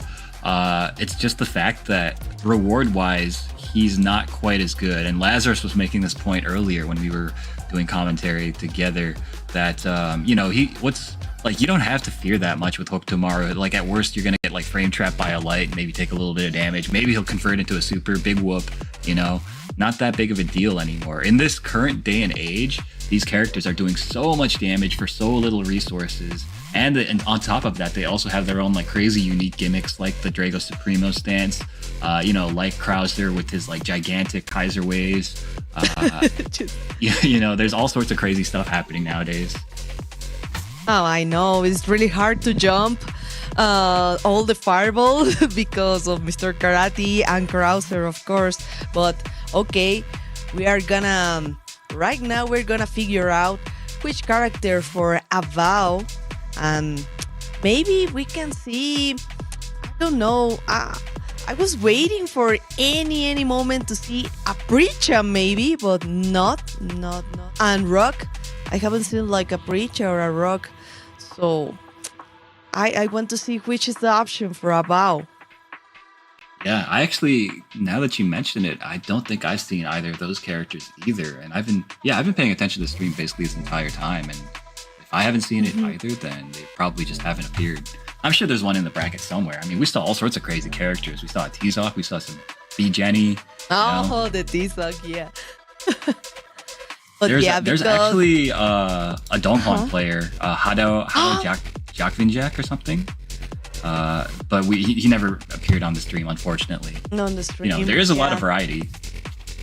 And because Super Grenya didn't make it, we couldn't see like a pre-chai specialist, right? So, okay, a little unfortunate, but okay, we still have options. We still have matches.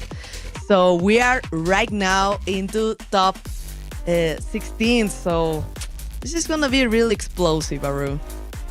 Yeah, definitely. Again, like we still have no idea who Abao plays, but there is a chance that it's going to be Hokutomaru into a Mr. Big. Oh, let's see. Oh, it's a Billy. Oh my god. Oh, really good option, okay, to fight versus Mr. Karate. Of course, the Billy and the counter hit too, because, oh my god, DCQ already is suffering a lot from this entrance.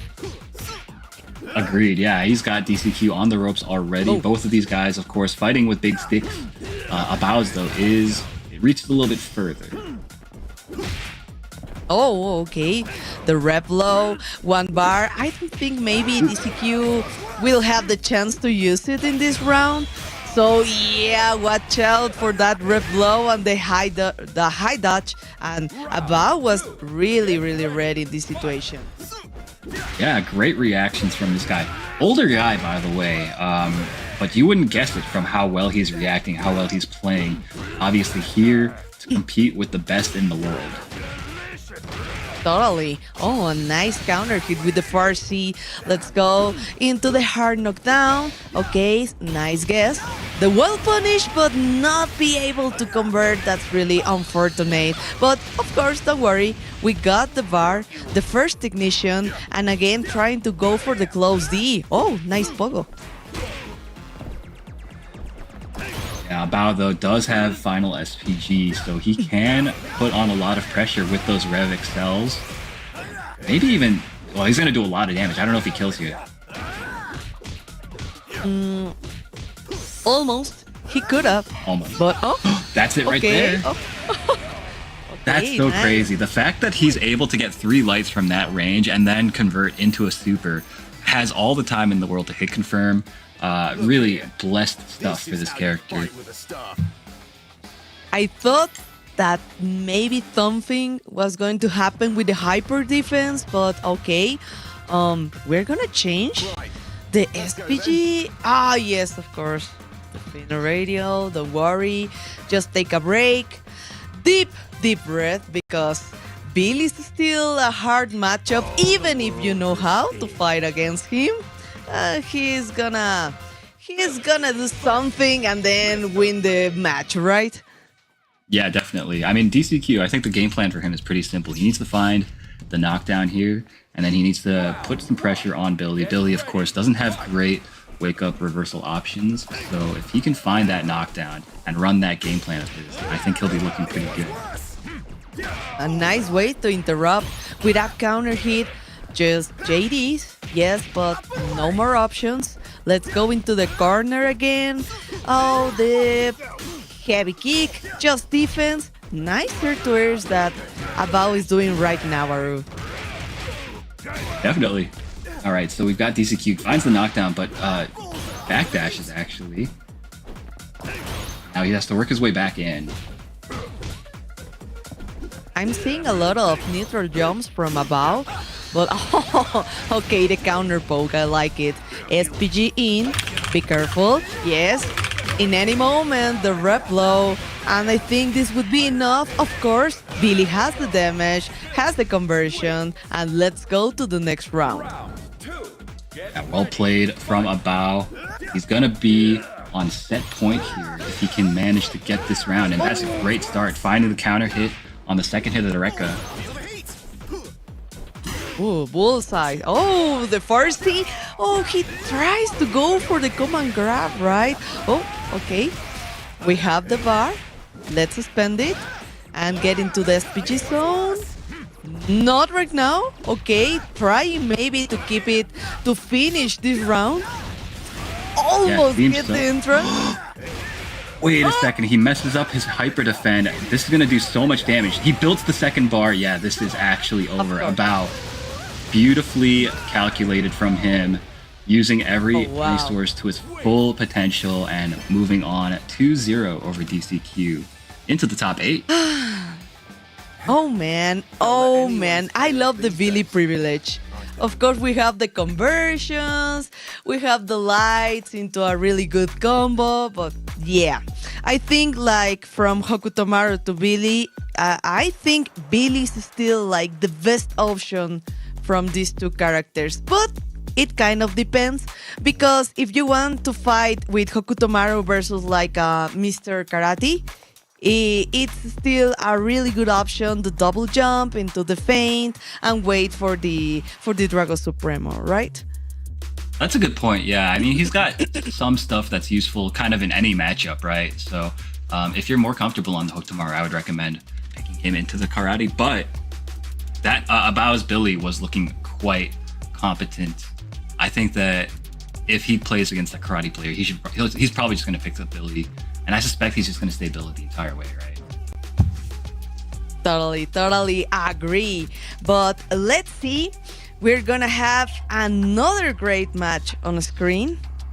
Because, yeah, I think right now Kula and Gumi are prepared to be on a stream in this moment, Aru.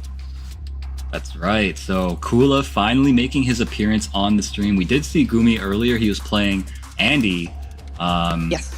Against, it was Masao, and he beat Masao 2-0 in a very strong performance. So this guy obviously here to play, here to compete, here to make it as far as he can. But the same can be said for Kula, who is one of Mexico's greatest, both in this game and in the King of Fighters.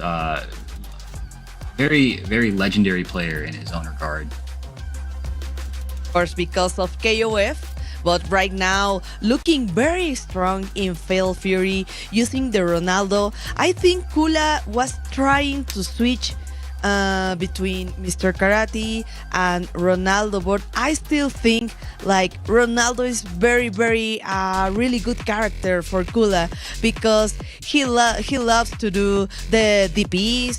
He likes to mess with the opponent's mind. Like if he going to do another DP, maybe like the 5th time, and yeah, it works, Aru. Yeah, he's really good at getting under your skin, Kula. I think Ronaldo certainly fits him very well, and also just the fact that like he makes decisions really quickly, and Ronaldo is a character that puts you into these situations very frequently where you have to guess, is he going to frame trap me? Is he going to go for a throw? Is he going to try to steal a turn? And he's really good at cycling his different options and kind of maximizing his returns from all of them. So this should be a very good match between two very strong competitors from Mexico. Definitely. And with a lot of options, at least for Gumi. But remember, maybe we can see the Mr. Karate for Kula too. So I don't know. It depends. I know he actually he doesn't play a lot with Gumi in the online tournaments, because Gumi doesn't like to play a lot of online. But Kula is always practicing, is always ready, because he knows a lot of matchups. Oh, that's true. They play already in Blink Respawn. And Gumi was using Mr. Big. Oh, okay. So I wonder if he's going to go with the Mr. Big again. We did see the Andy earlier, but Gumi, of course, does have a lot of different characters that he plays at a very high level, so we'll see which one he chooses to bring out for this matchup. I think we're still currently trying to get the players situated, so bear with us here while we do that. I just wanted to also take a look at the rest of the bracket. Actually, Alioun just beat Sai 2-1. So Alioun is going to be in the winner's side of top 8 as well. And PETA beat your boy Lokov 2-0. PETA then is going to be on the winner's side of top 8. Oh my god, one of the strongest, Andy. I think it would be really worth. I think that would be a great opportunity if we can see Gumi versus PETA too, because of the Andy. But let's see. Yeah. Oh, okay. So in loser rounds, we're gonna have Lokov versus Shan. And Tai just waiting for his opponent because of Freezer and Adachi Kus. I'm afraid I'm not sure what does Adachi Kus plays actually. Yeah, I don't know either, unfortunately. And Xiao Kai versus Arusu. Yep. Arusu. I can kind of read hiragana and katakana. But Okay. I don't practice too much. Oh, well, yeah. It's on the screen right now. You have to dance. You have to promise that if Kula wants, you have to dance the Ay Kula, la gente reclama. You know you like that song, Aru. I love that song. Yeah, it's definitely a classic. Yeah, but yeah, obviously a very historic player. Kula is a lot of very funny stories about this guy. Gumi, though, of course, has been around for a long time as well. Gumi, I think, started in NRS, I believe, is when he became like very, very good and known. But now he's a very strong KOF player and also now a Fatal Fury player as well. So no surprise to see him competing at this high of a level. But Kula is not going to make it easy for him. Oh yeah, so Megumi. This is what we say in Mexico too when we see Gumi play. So I think they are ready. The handshake, and of course, Gumi. I think he prepared a lot for this situation because he knows there was an option that maybe he was gonna play versus Kula. So he remembers Bling Respawn, and actually Kula won that tournament, Daru. That's right. Yeah, I remember. Do you think... Oh, okay. Interesting. Do you think Gumi plays against Neku very often?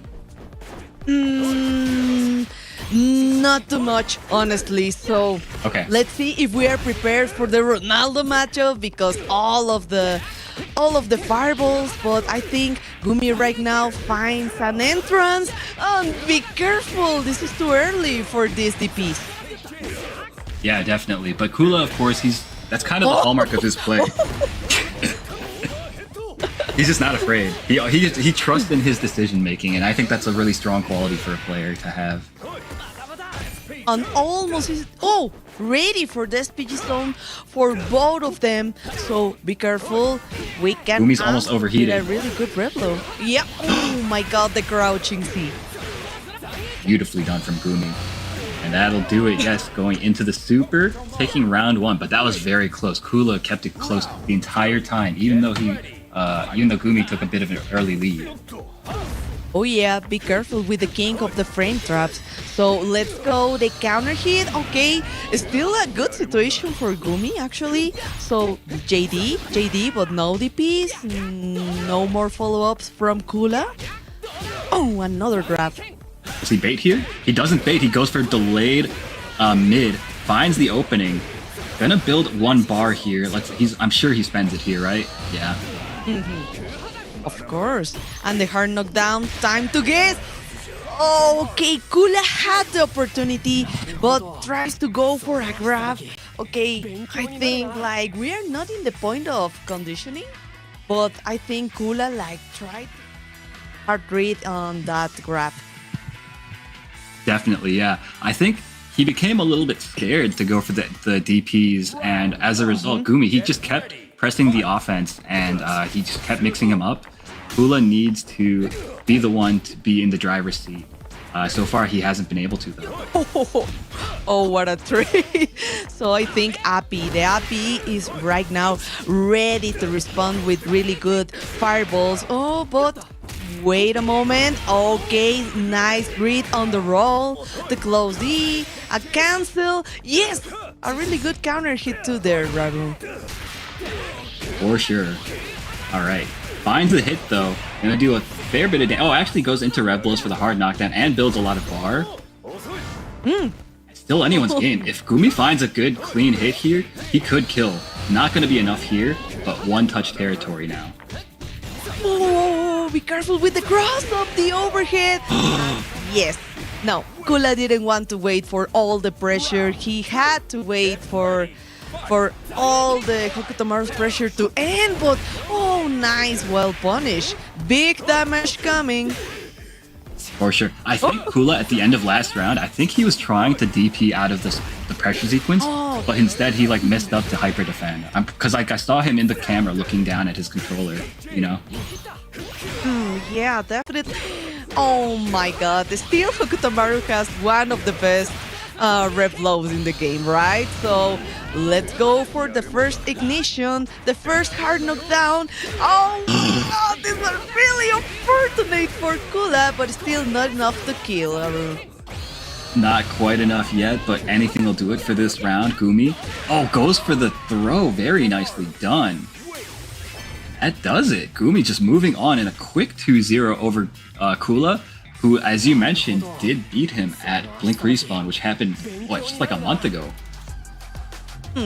I was wondering, this time I didn't see like a lot of DPs like you said in the last match. I think Kula was kind of afraid this time to do more DPs to get to the condition points, but I think Gumi was really patient. This time the decision was to change to Hokutomaru and it really worked out.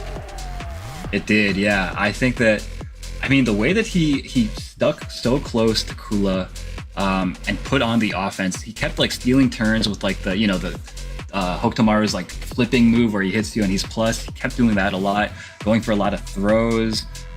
Really, he just didn't let Kula set up. Like, because really what's scary about Ronaldo is when he's like around like 3/4 full screen and he starts like, doing the keepy uppies with the ball. That's when you have to be really scared, right? So as long as you're attacking him, you don't need to worry about that at all. Exactly. I was thinking the same thing. This time, Gumi tries to adapt because he wants to play aggressively first. Because if you let Kula have the moment to start the pressure, it's really, really hard to stop him. So yeah, I was thinking the same thing, Aru. All right, so that means that all of our winner's side top 8 is determined. So from the top, we've got Alioun and Gumi, and also we've got Abao and Pira. Meanwhile, we've actually got a bunch of loser side matches queued up. We're going to be streaming 2 of the loser side qualifying matches. The first one is most likely going to be Lokov versus Xian. So 2 very explosive players, very reads-based players, very aggressive players. So this should be a very exciting matchup. And as well, I think we're going to be broadcasting Sai versus Freezer. But before that, we're going to have, as you guys can see on the screen, Lokov versus Xian first. Okay, so this is gonna be the Karate and the Gato, right? That's right, Karate versus Gato. So 2 very reads-based characters. I think that Karate has a bit of an edge in this matchup just because of the fact that Gato, he's a relatively honest character in the current meta. He still has to like walk up to you. He has to attack you. He doesn't have anything like super cheap. The fact, like his cheapest thing is the fact that he moves really quickly and his C normals are quite good. Definitely, that was what I'm gonna say because he has a really fast dash, so he can get really, really fast into your comfort zone. So you have to look out for both of them has a command throw. So you have to be careful. You have to be ready to jump or maybe try to catch something there. So let's see. Lokov and Xian right now on the screen, and we're gonna wait for Kula, Junwoo, and Sai and Freezer. So we are ready, Aru. We're gonna start, of course, Mr. Karate versus Gato and a little Drago. Don't worry, it wasn't the EX version. So, 50% of the rate meter right now for Shan. Yeah, he's using a lot already. And Lokov going to do a ton of damage here, but again, he's pretty close to overheating himself, so he cuts the combo a little short. Ooh. Counter hit. Oh no! Oh. Well, at least he tried, Aru. Because at least he tried. he had like a buffer, maybe a buffer for that DP. And of course, he tried to do something with the red blow, but still there wasn't an option, like, actually. Yeah, a little unfortunate there for Shen, but, you know, you can't dwell on it. You have to shake it off and move on to the next round. Right now, he is once again finding himself in the corner. Very nice punish there. Putting on the pressure, finds the hit, but doesn't believe. Oh, okay. But Lokov already with the DP. Of course, 2 bars right now for Shen. Let's spend the first one. Hard knockdown. Oh, the side change with the closey. Okay. And let's go again. Try to guess. Oh, doesn't continue blocking, gets hit by the air rev blow. Finds the punish, but doesn't complete the combo. Okay. Now, Shen is overheated. This is really scary. Just going for pokes. Very wise. Very wise, honestly, Aru. Because I think in this situation you want to keep it safe, so it worked out. Oh my goodness. Sit in his face, delayed Drago Supreme. What a beast. Okay, again and again with the Drago Supreme. Right now, the first hard knockdown. Oh, they cancel into the overhead. Of course, and a critical situation for Shen. What a bait from that Drago, right? Yeah, really well played from Lokov. I mean, he just his offensive sequencing there really carried him through that round. Shen, he's gonna need to find the opportunities himself to go on the offense. A nice wild punish. The round start. Oh, it really helps a lot for Lokov. Oh, okay. Oh, counter hit. Be careful, you're pressing too much buttons. Okay. We got no bar, but still in a good position to keep the pressure going. But nice TP. Agreed. All right, let's see. He's gonna spend. Probably gonna use the bar here, yeah. Yes, of course. Oh, nice. Oh my god. Shen mistimes his meaty and now has one more chance. Goes low. Okay, the crouching knee. He tried. Wait. I think he's dead. Yes, because of the hidden, of course. Oh, yeah. But we already see a really good patience from Shen. Actually, it really works out this time in this round because I think Lokov tried to bet everything with that jump from the wall, but okay, we still have one opportunity. But let's start with the standing C into the wild punish, Aru. Yeah, really well done from Shen. Great call out. And now you see he's putting on the pressure like I said he needed to do. Ooh. Nice block. Oh my gosh, just jumps right, or charges right into Drago Supreme overhead follow-up. That is so annoying. Indeed.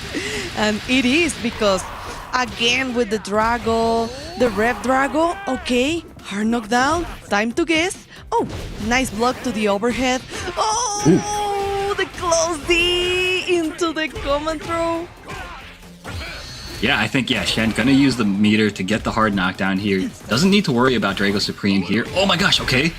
Yeah. The layered offense catches him with the command grab, and Shen evening up the set count at 1-1.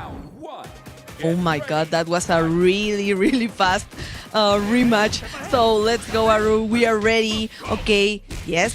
trying to do the checks, the necessary checks. Oh, nice counter hit. Just doing the light. Be careful. He tried to go for the follow-up and gets the counter hit. Yeah, a little unfortunate. I like, though, that Shen is like, he's not scared of getting hit by just random counters. He's still just going to press the buttons. He doesn't seem deterred by it at all. And I think that you kind of need to approach this matchup that way. If you play scared the entire time, you're just going to die. Totally agree. Nice DP to get out of the pressure. Okay, wait, just wait, be patient. Be careful, Shan, because yeah, Lokov is waiting for the DP again. Nice anti-airs. Oh no, Ooh. but not the overheat right now. Yeah, a little unfortunate. Okay, nice punish from Lokov. That was really optimized. Using one hit of the light and then going straight into DP break. Beautifully done from him and taking the round. At least we have still 2 bars for Xian. The resources advantage, but okay, don't worry, we're gonna roll and ready for this. Oh, Shokoken! Oh no, what is happening, Aru? You know, just Mr. Karate things are happening, okay? Trying to fight his way back out. Wow, okay, catches Lokov trying to do something with the Rekka follow-up. And this is going to get him back some meter, but he's still quite close to overheating. Yeah, 70%. Oh. But we can do something in this. Yes, one more. I think that would be enough with that, of course, with that ignition. Yeah, a really good match for Lokov. And this is his opportunity to advance to the top 8, right? Yeah, it is. He is our first loser side qualifier for the top 8. So, of course, all of Mexico, I'm sure, is rejoicing for their boy, Lokov. And now, between him and Gumi, they've got 2 people in the top 8. Hula represents another chance for Mexico to make it. He's going to have to play against Yunwoo, who is obviously an incredibly strong player as well. We haven't seen Yunwoo on stream yet today, but there's a chance that we see him soon. Before that, though, we're going to have to see the result of the Psy versus Freezer matchup. I believe that's our next one to go on stream. Yes. So once that's set up, we will have that on screen for you guys. But I also want to point out, if you're not following along with the bracket at home, DCQ and Xiao Tsai played, and Xiao Tsai actually won 2-0 against DCQ. So he makes it into the top 8. Okay, Xiao still has an opportunity to be in the top 8. Really good. And remember, we still have the pending match with Kula versus Junwoo.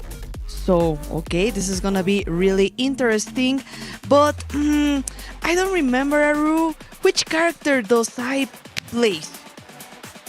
Xiao Tsai, he plays Billy, if I'm not mistaken. I think Billy. We've seen him a couple times on stream already. I'm pretty sure it was on the screen already. And for Falcon Sai, you remember? Sai plays. He used to play Ken on stream. We saw him, I think, once or twice already tonight, and I think that it was Wolfgang Krauser from him. Oh, Krauser, yes. But that was against Mr. Karate. It might just be like a counter pick thing for him. I don't know for certain. Very, very good. I think we're having a really interesting top 8 right now. I think we have like a very good variety for the characters, because we are not seeing a lot of these Mr. Karates advancing actually to the top 8, right? Yeah, so far I think only Ali Yoon is a qualified Mr. Karate player. Everybody else, I mean, we got Gumi, who plays like a number of different characters. Abao plays Billy. Pita plays Andy. Xiao Tsai plays Billy. So, you know, not too surprising to see a bunch of Billies. But I think we still need to see more Mr. Biggs. He's like one of the favorite characters in Fatal Fury right now too. So, I think like maybe Freezer is thinking with his options And yeah, we seen right now the handshake, so I think we are ready, Aru. I think so. So we got Sai versus Freezer. Both of these guys have been traveling all over the world to compete in Fatal Fury this year. It all comes down to this one matchup between the two of them. Who is going to qualify into this top 8 of the LCQ? Honestly, I have no idea who wins this, man. I mean, these guys are both like elite players, and they've both improved so much over the course of this season. Round 1. Get And ready, yeah, of course, fight. we see right now the Krauser. And okay, the round starts with the Drago, but of course, thanks to God, we have these really nice fireballs. So be careful the way you want to approach. And yeah, this is another option, but nice catch. Agreed. Okay. Yeah, Sai just kind of sticking out a bunch of really big buttons all over the place and hoping that Freezer runs into them. And so far, Freezer has been obliging. Yeah, be Oh, careful. you see? Look at that. Really nice space trap into the wild punish, of course. And what a neutral jump, Aru. Absolutely. And now Freezer has a big chance. Nice guard cancel into the command grab. It's going to do a decent amount of damage. Gets the hard knockdown with the rev and does the taunt to overheat him a little bit. But you know what? Sai just answers back, sticking out buttons, confirming into a combo. Ready, fight.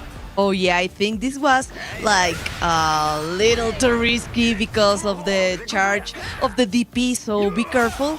We're still have another round to try and adjust this strategy. But right now, Freezer has one bar and he tries to read the roll. Yeah, a little unfortunate, mistimed it a little bit. And now Sai still has a bit of a life disadvantage, but he's starting to try to zone. Oh, never mind. He's lost it again. Shipuken and the dash, okay. Oof. I like the way he tries to challenge this, but still, no. but it worked out. It worked out, Aru. It did, yeah. So Freezer, he's very close to losing this round. He's about to get overheated. Doesn't matter. Empty jump low on the other side. Catches him walking backwards. Sai taking game 1 over Freezer. Now Freezer looking to the heavens. He's thinking, what the hell do I do against this guy, Sai? Oh, he's going back to character select. Hey, do we have another option? Another character maybe? I don't think so. We just need to take a deep breath because I think you don't see a lot of Krausers, but I still think he's a pretty solid character. Yeah, no, I think Krauser is a great character, and I think Sai is demonstrating that he has some good stuff that forces Mr. Karate out of his comfort zone, right? The fact that you can kind of threaten the overheat with your Kaiser waves, and also you can kind of you can play the zoning game with him. It's a little bit tricky because he does have like the chargeable fireball and the super fireball, but you can do that, and you have that very unpredictable leg tomahawk that you can just use to apply pressure. Oh yeah, completely agree. You have to look out for the tomahawk actually. Okay. Oh, the perfect distance to punish the Drago, the overhead. Be careful with the just defense. Trying to catch something with the far C. Okay, be patient. Yes, didn't try the anti-air, but just waiting for Freezer right now, and he got his reward. Yeah, it feels to me like Sai is just kind of playing at a very like far spacing, and Freezer, when he can't get his offense started, he gets a little bit frustrated and he overextends into these far Cs, which leads into huge damage. Okay, this is a really big break for him. He needs this. He needs to really play this knockdown well. Okay, the close D. Crouching B, really good option right now. Let's go into the pressure and the back dash, trying to bait something. Oh my goodness, baits the throw there. Sai gonna do a ton of damage here. Goes into the gigantic tornado. Empty jump low. Yes. Empty jump, of course. Okay. He baited really good that rev low, but no punish this time. Okay, wild punish. but no convert. Be careful with the tomahawk. And right now, into the overhit. Don't worry, we got already this option for Sai. And wow, I'm really surprised, Aru, because right now for the top 8, we really had good options for the characters, because right now we're going to see a Krauser. We are indeed, yeah. You see Freenel, congratulating his friend Sai. Sai, of course, such a nice guy. Can't help but root for him. But of course, the same could be said for Freezer as well. Freezer, an incredibly, incredibly kind person. So you hate to see, the fact that either of them has to go home really sucks, but that's just how tournaments go, man. And look at Sai. He's overcome with emotion, man. He's so close. He can feel it. He's so close to qualifying for that EWC spot.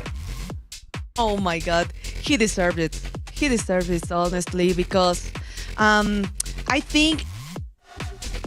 don't think that too many players they have the option from Mr. Karate, Mr. Big, and using Krauser. Okay, we already said it. It's a really strong character, but if you have like other really good options, you don't see like this moment, right? So this was really good with the command grab, right? Agreed. Yeah, it was incredibly well played by him. Sai, he was so prepared for that matchup. He came in with like a very strict game plan, and I feel like Freezer, probably because of the fact that Karate is such a new character, he probably doesn't have as much matchup experience. He doesn't have the game plan against Krauser the same way that Sai did for him. So, a bit unfortunate. That's just the difference in preparation between these two players. I know. But that's just the way it goes sometimes. I know, but this is another important moment right now because of the next match. Yeah, I think we are already very, very familiar with many of the players that are on the screen, that are into the stream right now, because you know what is coming, Aru, right? I do, yeah. I'm taking a look here at this bracket. It is going to be Kula versus Yunwoo. This is our final top 8 qualifying match. This is loser side. Loser, this goes home. Kula, of course, representing Mexico. Yunwoo representing China. I think. Oh, yeah. So before this bracket started, I had Yunwoo picked as one of my guys that I think is going to make it into this top 4. He's been such a strong player for so long. He plays a ton of KOF, an incredible player in like old KOF games. And he's a really good Fatal Fury player, as you're about to see. But Kula, of course, what more needs to be said about him? That guy is just a very strong player as well. Yeah, the problem here is you have to be really patient playing versus Kula, because the TPs are coming, the frame traps, and this fireball that I think still one of the best fireballs in the game. I don't know what you think about that, Aru. Yeah, I think it's still one of the best ones for sure. It's pretty fast, right? And it leads to a lot of damage if it connects. So I think there's a case for that. Yeah, totally, for Ronaldo especially. So, Yeah. I don't remember which character does Jungwoo uses. So he used to play Hotaru because he's Chinese, and all the Chinese players they picked Hotaru back in the day. Yeah. Right. But I don't know anymore. So we'll see in a moment here. I think like Jungwoo right now is thinking really hard about this, because this is the moment to qualify for the top 8, so you have to be really careful. Oh, of course, he already seen Kula play, right? So he knows he can play with the Ronaldo, or maybe in a moment in the tournament he changed to Mr. Karate. So he has really 2 strong options right now. So Jungwoo really needs to think hard about this. Yeah, agreed. I'm just trying to take a look here at the rest of this bracket to see who actually beat Yunwoo. When I figure that out, I will definitely let you know, because... Oh, okay, here we go. So Yunwoo actually lost 2-1 to Sai. So, no surprise. Yeah, Sai, obviously, very, very strong player. Awesome Krauser. So not too surprising. Yeah, definitely. I think right now they're at the bottom check. No, or I think yeah. Oh, okay. Oh, they're just going in. Already- Oh, and it is Hotaru. Oh, yes, yeah. We didn't change at all. We stayed with the Hotaru. Like I think she still works in this game. She's like a really good character, but just not the most popular, right? Yeah, she's not the most popular. I think just the fact that she kind of got power crept by some of these new characters that they added in season 2. It's hard for her to kind of keep up, but she's still a terrifying character, especially when you have neutral as good as Yunwoo. Definitely agree, but be careful with that wild punish. 1 bar for both of them. Oh my god. Hotaru is still so fast to try to chase the rolls. Agreed, yeah. Okay, nice usage of the super. Gets the hard knockdown. Is he blocking? He is. What? What? What happened to the... Okay, it didn't matter. It didn't matter at all. But No, that careful definitely because- matters. You know what that means? That means he's nervous. That means he's super nervous. Exactly, because you had the punished opportunity. But okay. We're still in the first match, in the first round, so we can have really good opportunities, Aru. Uh-huh. Oh, okay. Nice defense, nice patience right now from Jungwoo. Yeah. I mean, this guy, he's old. He's willing to play lame against people. Oh, Oh. nice air JDs. Okay, good crouching C, be careful. Counter hit. Okay, Tenshi So just in the perfect moment. Double grab. Oh, got hit by the whiffed light normal into heavy normal. That's the Ronaldo player classic. Kula taking round 1. And that is enough with that damage, of course. But still, 2 bars for Jungwoo. Okay, let's go. Just defense. But okay, the firewall wasn't active at all. Yeah, he just threaded the needle there, and that was the perfect usage of both the jump B for that extended horizontal range and the down C, again, for the extended horizontal range. Demonstrating complete mastery of this character. Okay. Oh, nice counter hit. Yes, let's go for the first hard knockdown. Time to guess. Okay, nice. Nice trying with the cross up. Oh, another counter hit. Huh? Okay. Okay. Something is happening with Kula because I don't think like this is the usual Kula I see in every tournament, Naru. He looks a little rattled, right? Like, he doesn't look as confident in his decision. Okay, here we go. This is what we need to see. Kula needs to get these opportunities and make them count. Every time we see a lot of counter hits from Jungwoo, not even scared from the frame trap. So, okay, nice trade. Oh, just I like this- defend. Oh, what? You knew was he's like the staying ring out of the range of like the far A, the far. Oh yeah, you see, as soon as he's in range of that type of situation, that's when he's gonna take the most damage. So he's trying to avoid it as much as possible. Oh, and just like that, Kula taking the next round. He pressed. Jungwoo pressed the button with that closey, so you have to be careful. And oh, nice slide. Yes, we're gonna see the first TP. So Jungwoo needs to think if he's going to still try to do the challenge. Some fireballs here, waiting. Kula making the perfect moment to cool down a little bit his rev meter, but here goes with the punish. And try to guess. Oh, nice. Mashing the buttons, the necessary buttons. Yeah, you see this? Yunu, as soon as Kula is in his face doing that Ronaldo frame trap sequences, that's when he's taking a ton of damage. Look at all of this damage.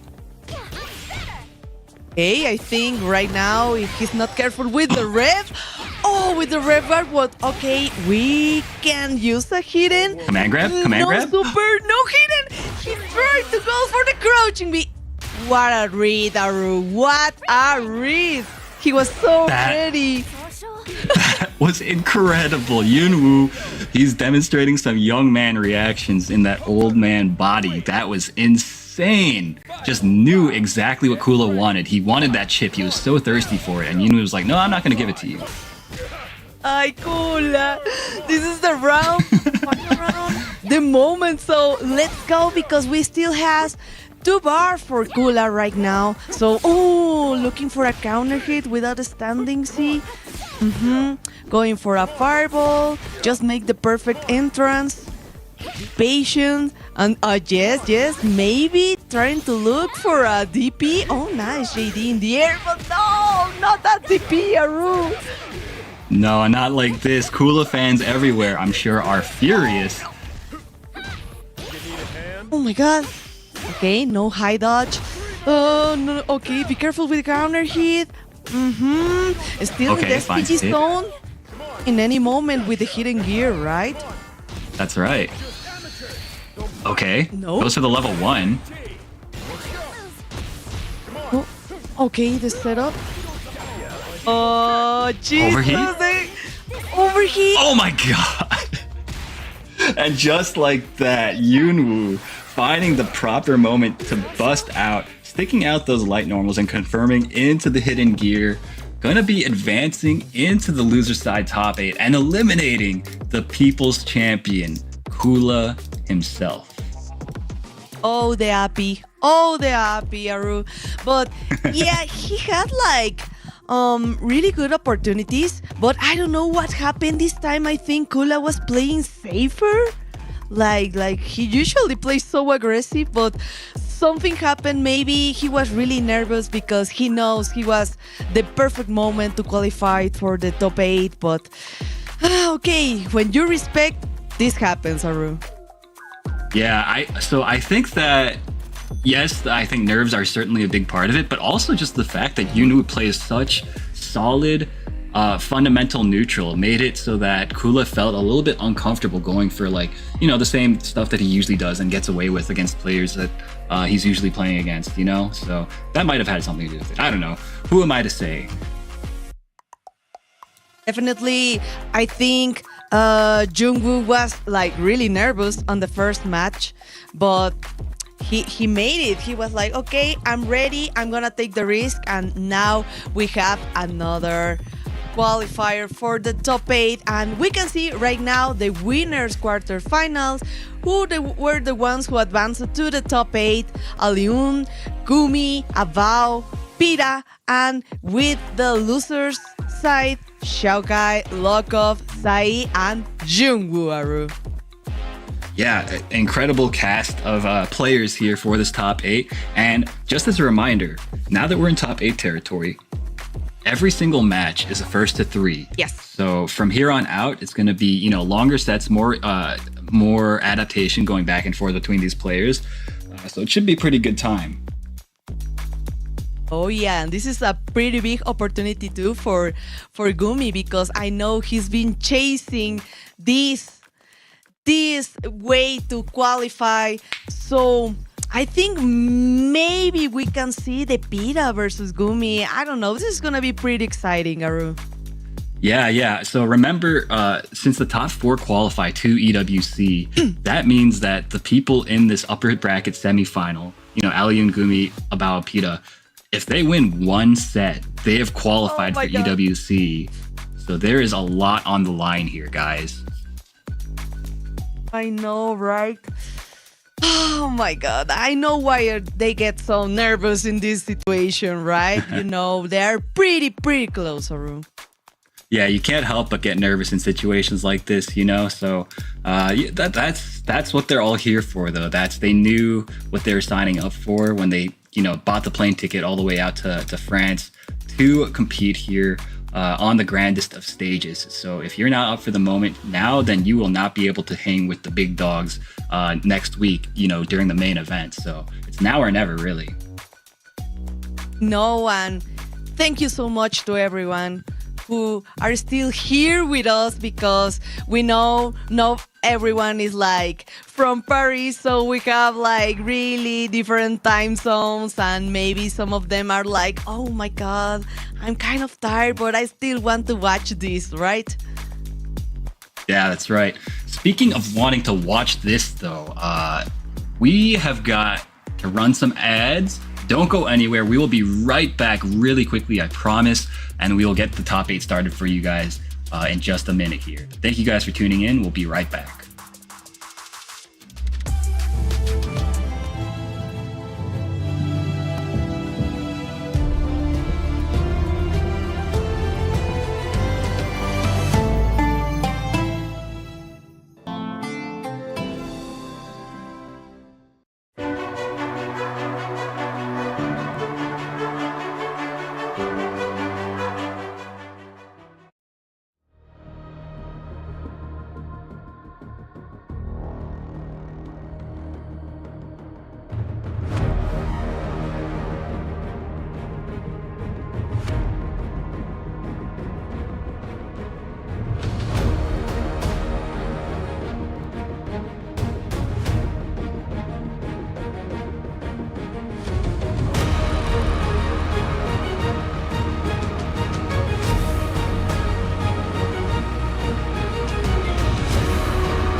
Hello, hello. We are ready for more Fatal Fury City of the Wolves. And glad that you're back, Lazarus.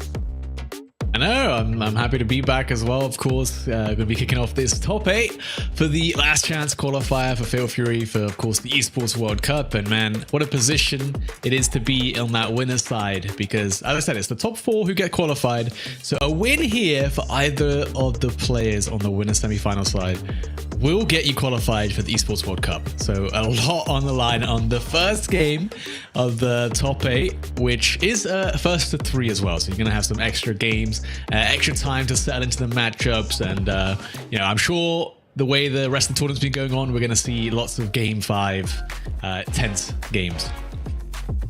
Of course. And we can see again here the last chance qualifier top 8, because we have there Aliune versus Gumi, Abao versus Pita, and then at the loser bracket we have Xiaokai versus Lokov, and then Sai versus Junwoo. I think this is really interesting, Lazarus, because we have two Andys, maybe because Gumi plays Andy, Mr. Big, Rock. We have 2 or 3 Mr. Karate, I think, because of Lokov and Aliun. And then we have a Browser. Yeah, I think this topic is very interesting indeed. And, big shouts to my EU friends, Aliun and Peter, making it all the way on the winner's side. I mean, look, we got H-Dope and K-Top currently qualified from Greece in that Esports World Cup. So it'd be nice to see if one of these guys can join them. I think Gumi definitely got his work cut out for him if he wants to play the Andy, which I think he's kind of gravitated towards. Aliun's definitely going to know the matchup, right? It's going to be played Peter a lot. Which is going to make that a little bit hard. So I imagine Gumi might go with a different character up against Aliun. And I think we already said it 2 hours ago, more or less, that I think Andy is a really good character to fight against Mr. Karate because of the Demon Flip, because of the command throw. So I think Gumi, maybe he's gonna use Andy in this situation, Lazarus. Yeah, it's going to be nice to see Aliun as well. I feel like he's managed to sneak past all the stream games somehow, so I don't think we've even seen him on stream today. But this has probably got to be one of his best performances at an offline bracket in a while. Doesn't get a lot of opportunities to travel and compete, but this year has definitely made a bigger effort to, and it has definitely paid off if he can get a win here over Gumi and qualify for the EWC. But already looking like a good run with a win over Sentivikov and Sai to make it into this position. So gonna see, wonder if that Mr. Karate is going to be doing wonders. Of course, he has the Preacher in the back pocket too. And with 5 games, you never know. You might start thinking about counter picks in between the games too. But it's going to be kicking off with Andy versus Mr. Karate. Aliun versus Gumi in this top 8. Oh yeah, so this is the secret technology for Gumi, because yes, we go for the Andy and double throw. Okay, be careful. Oh, nice neutral jump into a closey and waiting for the drag, of course, Lazarus. Yeah, that was clean stuff from Gumi already. I mean, Aliun started off the back trying to dash under Gumi's jump in. Couldn't quite find it. I think that might even be a perfect or kicking things off, or near enough. There it is, the nice. Golden letters. Sheesh. I mean, yeah, that was a great way to bait it, right? If he still sees you do the stance, you want to throw them because obviously it's going to beat the stance. But then you do the overhead, which will beat the throw. But then you neutral jump, which beats the overhead, and the layers are already so deep in this top 8. I know, right? Pretty good options for all the follow-ups of Mr. Karate, but still 2 really good options for Andy. So let's go. Maybe the reset. Oh, nice jump again. Now this time for Aliun. Ready, and he didn't even have to spin the bar. So this is a good situation for him, right? Yeah.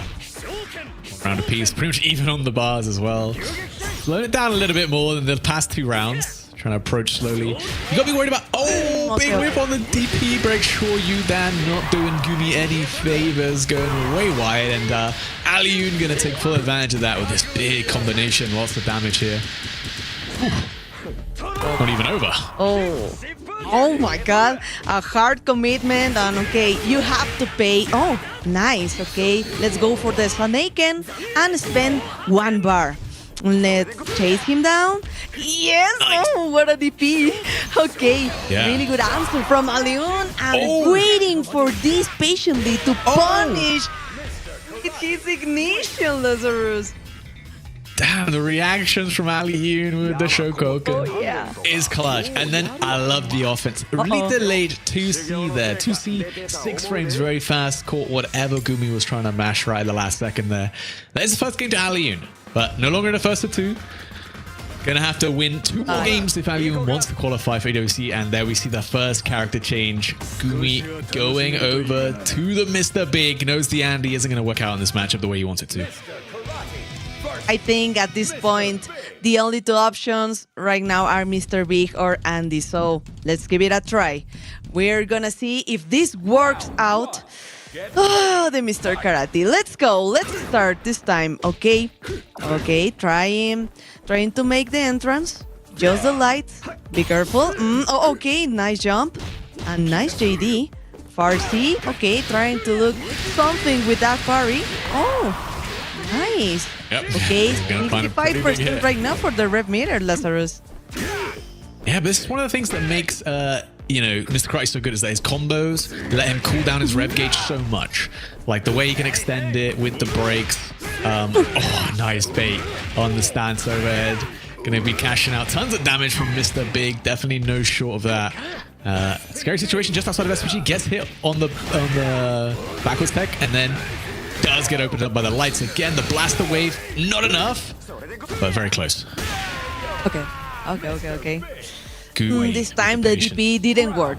Yeah, he tried to do the commitment, but okay, don't worry. We still got, another round. What a way to interrupt the Shippuden. Okay, still no bar for Gumi. Just trying to poke. And this is the problem. Like, you have to look out for the Shippuden or the fireballs. Aliun goes for the hyper defense timing, doesn't find it, gets opened up by the close two instead, jumps, finds the throat. Okay. Gumi gonna make short work of this, even out the games 1-1.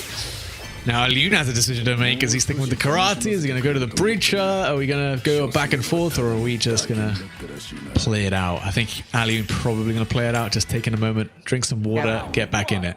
Get ready. Yeah, you have to stick with the Mr. Karate, but okay, the Superman, be careful, Gumi. Oh, Shippuden, the counter hit, but okay, no more damage. But the perfect moment for the Drago, you know it was coming. Yeah, Drago Supremo.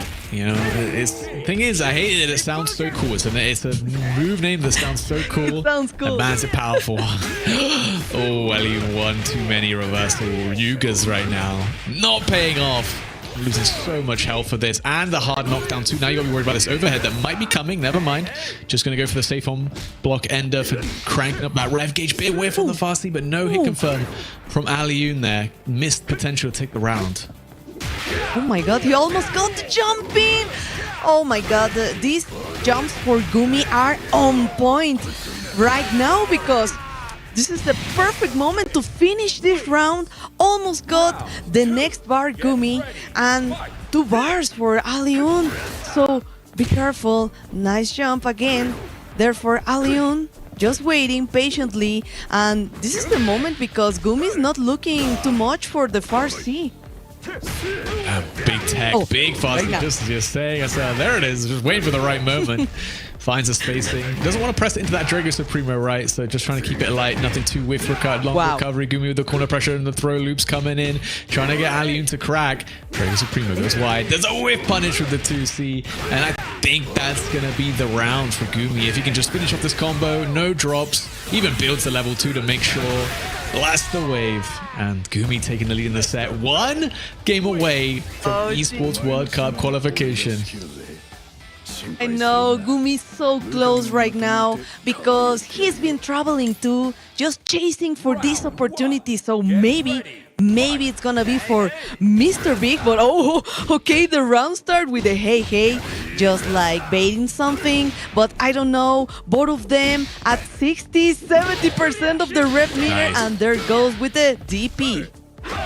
Yeah, not spending any rev gauge on that. Another 2C catches the fuzzy jumps. One of the nice things about that move. Obviously, not going to be plus on block if it does, you know, if your person does block. Try to dash up with the skull cracker, but Alioun gets out the way, gets caught by the fireball, guard cancel into the Drago Supremo. Does land, doesn't want to overheat though, and misses the DP at the end.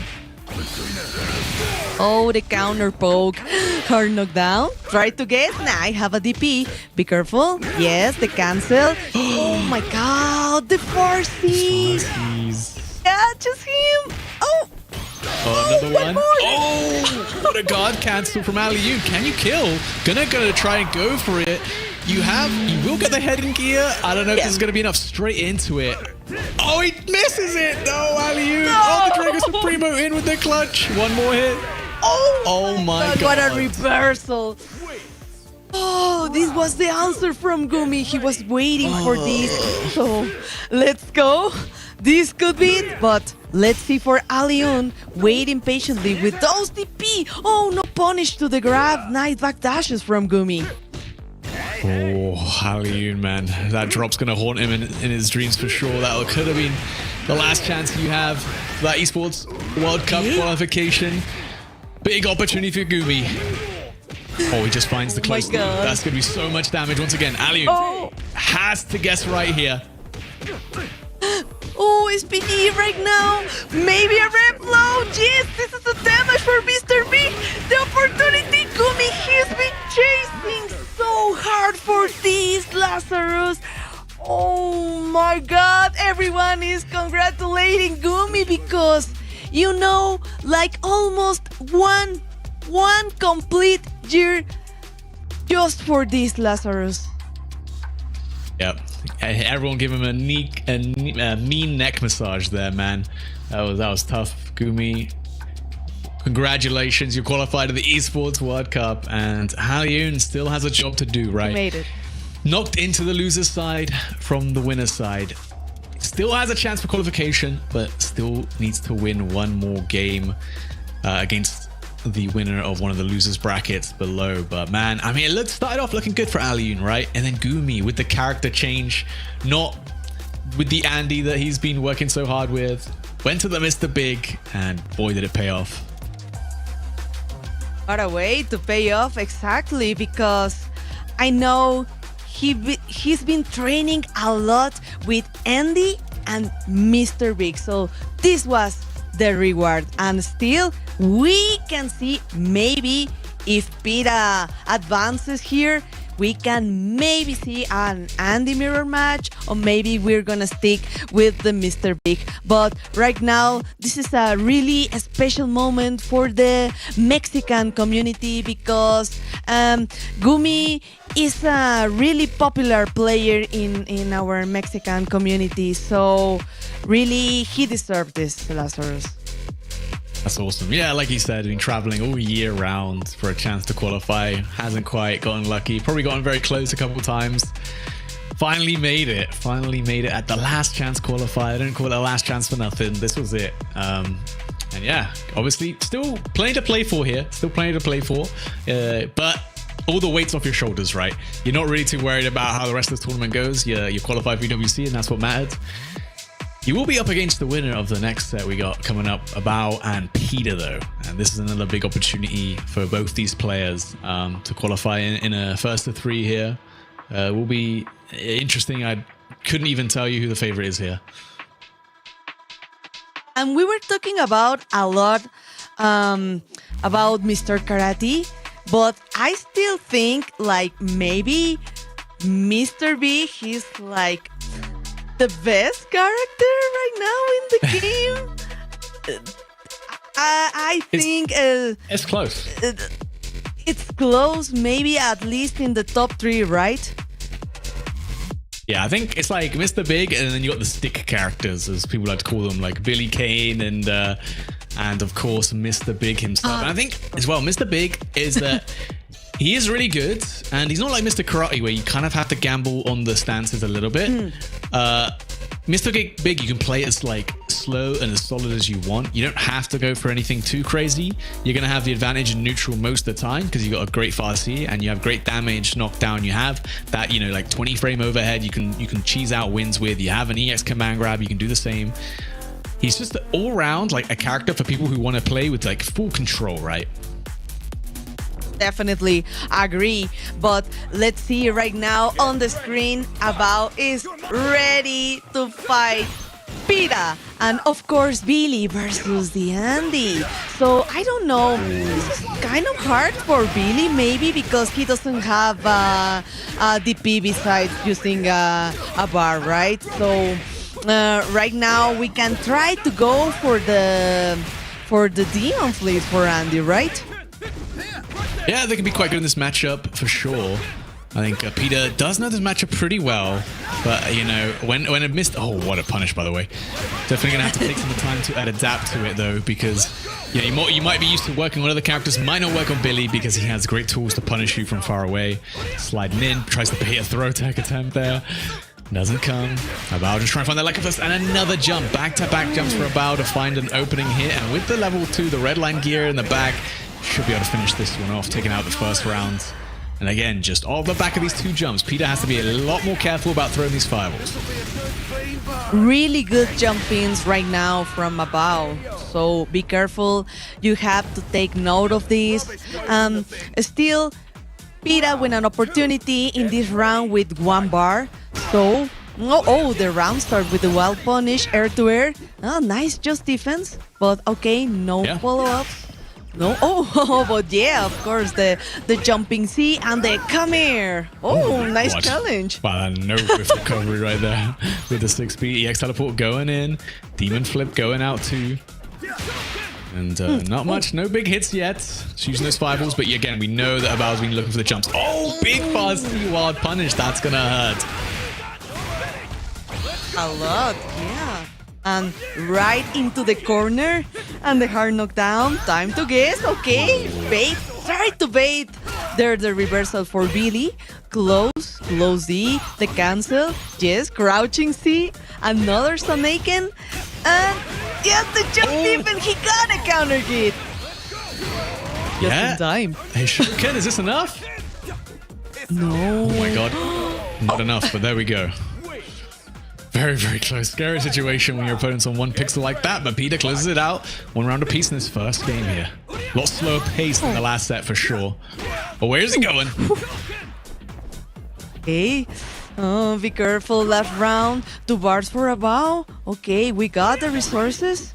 And okay, the demon flip. The whole screen. Yeah, try to go for a demon flip grab. You know, we were talking about this before, right? The Andy players, there's something in their brain that's telling them, you gotta flip, you gotta go in. That's true, that's true. Okay, 70%. Be careful, Pita. Okay, nice way to keep the pressure going. And just little backdashes. Waiting for the opportunity. Oh no, he tried to do maybe a just defender. Really unfortunate for Abao. Yeah. Needs to cool down here, but Abao finding those light confirms to fight out of the corner. Close the hits on the media on the other side. You might even be able to kill because your name is Billy Kane. Goes to overheat though. Definitely didn't want that. And not gonna be able to kill either. Oh my god. Really good on that air-to-air. So, okay. Don't worry. We're still in the first match. So we can try to think about what do you need to adjust to fight Billy. And of course, no change. We're gonna stick with Andy. And let's go. We are ready. Trying to do more neutral jump. Oh, he got a counter hit with a Sanaken. Yeah, big EX and Naken doing quite a lot of work in this matchup. Great anti-air though from Abao though. Good answer back and you're out of the corner, which is exactly where you want to be. Oh, trying to get these demon flip grabs out. Doesn't quite find them. You have to wait. Confirm. If you see like Andy is doing a lot of demon flips, you have to wait to do the dash under. Yeah. Oh, this time Abao challenging. Pita's doing too much of the Zenaken 1 hit. And definitely gonna have to start mixing it up a bit. And to be fair, Abao's defense, he's just been blocking. That's kind of been name of his game. He's jumping and there's no answer. It's very, uncharacteristic for Peter. Normally so good, ready with the Shoryu dance. Instead, just taking the hits on the ground, resets. All the light confirms. Nice stuff from About. Into the super.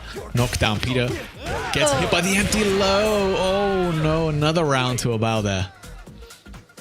Okay, let's see. No bar right now for any of the players, but okay. Wild punish with the Sonaken. Oh, be careful. Another wild punish, but not too much damage, honestly. Oh, trying to do maybe the high dodge. Let's go for the fireballs.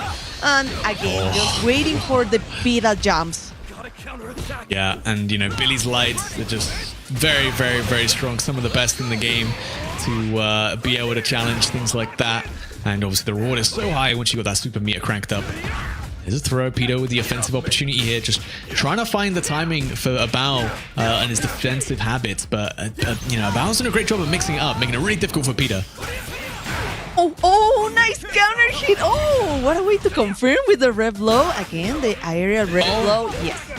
Ready for the counter hit. And we got one more that we wanted to spend maybe. Yes, and the counter poke. Just a space trap. And that's it for the second point for Abao. My boys handle the dirty work lately. Yeah. 2-0 now. This is the power of first of 3 though. Peter needs to make a reverse 3-0 comeback to qualify for EWC. Abao looking very comfortable in this matchup. His defense is looking really tight. Peter has not found any way to crack this guy. No big openings yet. At least not on pressure. In neutral, yes, but you really got to find a way to open him up. There it is. Catches the backdash, but again, these are small openings. They're not really leading to a lot. And that's what Peter needs right now. Ooh, nice backdash and trying to avoid the demon flip right now. Okay, let's go. The soft knock. Just little fireballs. Don't worry. Just wait for the big jump in. Oh, the standing C. Oh. Yes. Oh, nice challenge. Like he was waiting for him to press some buttons. Yeah, taking his turn. I mean, definitely wasn't your turn there, but willing to play those mind games with the mental frames. Peter's been doing the same and far another jump in. Abao just knows when those Shokens are coming out from Peter, and just the timing on these jumps are just too good. Oh, nice defense, but no follow-up. Okay, he has almost the 2 bars right now, so I don't know, maybe he needs to spend a bar to do a little cooldown for the rev meter, because right now, overheat time, so be careful for the... Oh my god. Oh my god. Straight into the super as well. Peter has to wake up with it. You have to guess. Not much you can do here. Oh, 8 seconds as well. Peter, what are you going to do? Oh my god, 5 seconds and nice air to air. Round 2. Get ready. Fight. Okay. Oh, let's my god. go. Peter's last chance. About 1 round away from qualifying to the EWC. Just needs to close it out. He looked so dominant in this set. Only lost 1 round in the first game and now is challenging confidently. Oh, we need to make time to build the bar for Abao, but still 2 bars ready for Peter. Okay, that worked. Oh, they come over here. That 2B reaches so far. Peter couldn't get away from it. Down to the other side, crosses up. Close C on the punish landing. No buffer into Q Hadan though. Had a big opportunity. Nice dash under Abao with the counterplay to the demon flip shenanigans. Peter can't get away with anything against this guy. Oh my god. Another counter hit, but still no bar. Oh, drop. Oh, he couldn't punish at all. Oh my god, the rev low. What a way here to read and to wait for that rev low to jump into neutral and punish. Man, Abao. Definitely feeling it right now. It's finally done it. Qualified to the Esports World Cup. A Fatal Fury to the walls, and he can't believe it. Getting a nice round of applause from everybody spectating, and well deserved. I mean, 3 over Peter, definitely no slouch with the Billy Kane. Just played the matchup so well. Like, Peter is used to people understanding the Andy matchup at this point, but Bao was prolific. Did not leave a single opportunity for Peter to get away with any shenanigans. And honestly, his defense, was looking really solid. Like, once you get the demon flip shenanigans out of the way, we talked about this before, but Andy does find it hard to open people up, right? He does have good close range pressure, but he has to commit to like a throw or something like that. And that's not really a situation you want to be in, where you have to commit to a regular throw to open someone up, because regular throws kind of low reward for the risk you're taking, right? So there we go. Definitely. Both EU representatives, Aliu and Peter, in that loser's side. Going to be waiting on the winners of Xiao Kai, Lokov, Sai, and Yun Wu. Still a chance at qualifying for the Esports World Cup, but the road is much harder now. Oh yeah, but I think like I can feel the relief in their faces because it was a really tense situation, even though that Pida couldn't get any game at all. I think it was pretty close every round, so I know why they were so tense, right?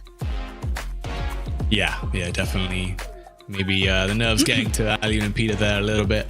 But yeah, Gumi versus Bao, that'll be a good matchup, which I think is probably going to be our next one, actually, if the schedule's correct. But so we're going to have to wait and keeping us on our edge of our seat to see the final players to qualify for the Esports World Cup, because, yeah, 2 slots remain, and there's 6 players going to be battling out for those remaining 2 slots. Oh yeah, because it's nice to see 2 Mexican players in the top 8, right? Like, this is a special moment for the community. So, Viva México, como diría el Ramón. I hope they are enjoying this, because now we're gonna see the replay in this critical moment of he knew the moment he saw the just defense that Revlo was coming, so he was so ready with that neutral jump. Yeah, it's such a unique answer to the neutral jump as well, which is it's the Revlo even with the neutral jump. Because normally you trying to react with a high dodge and stuff like that, but that's pretty risky, right? That's pretty risky. Pretty risky. Yep. But the high dodge, the neutral jump worked out really, really well. But yeah, there's also some prize money actually to go around for these players, of course, for everyone who's actually made it into this top 8. One of the reasons, obviously top 4 do qualify to EWC, so that they're already getting money for being in that tournament. But 5th place takes home $5,750, which is nothing to sneeze at. That's what Aliun and Peter have just secured themselves, at least for being in this top 8. 7th place gets $4,250. 9th place gets $3,000. 13th with $2,000, and 17th with $1,250. So a lot of money actually for these players who were not eliminated quite a while ago, actually. Of course. It's not only looking to qualify, right? To have this opportunity to qualify is to have the perfect moment to still trying to advance in this top 8 and get a really good prize. So what happened? Did you hear, Lazarus?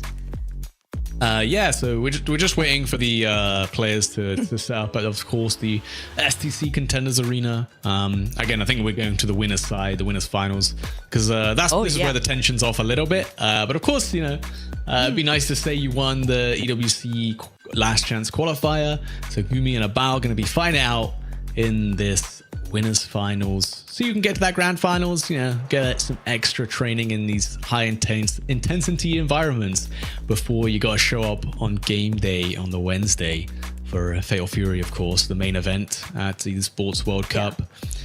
Now 30 players out of the 32 players qualified. That's going to be a very intense show, and I recommend everyone obviously tuning into that. Totally, because I think right now Gumi maybe is going to stick just with Mr. Big. I don't know. That I don't think we're gonna see an Andy, honestly, because right now Mr. Big is working perfectly for Gumi. So I don't think maybe even we're not gonna see any Rock at all, because he used to play with Rock too. So, Hokutomaru. Oh, but yeah, I remember in another match, he started with Hokutomaru, right? Yeah, I think. versus I mean, at this point, you can play whatever. I'd tell them to play Kenshiro, but I think that would get them disqualified. Oh no, it's banned. But at least if you get DQ'd at this point, you know, it's probably fine. But hey, you know, pick Blue Mary, pick the low tier warriors. If you want a chance to show them on the stream, now's the time. In this low stakes environment, should be entertaining set regardless. But yeah, I mean, as long as we don't get Mr. Karate Mirror, which I mean that could be entertaining. To be fair.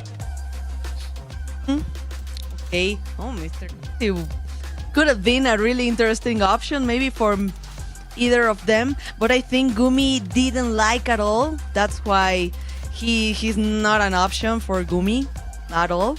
Okay. But I think only Mr. Big and Andy and maybe Hokutomaru are the options for Gumi. Okay. I'll have to wait and find out. The players are just getting ready. Yeah, I think probably just going to play Billy, to be honest. Don't think he's going to think too hard about it. Yeah. It's a good character. You know, I think it's so funny. Like, when they took away the hard knockdowns in Season 2, a lot of characters were thought they'd struggle a little bit. But, I mean, Billy, if you have to play neutral more as that character, you're normally pretty happy. You know, if you go back to neutral, that's a good thing for you if you're the Billy player. And yes, I think this is kind of hard for Billy because, of course, Mr. Big has really, really good setup. So you have to look out for these. So yeah, I don't think I've seen about use another character like Billy is the perfect option, and overall a really good character for I think almost any character in the game. Yeah, for sure. We are going to be getting into that game. We'll find out who's against who. It's still going to be a first to three between these two on the winners finals. It's not often the winners finals is the tensions out of it a little bit, but still some fun stuff. And it is Mr. Big versus the Billy Kane, and we are going to get the matchup we thought we would. Oh, okay, so be careful not to press any button with that jumping C because you're gonna get the counter hit. And of course Billy privilege, really good conversion, juggles, combos, and okay, nice jumps. Gumi tries to go for the command throw too early. Yeah, a little bit too soon. Nice challenge of the light, and getting trapped by the EX pole stab is definitely a common occurrence, especially if you try to just defend it. Sometimes you can miss the timing. Great punish on the landing, small DP. Could have gone a lot more there, actually, with the EX DP. Maybe didn't believe in it. Careful. I think Gumi is trying to look for the perfect distance for the far C, but hard knockdown time, yes, and you need to guess. And this is the situation with Billy in which moment to use to spend the bar for the reversal. So, okay, this is a really good situation for Gumi when he has Billy in the corner. Yeah. Oh, the trade combo. Nice trade. Off the guard cancel. How's Gumi ready for that, man? Holy. That's some labbed nonsense right there. Gonna get a throw. In one in. Okay, careful with that first C from Billy. Abao is looking for something, chasing the opportunity, and he finds the cross-up. Nice. And still, we got to spend 2 bars, so let's go for the first. Hard knockdown, and we are into SPG zone for Gumi. Making use of it right away with the red blow. Getting jump in on, locked in by that 2C, and the air reset. Gonna actually meet into the 2Bs. Quick light confirm from Abao, trying to get that backdash EX DP going way wide. Abao gonna even out the rounds. I think we've been seeing a lot this for Abao, really good jumps, so he knows when he needs to try to do the neutral jump. So I think right now Gumi has 2 bars, so this is a really good advantage for the resources. And let's go again here for the ignition. Nice counter hit. Yeah, just a quick frame trap off that close B. And leaving some damage on the table with some meter there, but does find the next hit. And now it's going to be able to use the blaster wave. Or we drop it. Never mind. Spoke too soon. Oh, what an answer. Here we go. Big yes. Drop though. Too close. Oh. Damn, okay. Hey, you know what? Look, yeah, nothing's on the line anymore. Gumi can play as wild as he wants. Oh yeah. I think like right now Gumi is playing like in a more relaxed mood, so don't worry. Like we try to keep the pressure going, the Farsi, and now backdash to go back into neutral. What I think about, he needs to propose, he needs to play more aggressively, because I think right now Gumi doesn't have anything to lose at all.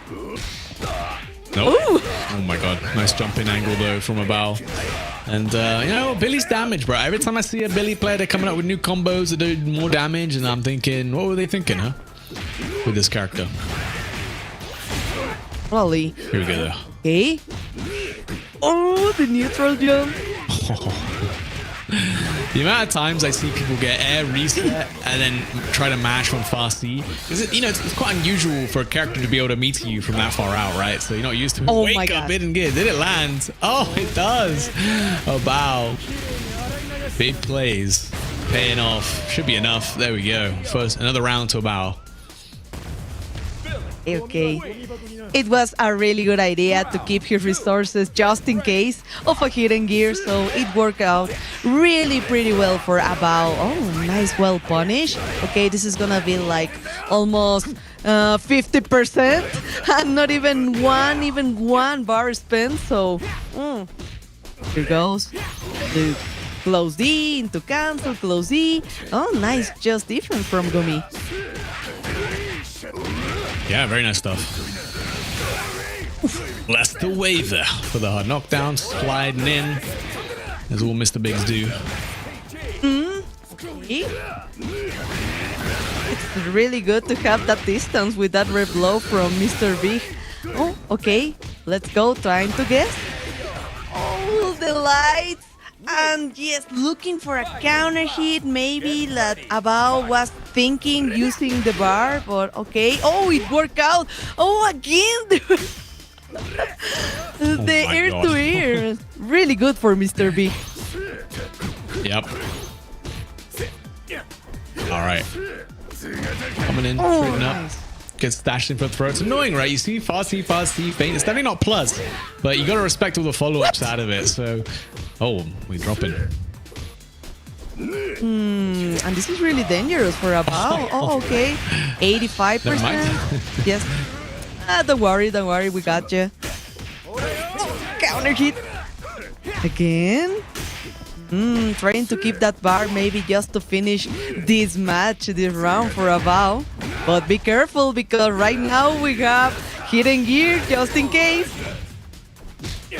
Oh, and over here, about dash up. Oh, could have done the hidden gear. Just does the level 1. That doesn't kill. Oh my God. I actually could have spent it all. Oh no, didn't have the level 2. My bad. I was looking at Gumi. Fast air reset though. Oh, the overhead. A bow, evening out the games. Nice. I like that. The universal overhead. It beats the throw there. It also beats the fuzzy low attempt. Oh yeah, really nice pogo, but oh yes, of course, the dash under. Just waiting for that jumps.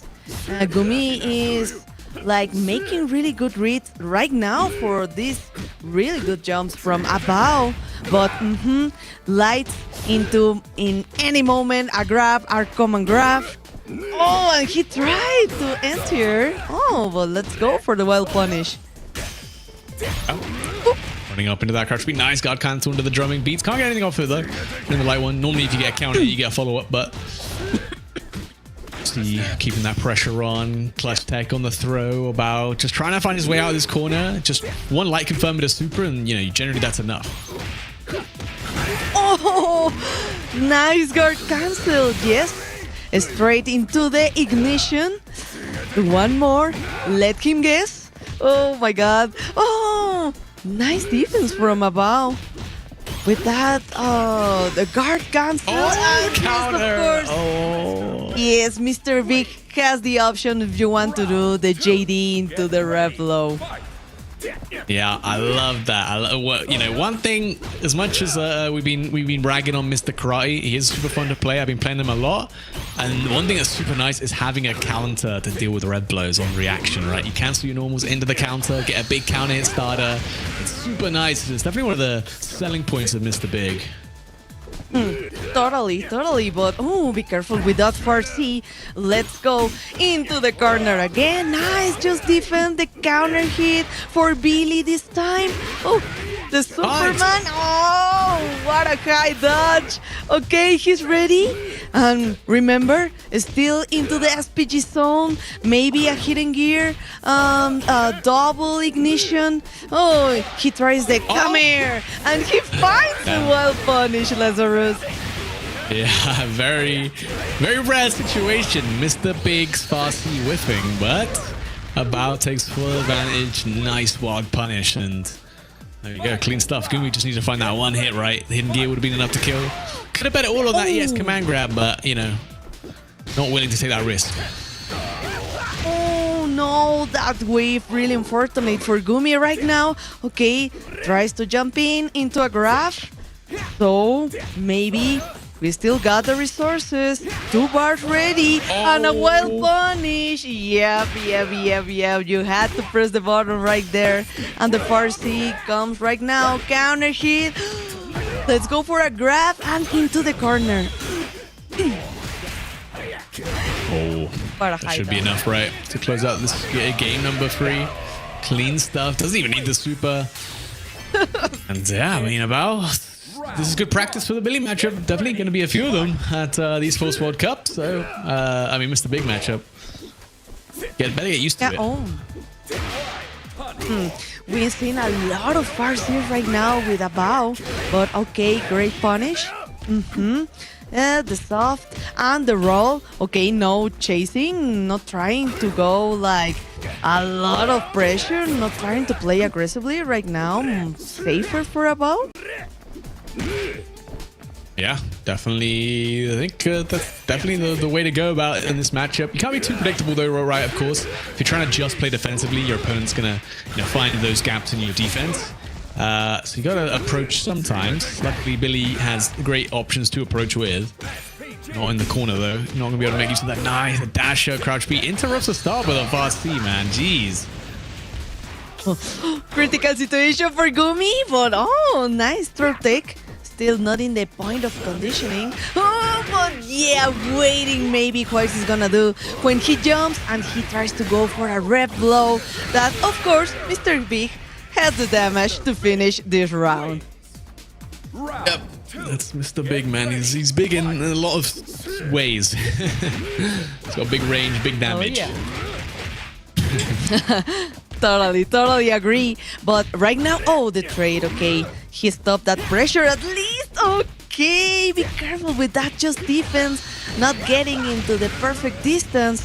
Okay, the hard knockdown. Close D. Come here.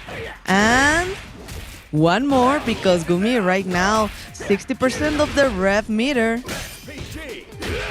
Ooh, SPG. Counter hit. Just gets hit by the JD and about 1 round away from moving on to Grand Finals winner's side. Billy Kane looking very, very strong today, and has been the whole way through season 2. I know Mr. Karate dropped, but I don't think Billy really cares about that. He's still doing the same stuff he's always been doing. That's the Billy thing, so be careful. Okay. Trying to go for the carry, the wild punish. What an air-to-air, honestly. And just a little drop. Maybe there we wanted to spend a bar. Maybe. Backdashes the throw, the 2C wild punish, and a bow. Should be an easy cleanup all the way to Grand Finals. Just needs to not drop the super at the end here. There it is. Even builds the red line gear, and that'll do it. 3-1 over Gumi. Of course, both players already qualified for EWC. But, now it's for the honor of being the LCQ champion. Right now, I see a pretty confident about something. Something happened in the last match, so right now he is ready.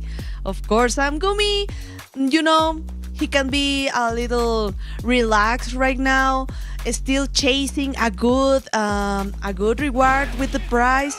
But we can see the replay right now in this moment. Of course, like. We still had 1 bar to finish that round, right, Lazarus? Yeah, definitely clean stuff, honestly. Like I said, just good practice. There's going to be plenty of Mr. Big players in the main event. So why not get some tournament practice as we see the bracket shape out. Obviously, that was the upper bracket final, about sitting in that grand finals on the winner's side. Gumi going to be waiting on the loser's side for quite a while as we get back to the loser's bracket where the stakes are still incredibly high. We still have 2 spots remaining for the Esports World Cup for these players up for grabs. And it's up to the last 2 out of these 6 players to make it. Of course, Ali, Yoon, and Peter waiting for the winners of Zhao Kai, Lokov, and Sai Yun Woo. And then the winner of that set will be the ones to make it to the main event on Wednesday. That's true. So, Sai and Jung Woo, Lokov and Zhao Kai. Okay. We still have some Mr. Karates here in the top 8. So, maybe we could see even a mirror match because Aliun and Lokov. But let's see what's going to happen with Zhao Kai, right? Yeah, I mean, it'd be wild if we had 0 Mr. Karates actually qualified EWC after today's tournament, obviously. Been quite a prolific player, and there's no shortage of them, right? We have seen a lot of the character. Just none of them actually made it. The players who have stuck with their tried and tested characters throughout season 2, it's definitely paying off. Definitely. And how are you seeing this top 8 right now with all the variety of the characters? Remember, we still have a Krauser there in loser side. We're having like maybe 2 Andys, 1 Mr. Big, right? So yeah, how is looking for you, Lazarus? The Hotaru as well. Hotaru. And I feel like after season 1, you don't want to see Hotaru, but in season 2, I'm like, you know what, this character is kind of cool to see again. Nice to see people play her. But before we get to that user side, we are just going to take a quick 5-minute break, and then we'll be right back. Be right back.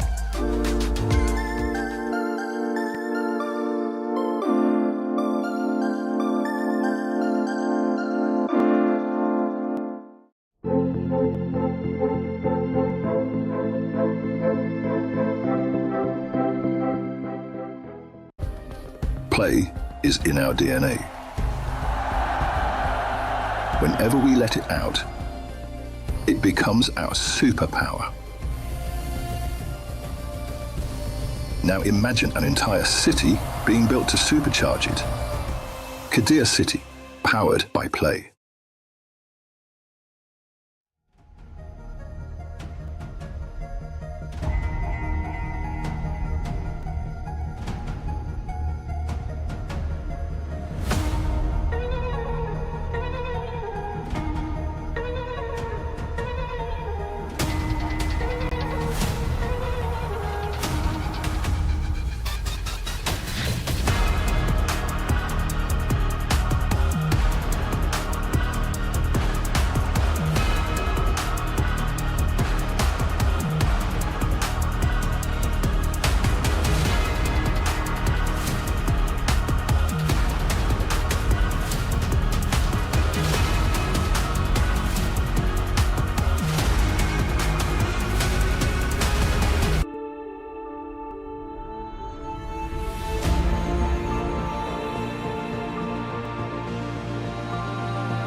back, guys, to the last chance qualifier for Fatal Fury Seed of the Wolves. We're down to the last 6 players who can qualify in the last chance qualifier. Of course, only 2 of them are going to make it out, though, on the loser side. And we're here to find out who that's going to be. Isn't that right?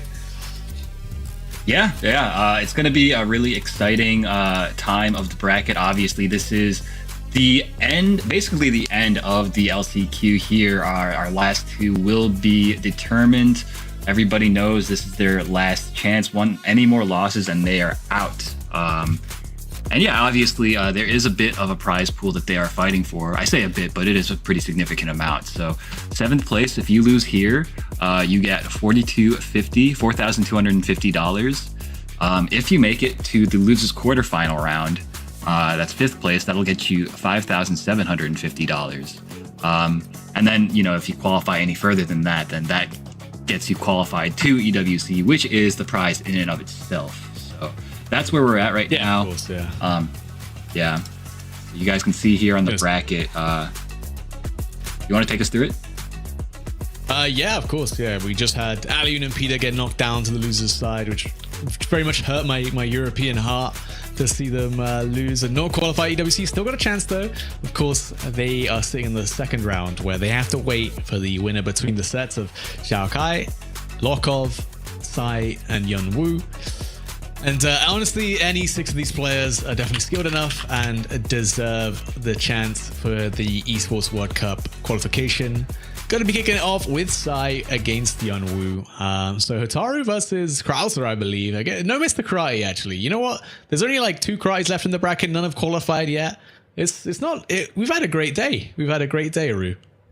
It has been a very interesting, surprising day. I feel like everybody was kind of expecting a lot of karate, and we don't get me wrong, we saw a lot of karate, but now that it's time to crown our champions here of this bracket, we're only seeing 2 left, which I think is a bit surprising. And I think that's also a bit of a welcome surprise, because all these guys have been putting in a lot of work with their respective characters, and they're being rewarded for the work that they're putting in with, some portion of this prize pool, and getting one step closer each win to that EWC spot. Yeah, I wonder, for the players, right, especially the more local ones, someone like Peter or Alioun, if they qualify, if it's obviously a Sunday, if they have to be like, sorry work, I can't come in next week, I'm gonna be at the Esports World Cup. I'm busy. Dude. I'm sorry about it. From Wednesday I can't even imagine. I'm gonna be in Paris fighting for my life for life-changing money. That's true. That's such a good point, that these guys, they must, well, they have to take, basically they have to take time off tomorrow because they're here in Paris, right? I mean, if they're traveling in from out of country like PETA is, like Sai, like all these guys, except for Alioun. And then, of course, if you qualify, then you're basically stuck there for the rest of the week, too. That's a very good point, and a bit of an advantage if you're Alioun, not having to worry quite as much about that. Of course, there's still the worry about, calling into work, getting that time off, but not having to travel, huge weight off your shoulders. Yeah, I mean, definitely helps a lot, right? Mentally, physically, all these factors do weigh in. As we're going to get Sai versus Yun Wu. This is actually a run back from the winner's side, where Sai, he's been playing out of his mind today. His Kraus is looking super clean, and he did take it 2-1 over Yun Wu. This is a game 5 now, though. We're going to see if that extra game is going to come in handy for Yun Wu, if he can get that run back against Sai. It's going to be a tough matchup, Hotaru versus Krauser. Definitely, I want to say you're going to feel a little more uncomfortable as Hotaru than in most matchups. You can't really rely on your fireball very much, which is already going to be kind of a downhill thing. And that's why we see Yun Wu on the Mr. Karate. Never mind. We have 3 Mr. Karates. I lied. Surprise. Surprise. But like we've been seeing, Sai has been kind of dispatching these Mr. Karates with this Krauser. We were talking before about how he's coming into this matchup with he's got a very obvious game plan here. He's trying to make the karate player approach him and run into these far seas of his. Yep. Now we're already kicking things off with one Drago Supremo landing clean. I'm going to find another hit. Big damage. Probably going to go to the super this time. Shao Kokoken. Lots of damage. Guessing for game. The throw will do it. Yun Wu taking that first round. But a danger situation. Yeah, definitely. So Sai, I think he's going to try, yeah, you see he's trying to establish that zoning game. And again, force him to run into these far Cs. They lead to a lot of damage if he hits. That was nice. Using the counter as well to reflect the fire. But what doesn't it do, Rue? Great question. There's nothing that going to lead into so much damage here. Fairly low meter as well as you get to cool down a lot of that rev gauge. So you are on the Kenshiro stage. Big shout out to Kenshira's theme, bro. This shit is popping. I agree, yeah. I think that they did a really good job with this character and with the stage as well. Really nice post-apocalyptic vibes here. And these guys, obviously, they're fighting for their lives. They're fighting for life-changing money. So, pretty fitting stage selection here. Yeah, this is where you'd fight the final boss of an anime, you know? The final moments. That's exactly what these guys are playing. The stakes, that is a reversal, but does get baited, and Sai immediately into the hidden gear. Didn't want to mess around with his meter, right? There was a chance that you go to the rev gate, you go to a rev art, you go into overheat, you drop your combo. So I like this decision from Sai. Gonna be more than enough to kill, of course. That did cost him 2 bars of the power gauge though, and he's not gonna have that going into this round. But still, though, like you said, I would much rather have that round guaranteed than have to fight around, Yunu with 1 super bar in the overheat, which is already ticking down, right? So I think, yeah, definitely the right decision there. Yeah, always kill. Don't get greedy. Don't get greedy. The meter comes back fast in this game. Don't need it that bad. Watch out. Draco stands. There it is. Oh, my goodness. What a timing as well. From the overhead there. Clean stuff from Young. Sai was, if you guys weren't watching the player cam, he shook his head there. He was disappointed with what he just saw. And, I can't blame him. I would be upset also, frankly. Yeah. Well, big chance for Sai to make a comeback, especially if he gets the chance to cool down. And, Young was giving him all that opportunity. Oh, Shao and straight through the blitzball. Oh my. Definitely got crossed up there. I think Sai was looking for a reversal mash on the jab. Ended up getting 6A. Unfortunate. Yeah. I think he was expecting to have to block a cross up, right? But I think that because the cross up never came, he was put into this weird scramble situation. He decided to press a button, but it ended up being at just the wrong timing. It is what it is. Sai going back to character select. I don't know. I liked his Krauser against the other Mr. Karates, and he does have, a 1st to 3 set to figure this out. Yeah, he's nodding his head. He's going to go back to the game plan. He's going to try to make it work one more time, and I think that that's the right decision here. Yeah, I think there's a couple of things, right? You can't even fault the character at that point, right? You threw a blitzball when Mr. Karate had the fireball ready, had the fireball super ready. You just got to be worried about that. You've gotten hit by Draco Supreme a bit, which is going to happen. You have to accept it's going to happen. You can't play super scared of it all the time. Otherwise, the Mr. Karate player will take advantage of that. So you're going to have to mix it up a little bit. We'll see what Sai wants to do. Yeah, we shall see. Okay, now he's just kind of rushing down Sai. Sai needs to assert himself right here. He's got the throw. He's going to set up Fireball, but gets DP'd immediately. And once again, Yunu's in the driver's seat. Looking very different to that first set, I'm sure. Definitely Turn of Fate. Shokokoken coming out once again. And the overhead, just raw, man. Definitely, it's one of those things, reactable, right? But so many things are on your mental stack. The last thing you're worried about is the universal overhead. Definitely. Oh my goodness. And again, the frame traps this time opening up Sai. Sai needs to, I think, create some space, create some breathing room. The game plan for him was, of course, to create that space. And, okay, nice. The Kaiser Wave being out the Draco Supreme. That is one thing you can do to beat the stance, actually. The reaction's too clean on Yongwoo right now. Can't get away with anything. Oh, call the back dash with the overhead. Oh, game number 2 going the way of Yongwoo. Looking very dominant. Yeah, well, it is, yeah. The Kaiser Wave is a great option against the Draco Supremo. The only thing Draco Supremo loses to is projectile supers. That's it. Yeah. Yeah, it's projectile supers and getting crossed up, which is, not a lot of toolbox to work with there. And even the cross-ups, right? If the karate player does the retreat, the retreating follow-up and you go invincible, like you get the slowdown, you become fully invincible. So it's yeah, I would say it sounds like it would be a good option, but sometimes even that doesn't work. Yeah, definitely. So yeah, Sai taking a long moment to think about it. I don't know, maybe he's getting some help from one of his friends as well. I know the Middle Eastern contingent, they roll deep here. Yeah, okay, looks like he's going to go back into it with the Krauser. He needs to figure out a way to create space, whether that means maybe like just defend guard canceling something here and there, or just pressing like fast buttons to push Mr. Karate away, because Yunu is just running away with it right now, rushing him down. Yep. A lot of work to do. Reverse 3-0 on the cards for Sai. Or is Yeonwoo going to take this 3-0? Last chance for your Esports World Cup qualifying life for Sai. You got to lock in. Oh my goodness, the counter hit fireball launcher. So unfortunate for Sai, and Yunwoo's taking full advantage here. It's a soft knockdown. Oh, he went for the reset. That was nice awareness from Sai. Sai should have neutral jumped though, right? With DP, Drago Supremo. If anyone's got my back, I know it's the counter. I know Sai was nodding his head at that. I was doing the same.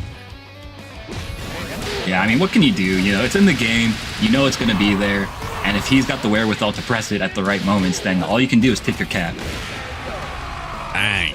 Just like that, Yeonwoo set point. They're going to move on the loser side. I think up against Peter for that chance of qualifying to the Esports World Cup. Definitely won't be easy, but this is definitely the fastest route you can get. Nice hit confirmed. The Kai's away from Sai on the blitzball. Knew it was going to connect. So Sai actually has a good chance here. Yunu did overheat himself quite a bit. Never mind, just like that, the tables have turned. Oh, and he gets opened up by the frame trap yet again. That's, I think, the second or third time that that's happened in this set. He needs to get out of this situation, but the hard knockdown is not going to make it easy. Just held the stance, no fear for Yeonwoo. The Draco Supremo will do it for me. And there we go. Yeonwoo 3-0 over Sai. That was a run back as well from the winner's side, of course, which Sai did take 2-1. It's got to be a good feeling. One step closer to Esports World Cup qualification. Yeah, definitely. So Sai, yeah, he's going to have to play against... Or sorry, not Sai. It's going to have... Yunu is going to have to play against Pita to determine who qualifies. That is the final step of both of their journeys here to the EWC. But before that, we're actually going to have to see who advances between Xiao Tsai and Lokoff. Yeah, definitely. That'll be the next matchup, no doubt. Xiao Kai, of course, been playing the Billy. And Lokoff, we did see another Mr. Karate on the table for him. But you never know. You never know, especially with 5 games on the table. You could be down 2 games and Marco's going to be looking at you. He's going to be looking into your soul, and you might have to pick him. Yeah, I mean, definitely. I think, yeah, Xiao Tsai, it's going to be the Billy, right? Lokoff. It would be cool to see Lokoff bust out the Marco, but I don't think that that's going to happen. I mean, his karate was looking pretty, pretty comfortable already, and the way that he plays karate, he kind of abuses very similar tools that he uses a lot on the Marco. So I don't know. I just don't see it. I don't see him switching. Yeah, I definitely see that as well. Like, to be honest, it's one of those things where Marco is probably about as close of a character you can get to Mr. Karate. The characters, they literally practice the same martial art. They do very similar things. Some extra gimmicky stuff from Mr. Karate. And of course, Marco does have the more conventional pressure, the +4 on block, close D, into frame traps, all that stuff. And he does have that like 20 frame, 19 frame overhead, which is very dangerous. But the neutral game's very similar. But honestly, the Draco Supremo is really it's kind of like the great equalizer, Mm-hmm. Yeah, great equalizer is the correct way to describe it, I would say. a lot of people were complaining that just like anybody could win with this tool, but that's turned out to not be the case. As you guys can see, there's only 2.5 karate players here in this top 8 of this tournament. So, and trust me, there were many more than that. Yeah, there are many more than that that entered. So, you know, it's not an auto win button. It's just no. I mean, it'll take you most of the way there. It would do the heavy lifting for sure.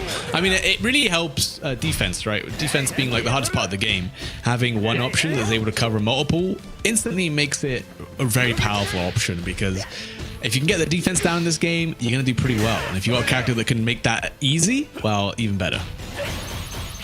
Definitely. Nice. Yeah, great guard cancel there. Nice check on the run forward.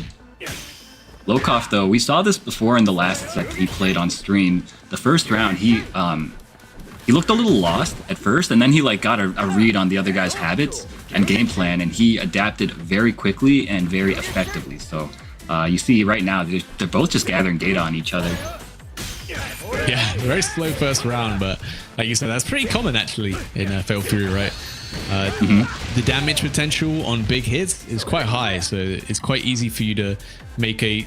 Oh, I think we're gonna be remaking the game for some reason. They're on a banned stage, so they have to redo the game. That's... okay. Alright, well... Okay. Both players have some data on each other now, so that's certainly going to impact the beginning of this upcoming game. Very unfortunate. But you know, is it the churros? We don't like churros. No. So what it is that stage. It's like the double lane stage, right? So that stage. Oh, is that what I didn't? Okay. That makes sense. Yeah. I thought it was the other one, the daytime version, not like the dusk version. But yeah. Well, I guess.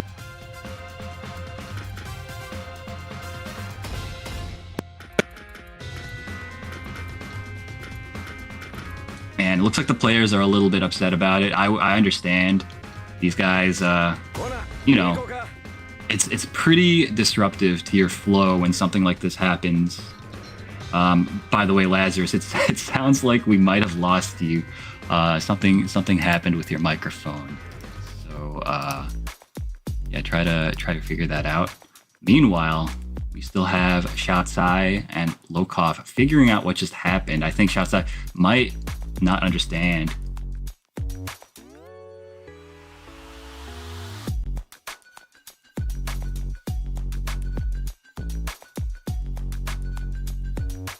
Yeah. So I think the admins are trying to relay some certain information to Shaotsai. There might be a bit of a language barrier, is my guess. But surely, I think Significus is in the building. I'm pretty sure he's, you know, bilingual and could translate. So just gotta find my mans.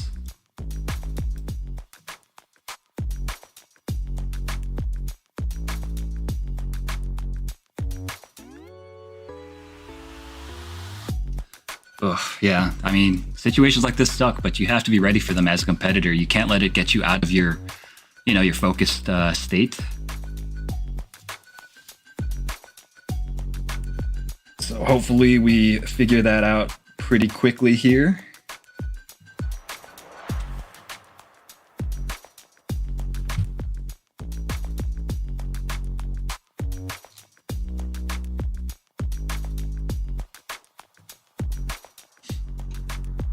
Yeah, looks like the information has been relayed. So we're probably gonna get started again pretty soon here, folks. Lazarus, I still can't hear you, by the way, so not sure what's going on. Okay. Okay. So I'm hearing that we might have lost connection entirely to Lazarus. So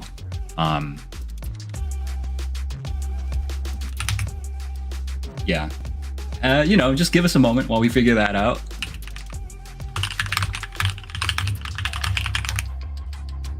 How you guys doing though in the stream chat? Hope you guys have been enjoying these matches. Obviously, we're very close to determining who our final 2 qualifiers are for the EWC. We just have to figure out the winner of this match here that's about to start.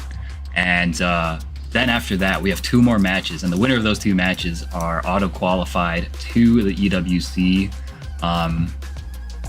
Let me just double check how much money you get just for qualifying to EWC this year. Shout outs to Liquipedia, my boy Incross, holding it down. It looks like, okay, it looks like the match has started actually. So we've got Shoutsai in the corner, Lokov trying to put on the pressure, putting him back in the corner. Oh, and he just runs right into the overhead follow-up after Drago Supreme. Lokov taking round 1. And that's kind of the direction it felt like the first game was going. So it's good to see that the result is about what it might have looked like. Obviously, there's no way to know.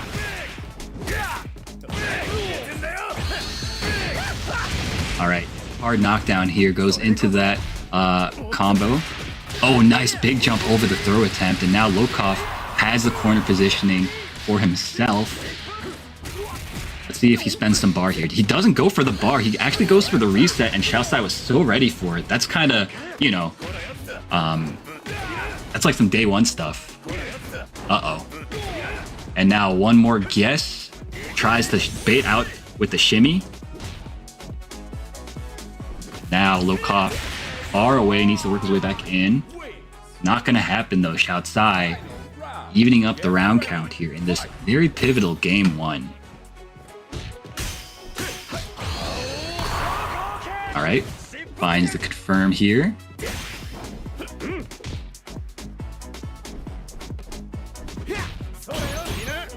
Yeah, you see at this spacing here, Lokov needs to really be careful, play around the far C that Billy is able to represent. Lokov, unlike other karate players, he doesn't go for random, like hard call out counters from this spacing as much. The reward just isn't as good. And if he gets it wrong, then, you know, there's no reason to really go for it. There, okay. He finds big combo here.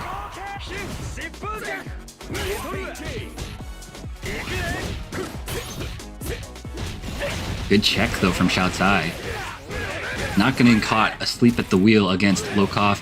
Karate in particular, he has a fair amount of options that let him kind of steal turns and close the distance on you quickly. But Shoutsai, he is showing that he's ready for it.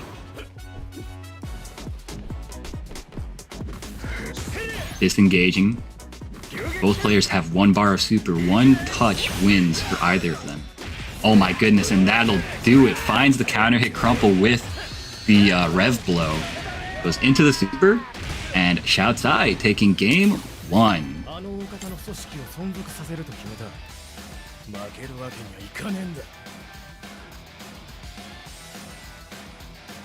Looks like Lokov is speaking with somebody off screen here.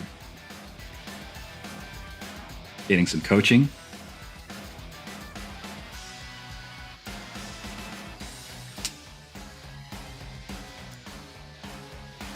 Ah, yes, it's Urez and Gumi, it seems, are giving him some advice. 2, of course, very strong players from Mexico as well. Good to see them helping out their boy.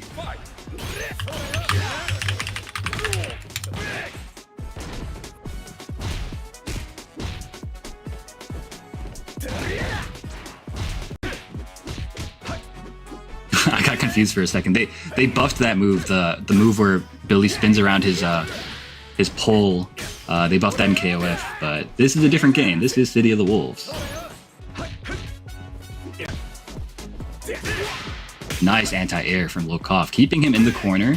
Oh, but that time doesn't anti-air it. Very difficult to anti-air the early jump C's from Billy. Random Rev Cadillac does find him the hit though.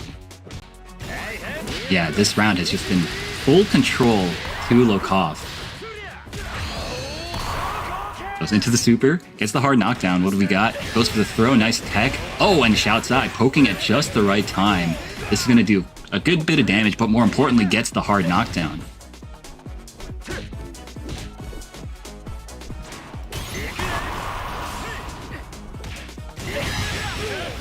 Nice. Finds the poke there. He's got 2 bars. I think he's going to cash out both of them here. Yes, he does. Sealing the deal. Taking... now he's 1 round away from going up 2-0 on Lokov. Such a strong position to be in if you're Xiaozai. Lokov, you see it in his eyes. He is so intensely focused right now. He needs to win this if he wants to continue his miraculous tournament run here in the LCQ. I'd like to remind everybody, I think that last year it was Lokov. I'm pretty sure he won an LCQ. Maybe it was for KOF last year. I don't know. It's been a long time, and a lot of tournaments have happened since then. So maybe I'm misremembering. I'm pretty sure that this is a guy that has a lot of experience in LCQ situations. And he's gonna need it. Xiaozai doing a lot of damage here with this combo.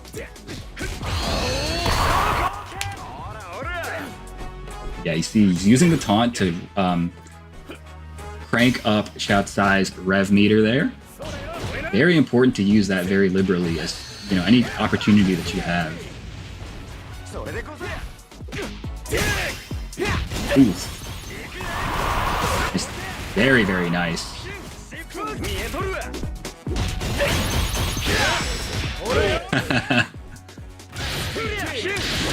Good stuff. Lokov looking strong right now.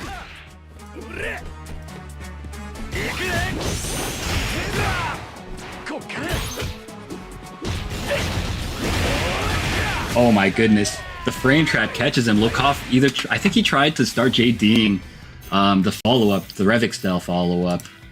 But, you know, it's hard. You have to time it properly, otherwise that type of thing can happen. Yeah, once again, turning to his friends, his compatriots from... Oh no, you know what? That is Koopa. Koopa from Tijuana. Buddha's as well, helping him out. The Mexican contingent over there to the side, all rooting on their boy, I'm sure. Round 1. Get ready. Fight.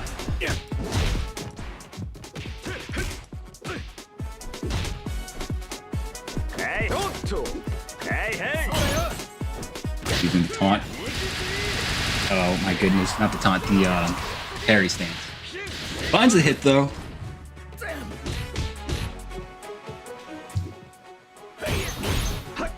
Nice double JD there. Oh, gets wild punish. This is gonna hurt quite a bit.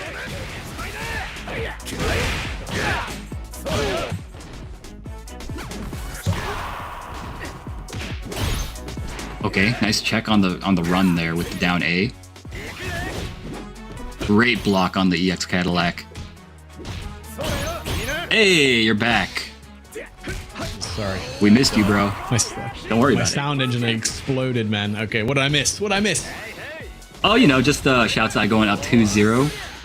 Oh my goodness, great just defend guard hands. Hyper defend, actually. And Lokov taking a round finally. He has been struggling a lot since the first round that he took in this set. Okay, well, I mean, I don't know, Billy, man, he's kind of been slaying all these Mr. Karates out there. Still looking like an absolute champ of a character, putting in a lot of work for these Chinese players, of course. Looking to qualify for the Esports World Cup. Yeah, and a win here would get him one step closer. Lokov is going to do everything in his power to stop that from happening, but right now it's looking really dire from him, honestly. Xiaozai is just putting on the pressure. Here we go. It's only a small amount of damage, though, and you did spend quite a bit on the rev gauge. Gonna have to be a little more careful. You don't want to overheat versus Billy Kane. That's a one-stop shop to losing the round. Absolutely. Oh no, gets checked by the lights. They reach so far. Lokov now one guess away from dying. Oh, messes up his HD guard cancel, and this could be curtains, Lazarus. Could be, but he still has a round to get. Hit that against the cleanup. Oh, hold up. Oh man, could have got so much more off of that. Slow down from Universal Limit. Get collected by the light. Still doesn't finish the job. Oh, but the overhead from the Drago Supremo lock on.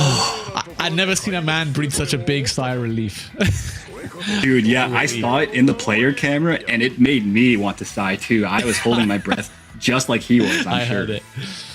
Oh yeah, geez. I mean, had like about 3 opportunities to kill there. Just didn't obviously nerves are high, tensions are high, but that's it. You're back in it. Get your mind in the right place and lock in for these last 2 games. You can still do it. You can still qualify for the Esports World Cup. Just got to win 2 more rounds and then another set. A long road. I never said it was easy. Oh, no. Oh. No, definitely not. Gets the throw baited, though. This is a big damage opportunity, and Xiao Hai is so eager to oblige. Oh my goodness. That must have been a mistake.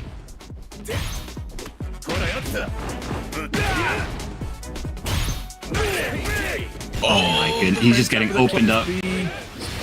Yeah, man. Why does this character have a +4 on block close D again? I'll never know. Yeah, the character with mile-long pokes. Doesn't make sense that he has really good frame data either. But that's neither here nor there. Lokov finding the hit. Again, he needs every round that he can get here to stay alive. And he is able... Oh, dude, he's got 2 bars. I don't know why he didn't spend one there. Yeah, you think the knockdown would be valuable? I mean, saving it for the hidden gear for these kind of situations can be good too, right? You can end the round if you get one big hit. Oh, he's looking for it. Oh, the delay. Oh. Thing though, nothing. Can't find that big hit. Oh my god. Straight up the EX Cadillac. Farsi doesn't cancel it. Big jumping. Oh my god, the hidden gear comes through. And I don't know if this is enough to kill, but it's at least enough to put you in the life lead for sure. I don't know. Oh, it's enough. It's enough, Lazarus. That was so sick. Lokov, he jumped at a spacing where the only buttons that would have possibly reached are the jump B into stand B, into hidden gear, and he knew his out so well. That's exactly what he was looking for, and he jumped on the opportunity quite literally when it presented itself. Very nice counter. Yes. Well, there you go. You can't get the second follow-up, and that's the big thing, right?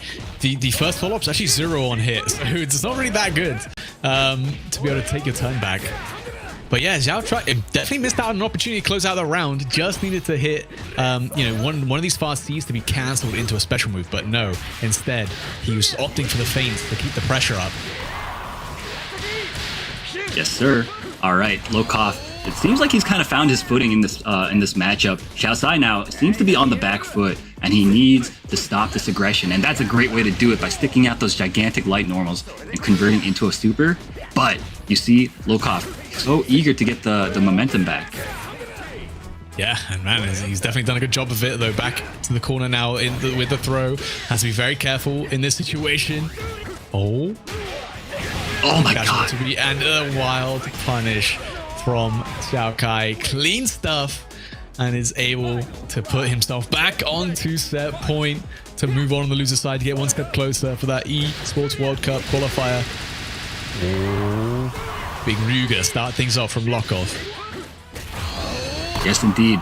Goes into the super, wants the hard knockdown. What have we got here? Goes for the overhead, runs into the reversal super.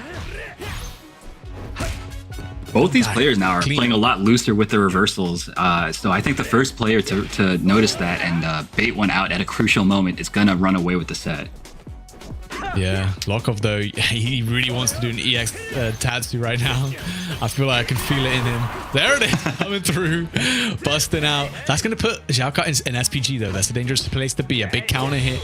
Red blow, the slowdown. Nothing's going to come of this though. A bit too far away. Tensions are high right now, Aru. Oh, the reactions, the high dodge. Xiao Kai, sick stuff. Gonna probably end this combo just a bit short. Lokov outside of SPG. Has to be careful getting opened up. Anyone's game right now, Lazarus. If Xiao Sai wins this round, he moves on. His EWC dreams remain. Oh my gosh. Oh my god, we're whiffing into Drago Supremo. We're playing Mr. Karate, baby. One more hit. Any of these players are light into hidden gear. Oh, that's gonna be a punish, and Xiao Kai finds it with the jab into the hidden gear. There's no surviving this, no matter how hard you want to hold on to that controller, Lokov. It's over. 3-1. Xiao Kai moves on in a very tense final game there. My goodness, that was incredible. I think the level of play that we saw displayed there at the end, and also I want to shout out like Lokov's like his play style. He's like so like he's like a very instinctive player, right? And like I feel like he's able to ride the momentum. He's able to kind of get reads on people's mental states quite well as a player, and I think that's gotten him this far. But against the cool, calm, collected play style of Xiaocai, it wasn't quite enough. So that right there is where Volkov's tournament run ends, and I'm sure all of Mexico is sad for their boy. But you know what? Xiaocai, he really deserved that win. Yeah, definitely. Got the run back as well, obviously, from the winner's side. That was a 2-0 in favor of Lokov before, so did a great job in our first to 5 to keep it under control. If we see that game 5, you know, anything can happen. Anything can happen, of course, but man, it was just so close, you know, so close for both these players, and only one could make it through. So we're down to our final 4, Aru. We got Peter versus Yunwu, and we got Aliyun versus Xiaocai. This is going to be a tough one. This is going to be a tough one for Team Europe. Both of these players, both these Chinese players are going to be incredibly hungry for that last spot, and both of them could make it. Neither of them could make it. We'll have to wait to find out, I think. Yeah, man. So like I said before, Yunwu was one of my picks to qualify in this event. And he's put himself one game away. Pita, on the other hand, I follow him on Twitter, and he was a little bit down on his performances recently. So it's good to see that he was able to kind of shake off that funk and put on like a great performance as he has already. Now finding himself one game away, both these guys, it's now or never. It's time to perform. So who's going to rise up to the challenge, and who will be just another stepping stone to the road to EWC here? Yeah, I mean, I can't help but show my biases, obviously, for both Aliyun and Peter. I know these guys have worked incredibly hard from Europe and coming up onto the biggest stage, and showing that, hey, our region can still compete on the world stage. And yeah, I mean, to make it to the actual main event next week would be a great achievement for both of them, who have been working very hard. I think Aliyun especially, Peter especially, these players, they've always been in like the realms of like, well, we know we're good, but we don't get the most opportunity to travel. In Europe, we're kind of like stuck with, not many opportunities when it comes to sponsorships, things like that. But if you get to that main event, then now you're in a great position as a player to be like, hey, I'm a world-class player in See the Wolves. You might want to pick me up. Yeah, it's incredible to think that Aliyun in particular has not traveled almost at all in this entire tournament season. Pita, on the other hand, he's been able to go to some of the European events and always does decently well there. So again, really nice to see them both clutching up in this final event here, and it would make a great storyline if they were able to make it. But these Chinese players, Xiaocai and Yunwu, are not going to make it easy for them. No, definitely not. Definitely not. I think, these are players that, especially Yunwu, has actually come to quite a few of the European events. So I'm sure Peter and Yunwu have played before, at least casually, maybe in bracket too. I'll have to double check that. But Aliyun and Xiaocai, no chance these guys have played. Going to be Mr. Big versus Mr. Billy, I was going to call him. But I mean, at this point, all the best characters in the game have Mr. in front of their name. We should just change Billy's name to Mr. Billy, because let's be honest. No, you're right. But I think, you're absolutely right. I think we just saw Lokov with Mr. Karate himself, get very, very close at this game 5 with Xiaocai. Probably in the back of his mind, let's see if Aliyun can do something different that Lokov couldn't. Yeah, I mean, you've mentioned before that Aliyun feels that he has some really good anti-Mr. Karate stuff. But before that, we have, of course, Pita versus Yunwu coming up next. Pita, Andy player. He's only played Andy, right? Yeah, he did play Hotomaru in the first season. So he was one of the best Hakuto Umaru players then. And then obviously when Andy came out, slowly migrated over to the character. Has obviously tried a couple other characters, but I think Andy's, his day one. He's not going to move away from that one now. Definitely a very strong character. Don't think you need any changes there. We'll see if Yunwu, we know he got the Hotaru in the bag. Maybe this is the kind of matchup where he wants to bring him out. Yeah, that's I actually don't know how that matchup goes myself, so I think it'll be interesting to see what he does. The thing about Yunwoo, I feel like he's just kind of like an elite, like fundamentals heavy player. He plays the ground game really well. He's got great anti-airs. He reacts quickly to things, and he adapts very quickly. He's just one of those good all-around players. So a character like Hotaru fits him very well, but he's also very capable of abusing the strengths of a character like Mr. Karate. So we'll see which philosophy wins out in the end. Which is it going to be, the angel or the devil on Yeonwoo's shoulder? We know which one's which. I don't need to tell you what order that's in, but Peter, on the other hand, just needs to lock in, right? Both of these matchups, he's going to have some pretty decent practice in.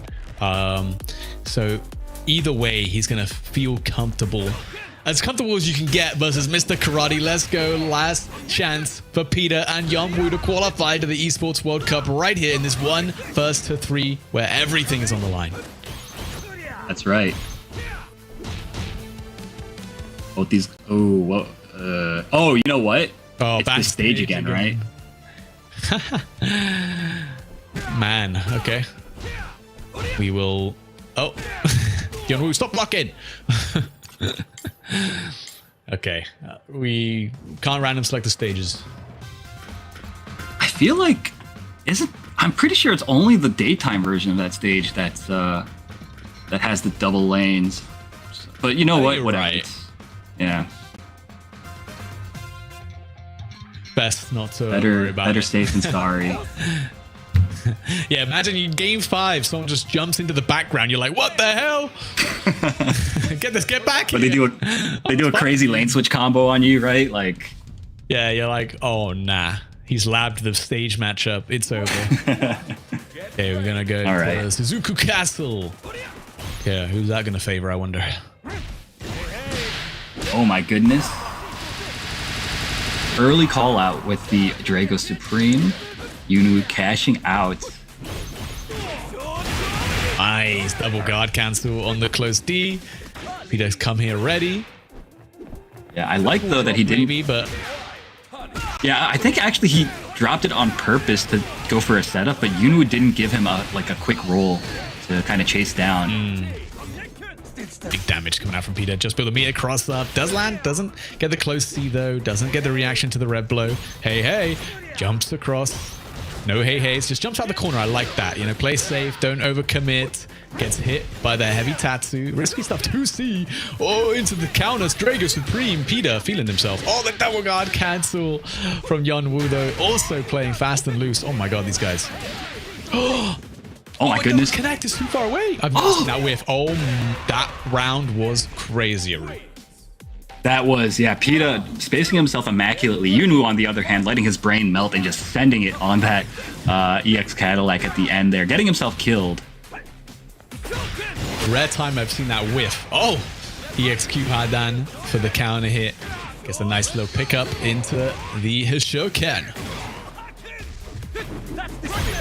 What's the setup here? Goes for the meaty slide plus frames and putting on the pressure, resetting into the demon flip with the command grab, going other side this time. Great blocks from Yunwoo. Just defend. Farsi counter hit, and he's in range for the close C. Big opportunity for Peter to close out game number 1 here. Should be enough to kill. With the super, he's spending it all. Why not? You got the cash. May as well flaunt it. There we go. Game number 1 to Peter. Yeonwoo with a perfect, no less. Yeah, he's thinking about it. I wonder how much matchup experience he has against Andy if he plays against Score a lot. I suspect that he has, just because of the fact that they both are. He enters a what? What? Okay. This is interesting. Don't think I've seen Yeonwoo's rock before, but this is, I mean, obviously a strong character this season. We've seen him succeed on many a level. Mimi Tohashi just recently, the runner-up to Evo, of course, was putting the work in against Xiaohai, but I wonder why in this matchup specifically you want to go to Rock. I mean, the EX5 does a lot of work, sure, but I mean, we'll find out. It looked like he tried to do a heavy DP there and got grabbed. Yeah, I mean, the deep look, so you can't DP anti-air the demon flip because, you know, DPs are air in Vaughn. They're not throw in Vaughn, and the demon flippers are throws. So classic situation. Happens in a ton of games, like with any ground to air to ground throws. Putting on the pressure now in the corner. Yuno has a big chance, but Pita is very close to overheating. And there he goes. Has to spend the bar. But he also needs now to evade and not block for too long. Yep. I mean, you do cool down very quick when you're in final position SPG, provided you get the time to do it. Gonna be tough. No DP from Yuno. I feel like Yuno was going for a DP there, and it just didn't come out in time. Wasn't expecting the jump B from Andy to hit so quickly. Who can? Okay. Demon flipping in. Rising tackle though, busting out for Yeonwoo. EX Harnage. Pito went for the hyper defend. Just narrowly misses the timing. Gets punished for that throw. How many are you gonna take though? Demon flips out. Wild punish. Pita. Sick stuff, man. Onto the other side. Zaneisho hacking. Gets the throw. Pita, Czech Republic's strongest soldier, getting the very meaty crescent kick there into full combo. Pita does need one more hit. Oh, and that'll do it. Baits out the rev blow. Has the perfect response ready for it. Pita now taking game 2 very quickly. Yuno looks very uncomfortable with this matchup, I gotta say. Was clean. I mean, I don't know what the Rock... I mean, we didn't see what the Rock was cooking. We couldn't smell it either. But I don't know. I think he had to just go Hotaru and pray. Like, I think that's going to be your best bet. You know, Pita did not look phased against the Mr. Karate. Did not look phased versus Rock Howard. Do you go back with the tried and tested? Do you dance with the one that brought you in the Hotaru? Or do you don the mask once again? I wonder. Yeah, in my mind, it's between Mr. Karate and Hotaru. And on paper, Mr. Karate, I think he's obviously the better pick here. But, you know, he looked so comfortable on the Hotaru before. So we'll see. Don't do that. Don't do that. There's no way. There's no way. Who's talking to Yeonwoo right now? Who's whispering in his ear, man? Definitely not Zhao Hai. I mean, maybe Sugahiko was giving him some bad ideas, but Kai? Could be. I mean, the idea is there. The flash kick autocorrects, but no. Gonna go with Old Faithful Hotaru Futaba. We'll see. Can he go the distance? Reverse 3-0 inbound from Yeonwoo. Or is Pita gonna close this out 3-0 and take one of the final 2 spots to the Esports World Cup? Here we go. Round 1. Get ready. All right, you know what we got. Yo, he put his glasses on. My man's is powering up. Okay, nice check using the lights. Shit, the glasses. I never thought about the glasses matchup. Oh no. Missed the clip. See? Yeah, though. This is technically the world's first $1.5 million character, so she can still get it done. Yeah, she's certainly up there still. The only issue is that she sort of got power crept, and she also did eat some you know, substantial nerfs, so there's that. But in the hands of Yeonwoo, I think she can still do it. Definitely. I mean, she went from doing things better than everyone else to doing things pretty damn good. Yeah, doing things better than most people still. Yeah. Oh, what a bait! Peter baits the reversal. Has to be careful not to put himself to overheat. And with the super, the Zane Shohaken should be enough. Peter 1 round away from qualifying for the Esports World Cup. Don't let it slip now. 1 round away, man. You said it. This guy he wanted so badly. You can tell in just the way that he's playing, and also, I mean, the way he carries himself, man. He is so focused. Nervous, man. I'm nervous. That was a cross-up. I got hit. That was a command throw. I was not holding up. Peter getting hit, though. Super gonna land. Yeonwoo with all the momentum in this round, but final position, SPG has 100% on the rev gauge to use up. Unfortunately, not gonna get a chance to use it. Never mind, still alive. Blocks the rev blow. Yo, do you see how Andy players, they always just go crazy when they're about to die? There you go. The wild punish, cross under jab. Yeonwoo keeping himself alive. Yep. Okay, don't let it slip now, Peter. Trying to get that counter hit, confirm into the EX Zanakin. It's not plus, don't get it twisted. It's just the follow-ups there that, you know, make Yeonwoo not want to press. And Peter's got that 6 frame close, so he can definitely take advantage. EX, Q Hadan, straight into the super to get the momentum. Peter hasn't been touched yet. Yeonwoo down to 50% life. No anti-airs from Yunu, a little bit uncharacteristic, I gotta say. It feels like he's just really kind of deer in the headlights moment against Peta's Andy. And now Peta one mix-up away, and this might be it. Not quite. Oh my god, and there it is. Peta does it. 3-0 over Yeonwoo. Takes a moment, just a moment to celebrate here. He can't believe it, and neither can I, honestly. Man, super proud of Peta here. Worked so hard, and he's done it. He's made it to the main event on the Wednesday. You can see how much it means to him. He's a very stoic person. It's hard to see his emotions come out like that, but you know, that's how much it means to him, man. That's how much it means to him. All the European players, everyone there supporting him, everyone who's been supporting him on this journey, and he's done it.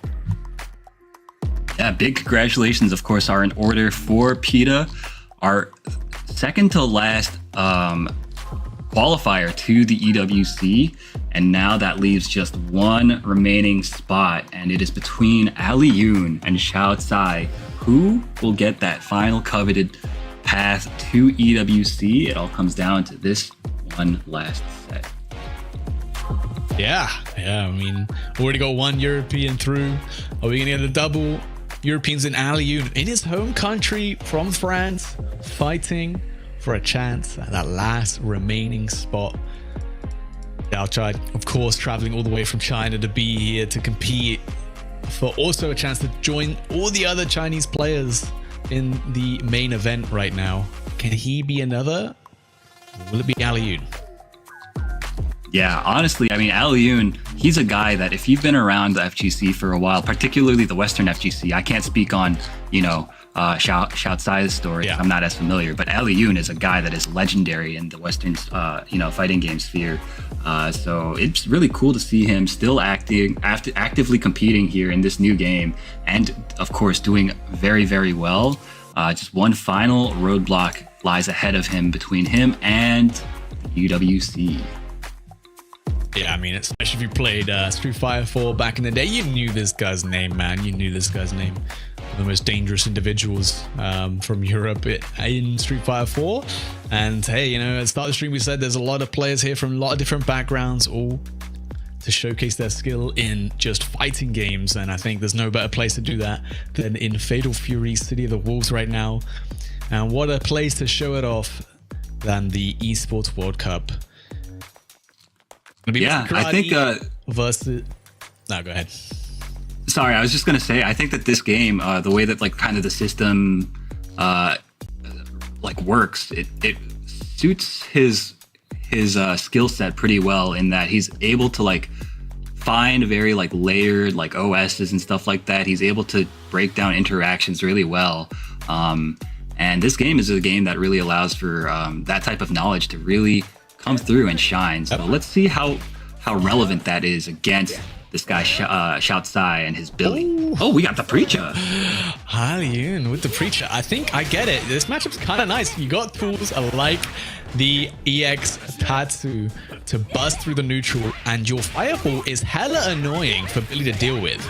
It's really annoying. It's super active, and he presses his buttons into it all the time, and you're really sticky. Once you get in, it's hard to let go, and that's something that, you know, Mr. Karate doesn't do. He doesn't stick on top of you like these other aggressive rushdown characters. Yeah, dude, that's such a great point. The fact that once you start blocking, you know, Preach's close C feint stuff, you kind of have to take a risk at some point to get out of there. Yep. Especially when your back's in the corner and you can't just backdash away from a pressure. Gets frame trapped. Unfortunate for Ali Yoon. Should still be alive here. Oh my god, no way. You actually built all the way up to the hidden gear, man. Oh, you can't be doing this. That's enough to kill. The meter gain, especially with the recent change, right, where they made rev moves, able to build meter. Definitely benefit more some characters more than others. I think Billy Kane is one of those. Yeah, it turns out the top tier characters are top tier for many, many reasons, not just one. Usually how it goes. Right? All right, and you see, yeah, like you pointed out, he's throwing out the fireball to create, you know, a hazard, and then he works his way in. Big opportunity here. Has Xiaozai in the corner. I suspect he's going to jump over here. Oh, actually stays in the corner. Yeah, I assume was just trying to like make some visual noise for Xiaozai. Of course, when you're so used to that, seeing that situation over and over again, you think that the cross-up's coming, and then when it doesn't come, you might be thinking, oh, you know, you're one step behind. Yeah, definitely, definitely. All right. Gets hit by the follow-ups there. That happens all the time. Trust me, I know it happened to me. Literally every time I try to JD. Yeah, if you try to just defend and miss the timing, it feels bad, man. Yeah. You have to bust out some. Oh my god, Tash up, close the. Oh, runs right into the jump in though. Xiaozai should be able to finish this one off with that meter gain. Yeah. Oh my goodness, still not out. Okay, uses the double 2-bar super, and Xiaozai taking game 1 over Aliyun. Let's see if Aliyun goes back to the drawing board or if he believes in this Preacher game plan of his. Yeah, I don't even think it was anything to do with Preacher there. That was just unfortunate situations. Xiaozai a little bit better on the reads, and Aliyun missing some execution checks, right? Hit the far D. If he confirmed into that level 1, he would have been out of the corner. He would have had the knockdown, but instead he was still in the corner and still scrambling for his life. Yeah, great point there, Lazarus. Oh, nice chase down on the roll, but great rev guard from Xiaozai as he wakes up. Doesn't have to guess which side. Yeah, this five was putting in the work. Gotta be careful, they do have quite a lot of recovery, right? And Billy with his big jump C can definitely take advantage of that. 50-50 is blocked, but still plus. Nice jump. Oh, nice. Though. Nice! Okay. Cross cut. Yeah, I mean, it's really hard to DP those angles, but if you do manage to get it, oh my, 99% on the rev gauge, you have to make it happen here. You can't block anything, Aliyun.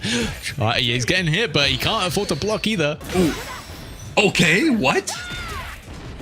Oh. Finds the full screen super, and in the scramble, the ensuing scramble, Aliyun is on top. Damn. Crouching B just to check. Crouching B, crowd, there's the close D, man. Gonna be a big starter now for Billy Kane. Gonna be tons of damage coming through. Yes, sir, gets the hard knockdown as well. We were talking about it before, but this character, Billy, his close range pressure is also quite potent, and we're seeing it in action here. Aliyun getting opened up by the mid. Yeah. Been trying to guard cancel, you know, he loves his guard cancels, he's very good at them. And Xiaozai knows that. He's just delaying his options on wake up, making, you know, Aliyun have to guess. Nice block, though, on the low there. And gets out of that dangerous situation. Aliyun still in SPG. EX Tattoo, that is plus. Tries to take his turn. Xiaozai, though.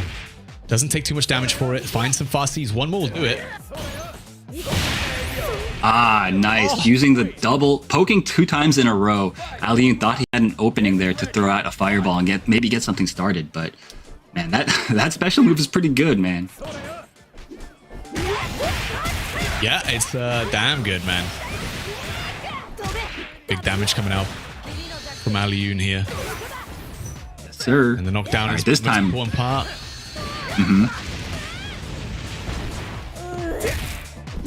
Okay. Aliyun is playing very fidgety on defense, I gotta say. Yeah, I mean, he's very active on defense. He wants to do something. He doesn't want to just sit there and block. So it just happens that all of his options are currently being nice and read by Billy Kane over there. Agreed, yeah. Oh no, runs right into the, I believe that's down C. Xiaozai gonna do a ton of damage. I don't think he kills here though. No, doesn't spend it. Doesn't build the level 2, which is what he needed to close it out. Aliyun can still do this. Just needs to find a hidden gear, a hit, any stray hit. Trying to find a way to close the distance. Trying to find a fire. Really? The level 2. Oh, that worked. Oh my god, that's not gonna be enough. It's very close though. And you're in the corner. EX Tattoos coming in. Oh, and Aliyun does it. He evens out the games. One step closer to that Esports World Cup qualification. And that was so beautifully. No karate needed. Yeah. That was really beautifully done. I want to point out that Aliyun, he was staying out of light range from Billy. That was Xiaozai's out. Lights into super. So he stays out of range. baits out the far C, makes it whiff, and then has the punish on deck. That was so well played from Alioun Sensei. So clean. So clean. Let's see if Xiaoshai can turn things around here. Definitely has all the momentum on his side. He's got Alioun with his back to the corner, working his way out right now. Nice. The classic Preacher meaty fireball setups. Going for the overhead. Great block from Shout side, but he's in the corner. But Alioun has overheated himself, and this is looking real bad all of a sudden. Yeah, super even dashes up for the more damaging super, and it's still not enough. Is he really going to spend the bar here? I don't know about this. And it works. I mean, I think if you can get a guard crush here, you're going to cool down very quick. Now, chip's not really a factor. The jumping C, though. Damn. Xiaoshai with just one. Any block there would have been a guard crush. Yeah, I think he expected to cool down a little bit earlier and then be able to use those Rev Excels to get the guard crush, but it just didn't end up happening that way. Xiaosai winning the scramble and once again finding himself ahead in the set.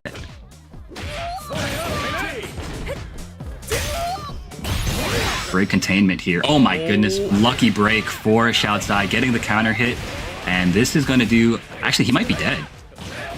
That should be plenty with the super this time. Not going to survive, and one more game, and a perfect one at that to Xiaokai.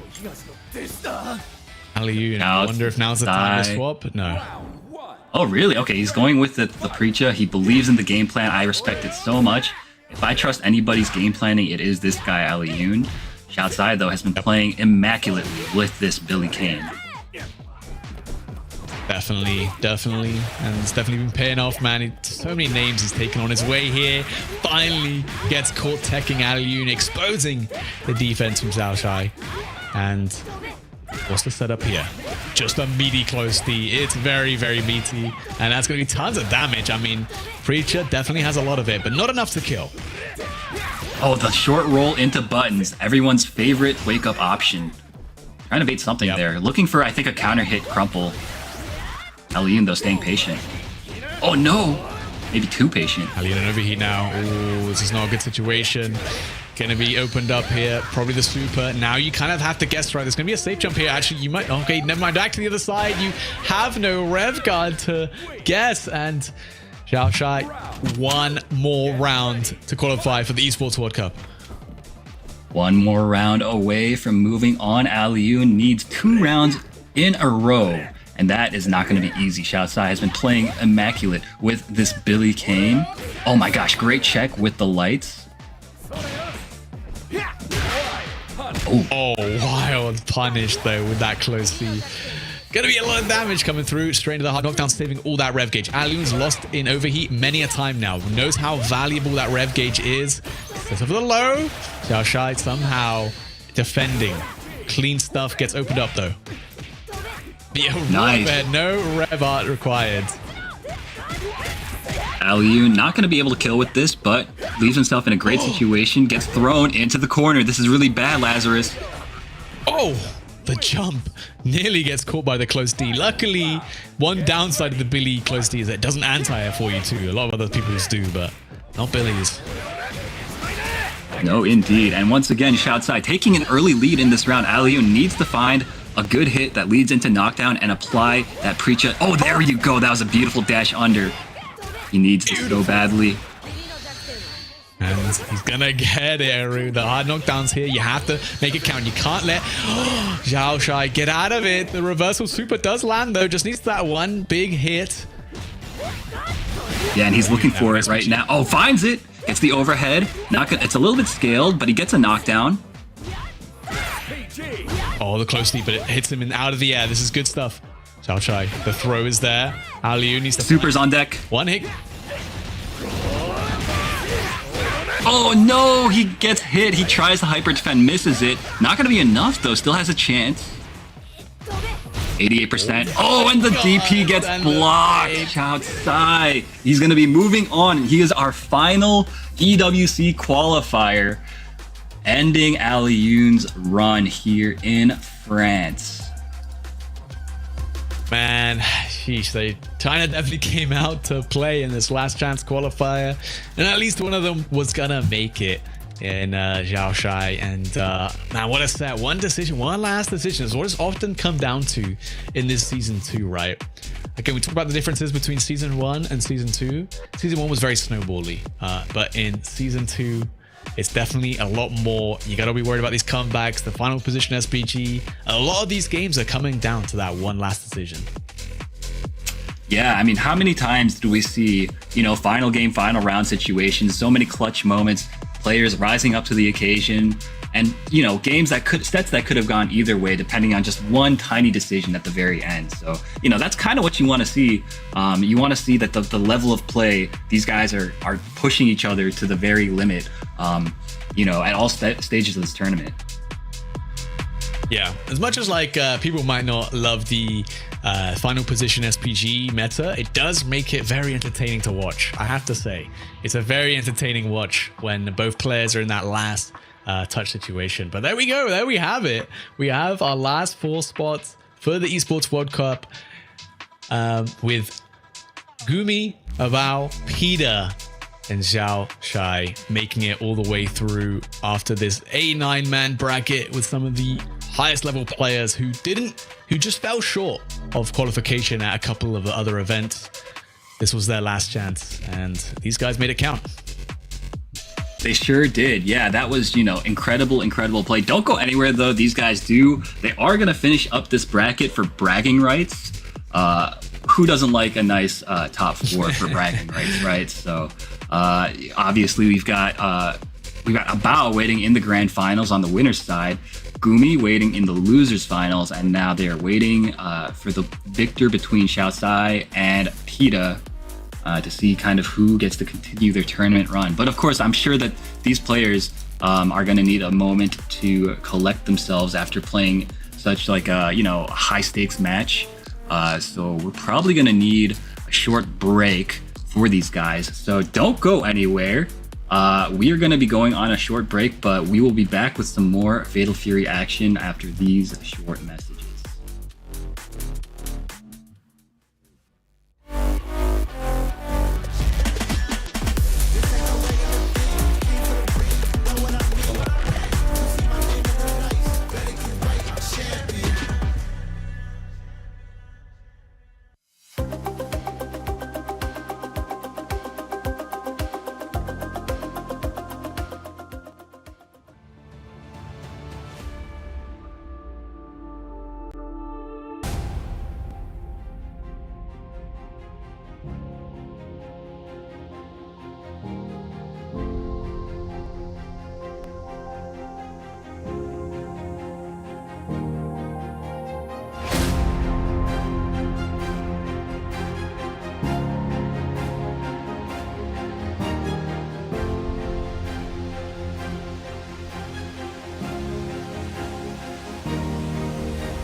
All right, everyone, and welcome back to the Fatal Fury City of the Wolves Last Chance qualifier.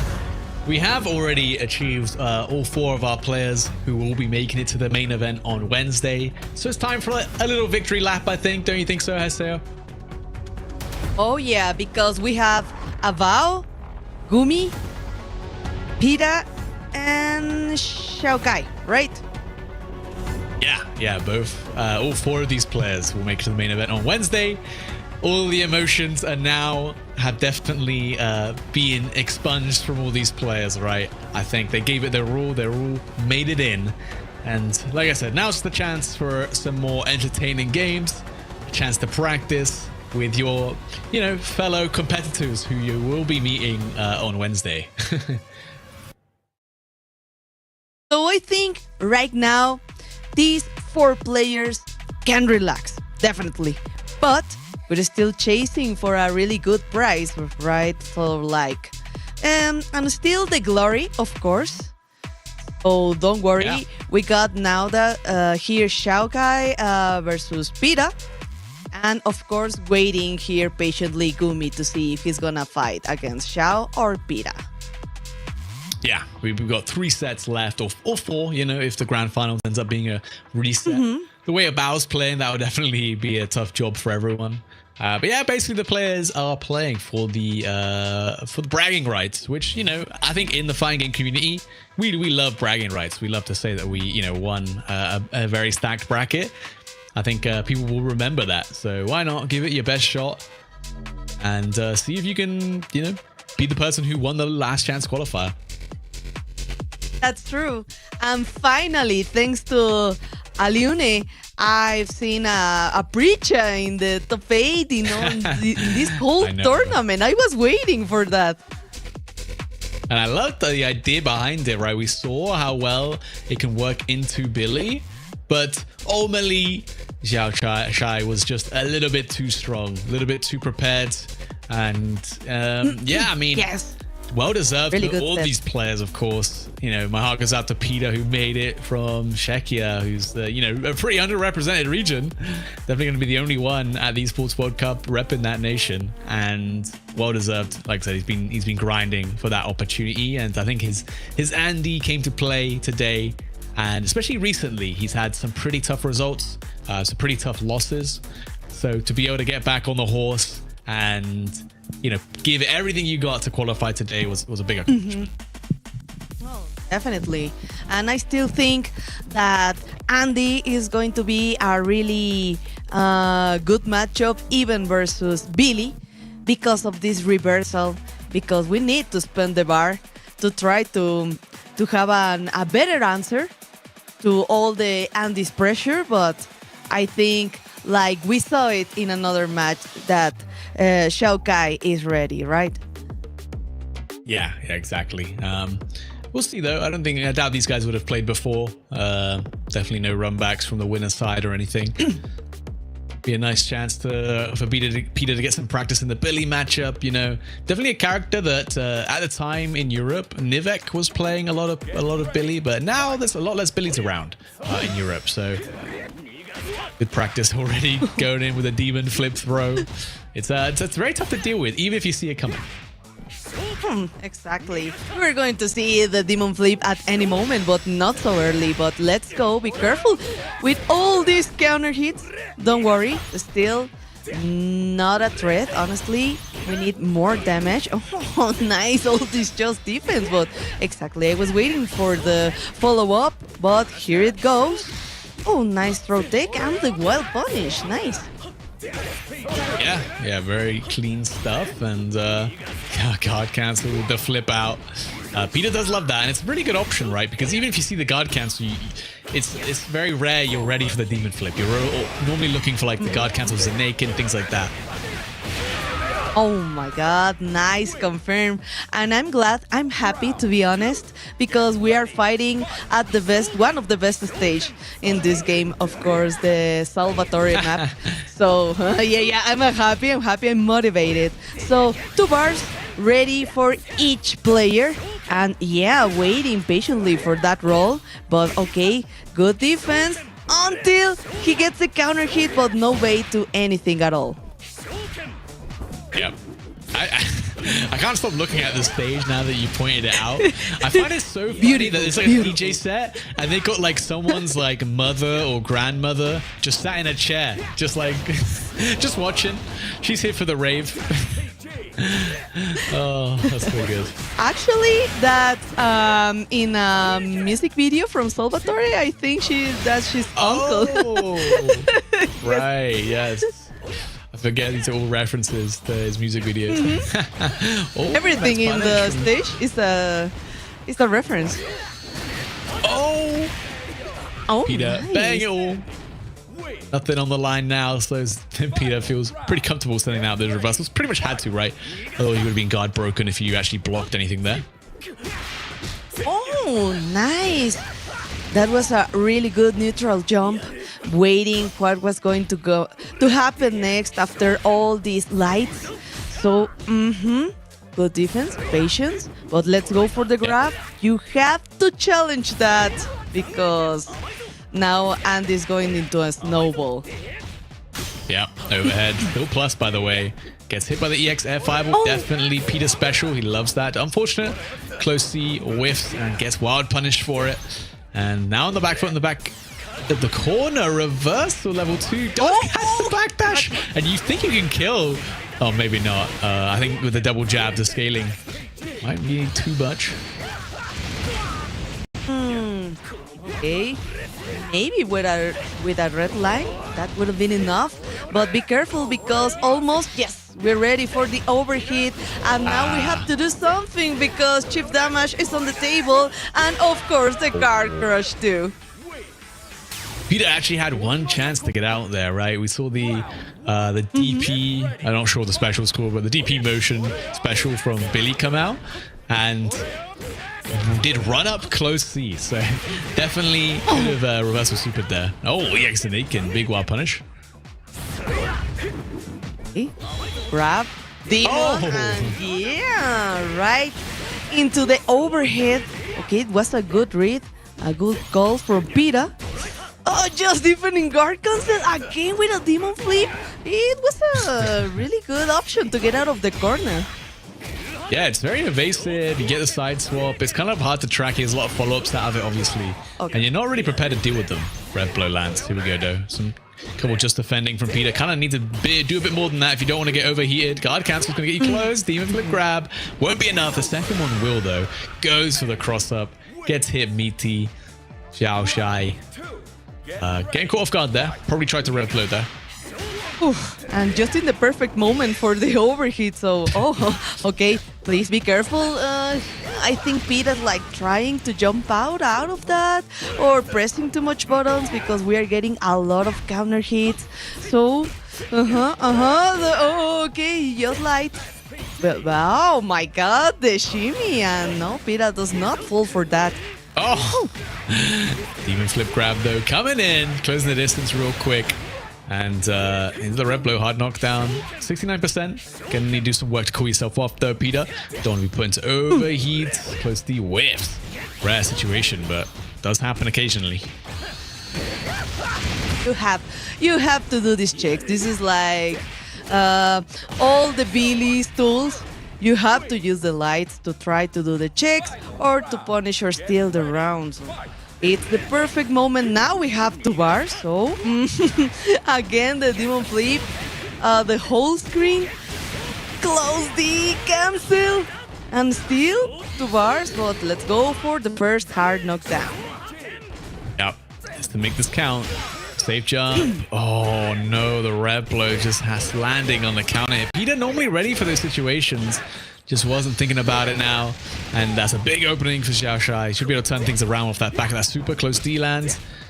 The chase down with the 2B, the 2Cs, man. There's such long range normal. You can't really get away. Oh, the anti-air is clean from Xiao Shai, though. Should be able to convert into big damage. And the super for hard knockdown. Nope. Just drop it. Oh my god. Careful because now we have hidden gear for Pita. Nice hand here. Again, the 4C, counter hit, jump C. Just the lights. Oh my god. It was like really, really good patience from Pita, but like we said before, you have to propose. You have to do something because he's gonna eat you alive. You said just the lights, but just the lights for Billy is usually enough. Oh, that was kind of funny. That's true. That's true. Probably best in class light buttons. And man, it's really valuable to have such good lights. That's honestly one of the things that makes Billy Kane such a top tier character. Oh, nice backdash, but no punish, no wild punish. Oh, but okay, at least the counter hit. Perfect distance to be able to punish the red blow. And of course, the overhit ready, but we got 1 bar, so it's enough. Round 2. There we go. Get ready. Peter's, been keeping this set very close, even though it is 2-0 right now. Most rounds coming down to these last decisions. Been doing well. The hard knockdown here. Wake up reverse. Oh, nice. The DP cancel had to. Otherwise, I think he was, in his dash, and you can't block, so you could cancel into special moves though. Oh, and he found a really good entrance with the crouching C, but okay, he didn't believe at all. So let's go. 1 bar for both of them. Counter hit, yes, in any moment. Not just light, in any moment. So I think it's enough with just this bar, right? Oh, okay. Didn't believe the jabs though Okay. into the triple attack. We'll do it. And that's going to be set point now for Xiao Shai to move on into the top 3, into the losers finals. Potentially win this last chance qualifier for himself. I mean, the way he's playing, we might be getting all Billy Grand Finals. And still with advantage in the resources for Pita. But okay, be careful. Nicer twirl. The punish. Okay. Side switch. Wild punish. Big jump in. Okay, this could be to enter the SPG zone. And we are ready to guess. Oh, the delay close D2C counter hits. The jab confirms there's no super there for Xiao Shai, luckily. Oh, the checks. Yes. Oh, and it's enough. Xiao Shai finishing that set. 3-0, but every game was hard fought. Peter, obviously, this is a nice victory lap for him. Xiao Shai still, playing very, very clean though. Yeah, I thought that maybe in any moment we were going to see any reversal, ignition, any challenge here from Pita, but no, he waited so much that Xiao Kai just wanted to go with pressure and play aggressively. So okay, it worked. Yeah, it did work, and so is everything else Xiao Shai has been doing, to be honest. Hard to be wrong when you're making so many right decisions. Well played to both these players. Both know they're qualified. Both know they're going to be seeing each other come Wednesday for the main event. That's true. Maybe they won't be in the same group, but they might be. You never know. We don't know how the groups are going to shape up just yet. Definitely. So I think it's the moment because it's Gumi. It's Gumi, the Gumi turn to fight versus Xiao Kai. So I think definitely we're going to see Mr. Big, of course. Yeah, Mr. Big from Gumi in pretty much all sticks for as far as the eye can see for the rest of this top 8. Gumi, Xiao Shai, and then Abao all playing that Mr. Big, Mr. Billy Kane, as I think we've come to call him. And yeah, we'll see Abao in that Grand Finals winner's side, about as comfortable as you can get. Just needs to win that one set. And, you've taken the trophy. Or if there even is a trophy. I don't think there is one for this one. The bragging rights. I think Gumi already saw this match. So I don't think that there would be any reason to use right now Andy. So I think he needs to stick with Mr. Big. So you just have to wait. I think the only other option for Gumi maybe is just Rock or Hokutomaru, but right now Mr. Big is working perfectly, so I think this would be the character right now for Gumi. And Xiao Kai is so ready to fight versus Andy, so it's not likely an option. Yeah, definitely not. It's going to be interesting to see Gumi's got so many characters though. I feel like at this point, you're just here to have fun. You can play anything. Yep. I'm seeing right now like Gumi is ready like to make a counter plan for Billy, because you know Gumi is a Mexican player that plays a lot with Dani Elmaza. I think maybe the best Billy right now. Danny, yeah, for sure. I think he's going to take the trophy. Definitely one of the favorites for the main event come Wednesday. But we've got something different, something a little more tasteful, which I never thought I'd say about, Hokuto Umaru, but here we go. Yeah. And I'm We remember season 1. Yeah, weirdly, I'm happy to see this little ninja kid for the first time in my life. And this is a wise choice because we want really a lot of mobility right now, but not with Andy. So Hokutomaru is a really good choice. Let's go, because the throw tick, nice air to air. I think he's looking for a counter hit with the jumping C, but Gumi was ready. Yeah. Let's see. I mean, I do like Hokuto Umaru in this matchup, of course. You got the double jump to get around the neutral game from Billy Kane. That's definitely going to give you a leg up in a lot of situations, right? Round 2. Get ready. Definitely. And be careful, because we still have 2 bars for Xiao Kai. Yes, here goes the first one into the wild punish. Yeah, it's definitely pays when you got 2 bars, because you can let that one rip, and now your lights are still very lethal. You still have to be worried about, getting caught by that Billy Kane 2D or 2B. Okay, yes. I think Gumi will try to look a lot for the crouching C, but okay, let's do the Billy thing. The light, the jump, and you're like guessing what's going to happen next. And a grab, I think, is like the best of the options that can happen to you if Billy can make the entrance. Yeah, unironically. You gotta take the throw against Billy Kane, man. Never thought I'd see the day. As a throw. Speaking of, I mean, Gumi, red blows. We know how good Hokuto Umaru's red blow is. But in general, block. Oh my God, he's still alive. Gumi, what a huge jump in. That should be enough. Gumi gonna build the super bar. Not even gonna need it, honestly.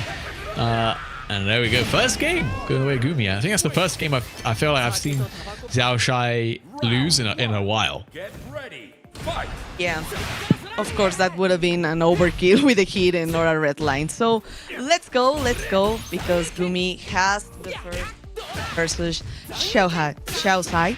And then the counter hit. Okay, the target combo. And one more Sanaken. Yes, the grab. Oh my God, that was really sneaky.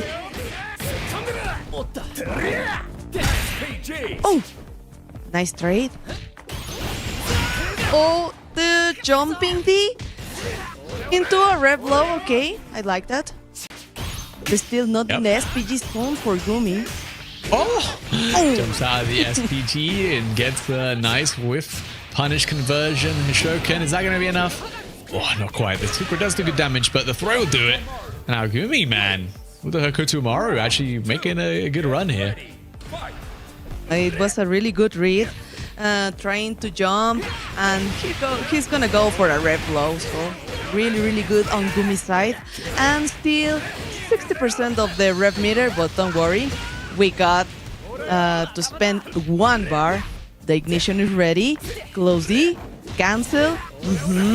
You have to wait for all the pressure until you find the perfect moment to do the JD, and he tried, but he goes for the delay.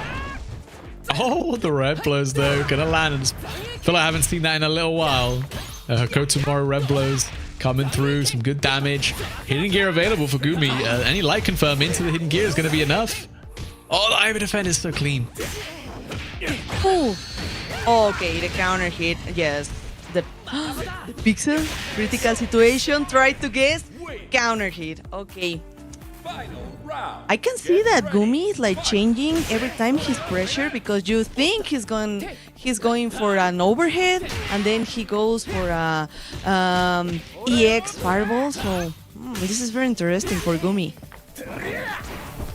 Yeah, definitely. See. There we go. Finds that 2C. Still great normal for Hakotomaru. And in that hard knockdown, this is where it gets dangerous, right? The double jump mix-up just holds up. Xiaoshai gets out of there. The wild punish, like confirms. Lots of damage. Red blow gets thrown. Oh, not the grab, not the jumping C counter hit. Okay. Great work. Damn. Twice, Lazarus. Yeah, definitely. Gumi just trying, but couldn't quite succeed to get out of that corner there. Oh, nice though. There's the bait on the throw whiff. And Gumi gonna do quite a good amount of damage. Man, so consistent with those hyper defense. It's a shame that, you know, Hakotomaru, he can't commit to any faster special move because if Xiaoshai does any of the follow-ups to the Rekka, it gets counter hit. Yes. So he can do the Sanaken like this, but still it's working, and with the Hisho, it's enough, of course. Yeah, really good confirmation. Gumi is keeping his resources just when it's needed to finish the round. Yeah. Definitely important on a character like Hakotomaru. Don't want to leave your opponent alive with a sliver of health. Nice. Gets the close B into that close C. And chasing him down. Oh, again, Xiaoshai. He's always gambling a little bit on the defense, right? Either he's holding up, he's taking, he's doing something, he's being active. He's rarely get caught with his pants down doing nothing. Oh no, the pogo. Okay, at least he didn't got the counter hit, so that could have been really dangerous for Gumi. And almost the second bar. Yep, it's ready, but he's gonna survive, right? Yeah. There's the counter hit Zanaken, and just enough rev gauge for that guard cancel. Needs to make this count. A wild punish though, and Xiaoshai. I mean, keeping this set very, very close between these two. I think Gumi is going a lot for a lot of grabs. So I don't know if he's gonna change right now the strategy because it's not working like he wanted to. He's not like conditioning at all Xiaoshai to respect and try to go for all these grabs.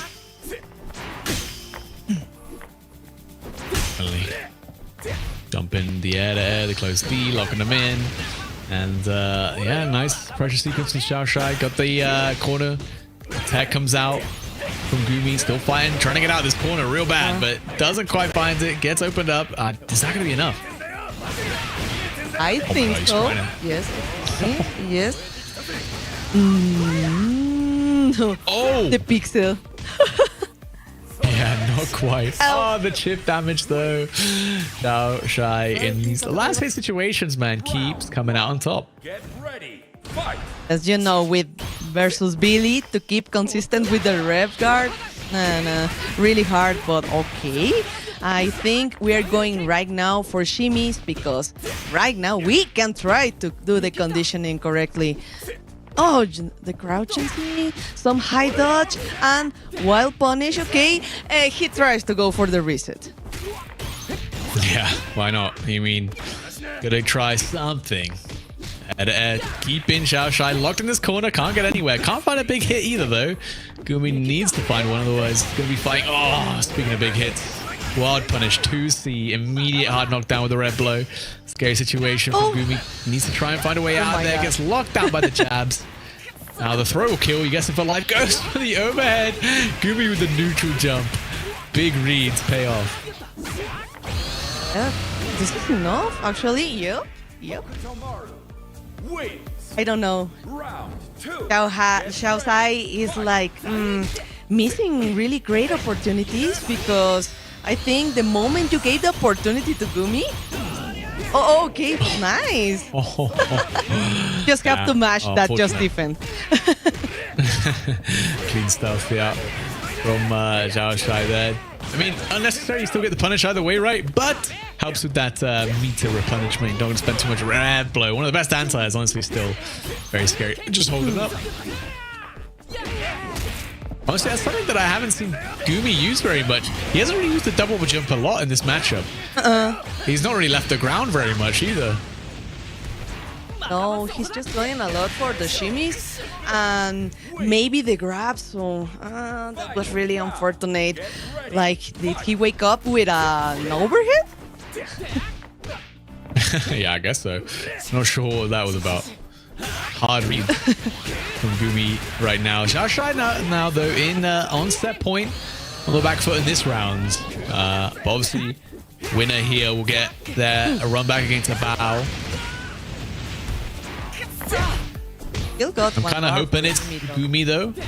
Yeah, I'm kind of hoping it's Gumi that makes it through. I don't want to see a Billy mirror matchup. That would ruin the day. Almost. Oh, nice. Patient. Oh, Jumping the again. Hard knockdown. No, the shimmy. Okay, but we didn't got to confirm. oh, there we go. Gumi finds the combo, gets the Hishoken to finish it off, and we are going into a game 5. No changes from either player. Locking back in. Like, Gumi is so calm down right now. I know it's a critical situation to be in the 2-2 versus Xiaosai, but okay, I still think that Gumi is like pretty calm. Yeah. I mean, there's not too much on the line right now, of course, with all these players qualified already. But there is that honor of being the LCQ champion, and Gumi playing so well right now. He really wants that. Locked in with the Hokotomarus. I think he's played like 4 different characters in this bracket already. Definitely, but I think it's not enough. Again, the critical situation, not a good position for Gumi. Oh, okay, he tried the frame trap. Okay, oh no anti-air, no crouching C to the jumping C. Unfortunate. Get ready. Fight. Xiaoshuai now set point. Once again, let's see if Gumi can take this round back. Yeah, again, just really not jumping. Oh, there it is. There it is. Oh, but Xiao, I mean, to be fair, Xiaoshuai's doing a great job of making sure it's a bad option, right? The air is like the right idea. You don't want to try and anti-air Hokotomaru the normal way, because if you mess it up, you get wild punish for like 1,000,000 damage. Oh, the defense. He tries to go. We're into SPG zone again. Maybe the thing is here. The chip damage, guard crush. Yes. Had to get hit. Is the super going to be enough though? Oh yeah, definitely now. Spending everything in the tank for this one. Out. No. No. I thought really that I was going to see a hidden gear. Like, yes, of course, this is like your last option because you were in overheat and in a pixel, so chip damage was on the line, and yep, this happened. You know what they call that in France? When you like do like a pixel reversal, they call it le pif. A pif is when you try and make a huge comeback with a break, like an uppercut or like a reversal super. But yeah, I mean, definitely had to do something right. If you block anything there, you get chipped out. You're an overheat. You can't prevent that. So it was just a guessing game at that point, right? You either wake up with a super or you don't. I think like Gumi was trying to position himself again with that backdash. That's why he didn't go straight into the hidden gear. But okay, I think it was really patient, Xiaosai. So of course, Lazarus, this been a pleasure. I've been like having a lot of fun in this great tournament. But we are right now at grand final. Maybe just with 3 victories for Arao, it would be enough, but Xiaosai needs to do the reset. Yeah, Xiaoshuai with like the crazy losers run as well, right? Got knocked down by Lockoff just before top 16. Manages to make his way out of the pools on losers, makes his way through top 16 on the losers side. gets the run back versus Lokov, beats Alioun, beats Peter, beats Gumi, and now he's in grand finals losing side against the Bao. I mean, look, Bao obviously on the winner side has the easier job, but Zhao Shai's, I mean, he's been playing nuts. Oh, yeah. Difficult, but not impossible, honestly. But yeah, figures. We were going to see Billy in grand final, right? Yeah, we're gonna see two of them at least, unless one of the other players want to help us out here. But yeah, it will be an interesting matchup. I mean, you don't see too many Billy mirror matchups. I don't think we've seen one today actually. So I guess we can close it out with the mirror. I think it was like the first or the second fight, because we saw Ures playing with Billy. Okay. So, Yes. Yeah, it I was think the mirror match. You got that privilege. I luckily didn't have to watch that one, but of course, all four of these players that we have been watching have already qualified for the Esports World Cup. These are just for the bragging rights of being the last chance qualifier winner. And It's for the honor. I agree. Yep. I don't know how much honor is on the line when we got Billy Kane mirrors, but we'll see. Again, To this be is definitely a honest matchup with you, against the- Lazarus, I was going to say, you know, this is definitely a matchup you're going to have to get used to seeing at the main event as well. There's going to be a couple Billy players there. Definitely looking forward to seeing them. I know Daniel Maza has been putting in crazy work, has had a really premier like debut season with him, and it's kind of like dominated Fatal Fury with Billy recently. I don't know, because I don't know which one I prefer to see, if Billy or Mr. Karate. So I'm gonna be honest with you. It's fine, but I was like expecting maybe to see Mr. Big in grand final, but that disappeared the moment Gumi lost, right? Yeah, I think obviously there's kind of like the meta has slowly been evolving too. We've got Billy Kanes, we got Mr. Biggs, and we got the Mr. Karates.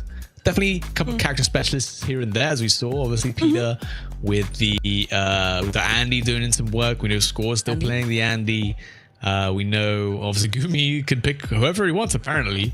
Mitsuhashi with the Rock Howard is putting in some crazy work at Evo. There's definitely still quite a lot of characters that can work at a high level. I think most people just obviously gravitate towards, let's just say, the easier options, right? A player like Billy, a player like Mr. Big, a character like Mr. Cry. All of these characters are a little bit easier to pilot in like stressful situations. They have like a game plan you can go towards and narrow and focus on, and then you can focus on like actually, adapting to your opponent.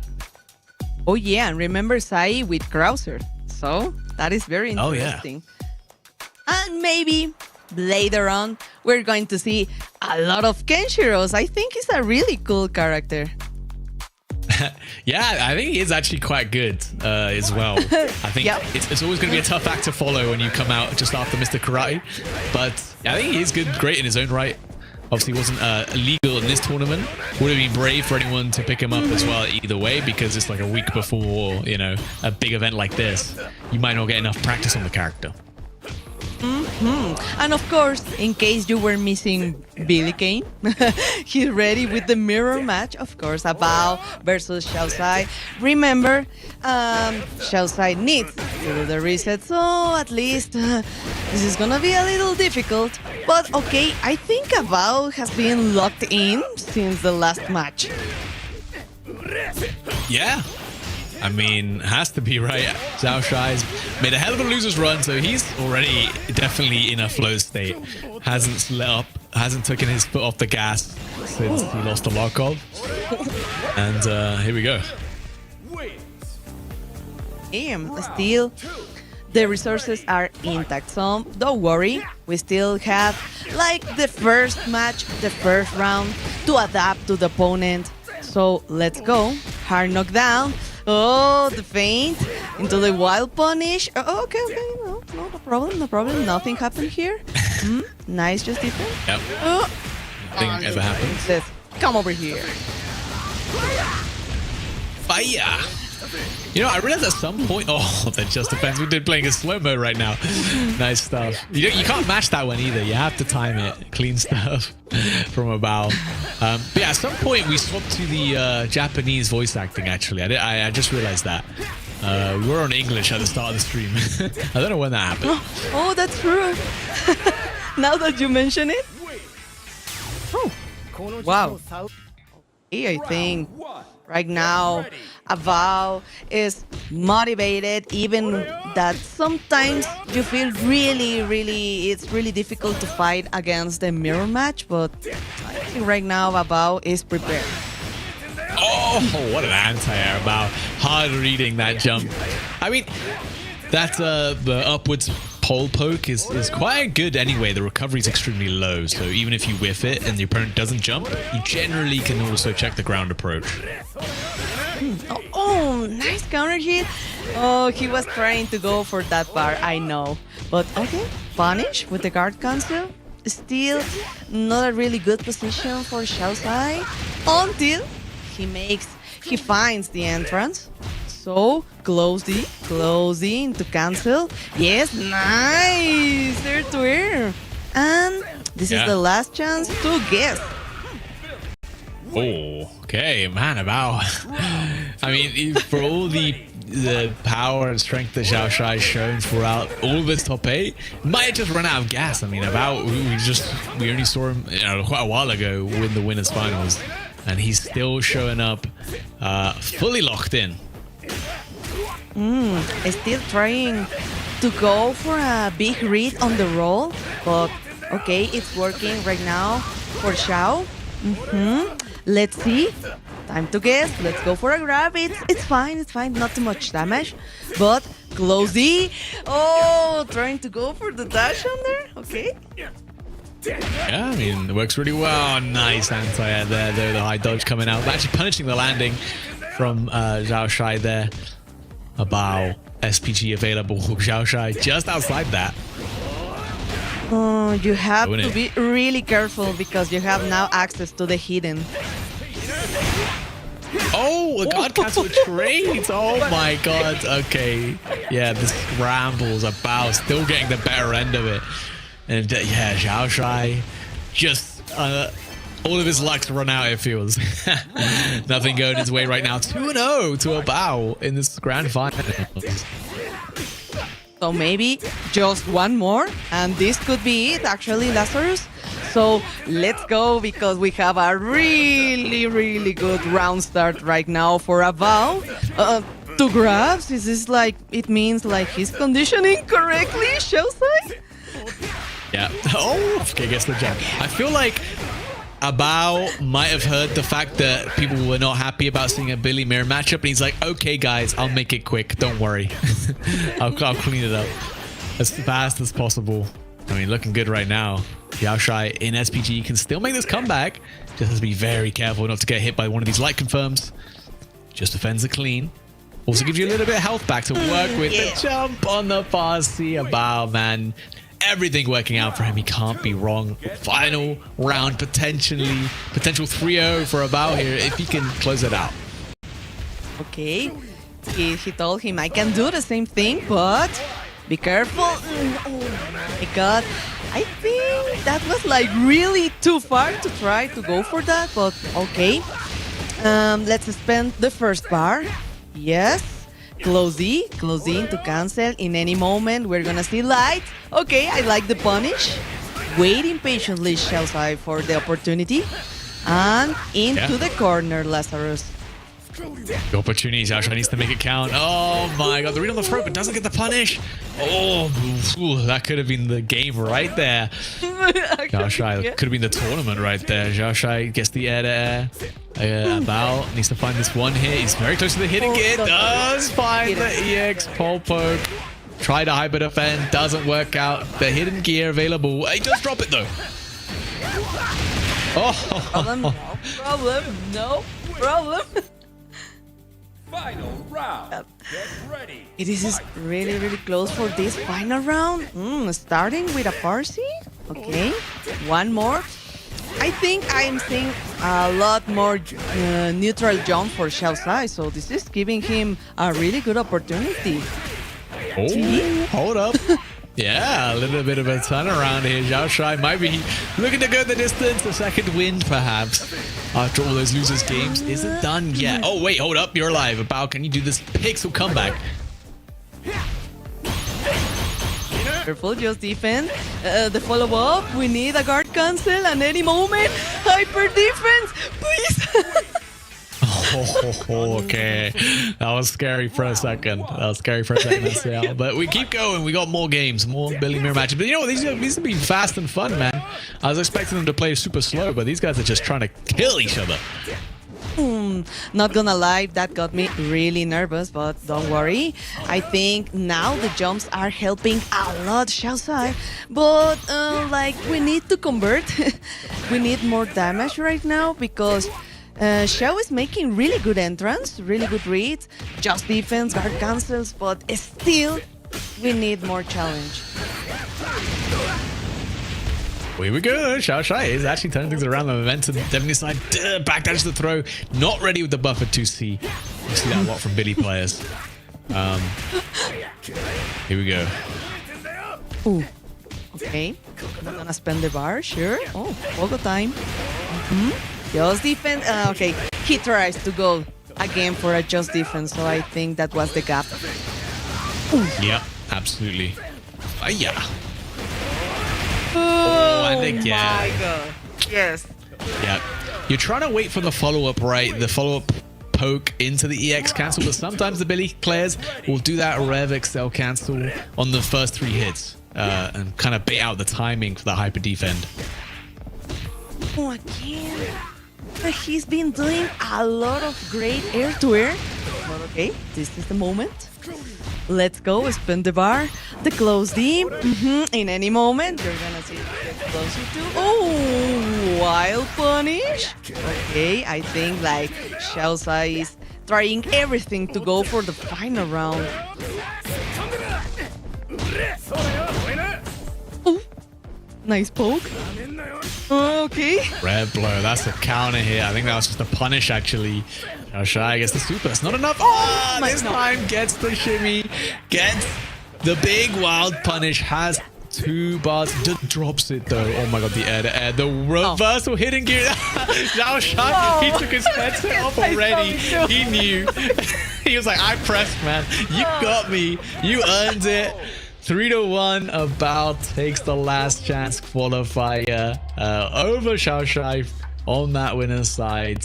Clean stuff all round. All these players, of course, already qualified for the Esports World Cup.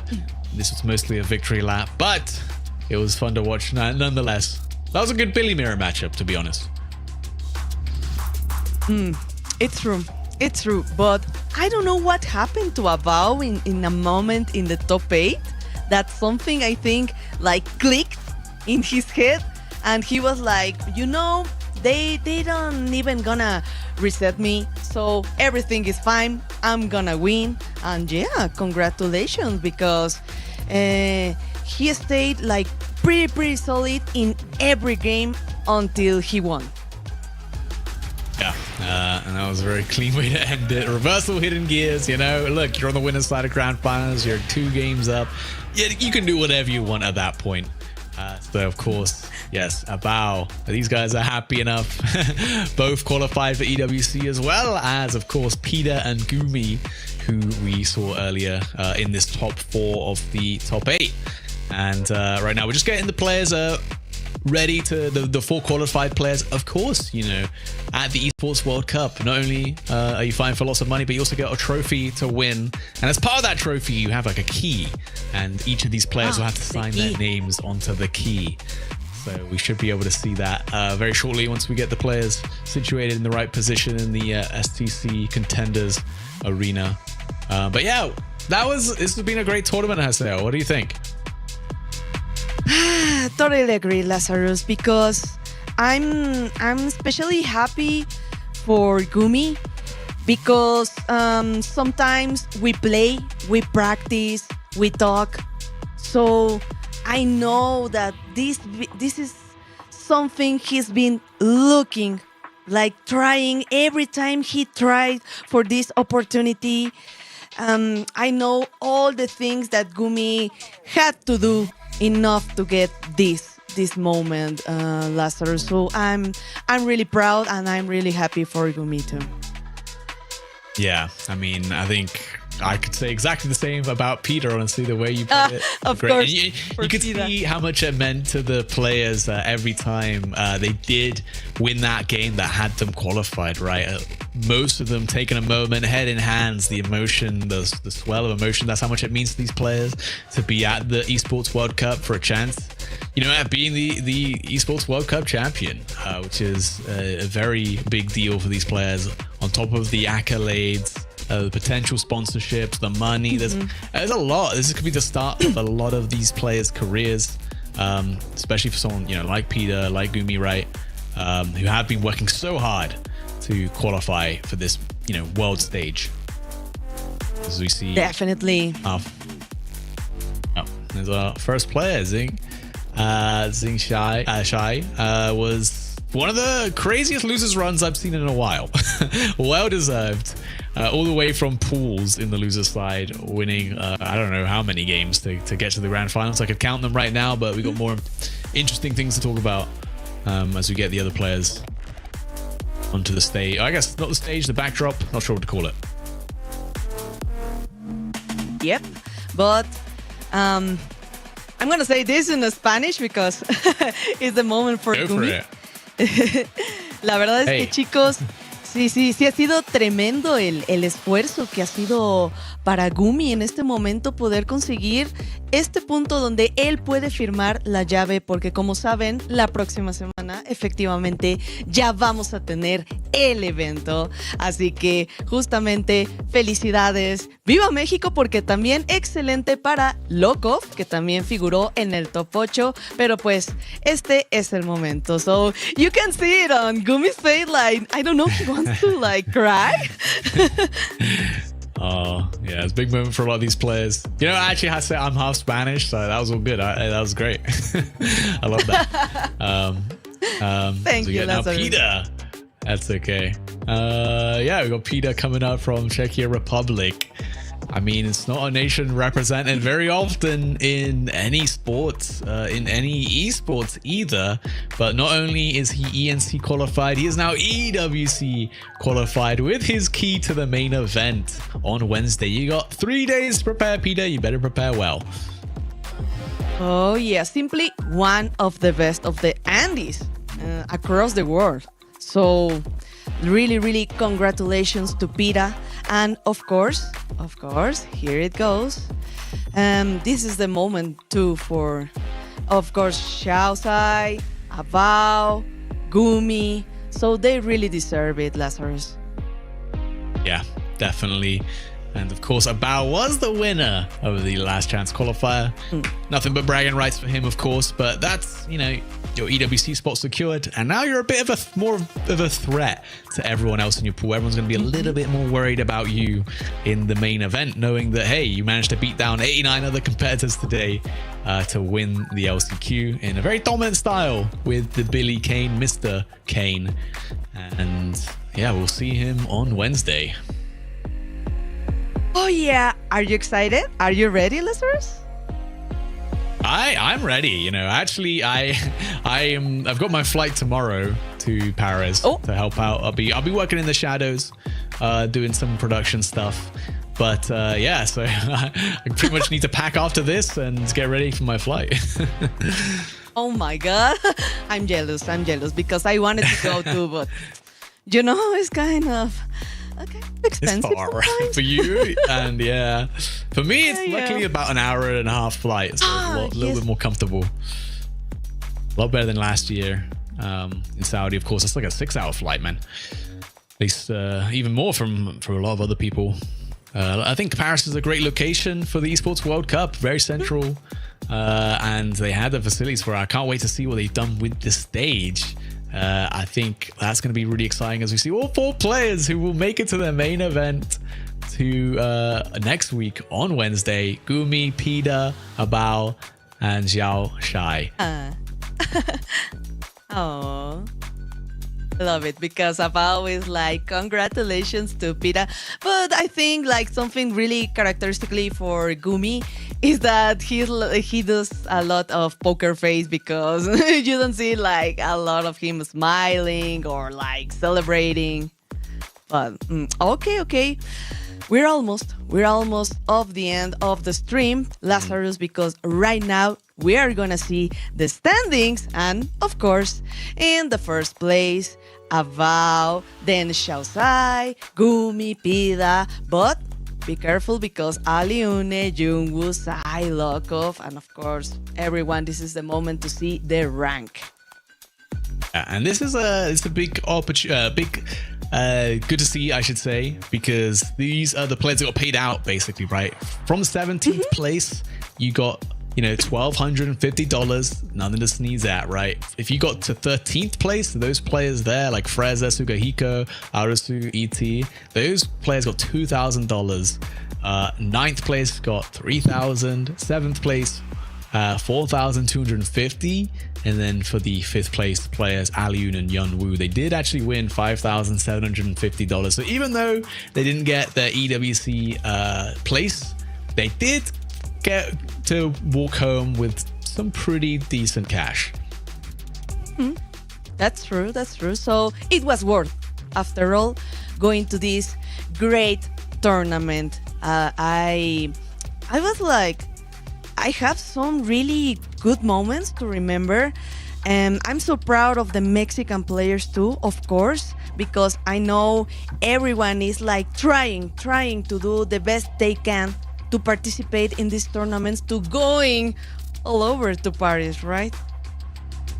Yeah, as we're saying, like we will be seeing some of those highlights throughout this day as well, which have been so exciting. Just before we close it out today, I mean, I gotta say, Alex Smith for me was definitely showing up big. His Bijane, he was the low tier warrior, put in some work, gave us a really clutch set up against Sugahiko. Definitely recommend you guys go back and watch those. Obviously, the set for Pida qualifying, that was a big moment. I don't know, were there any standout sets for you, Hasso?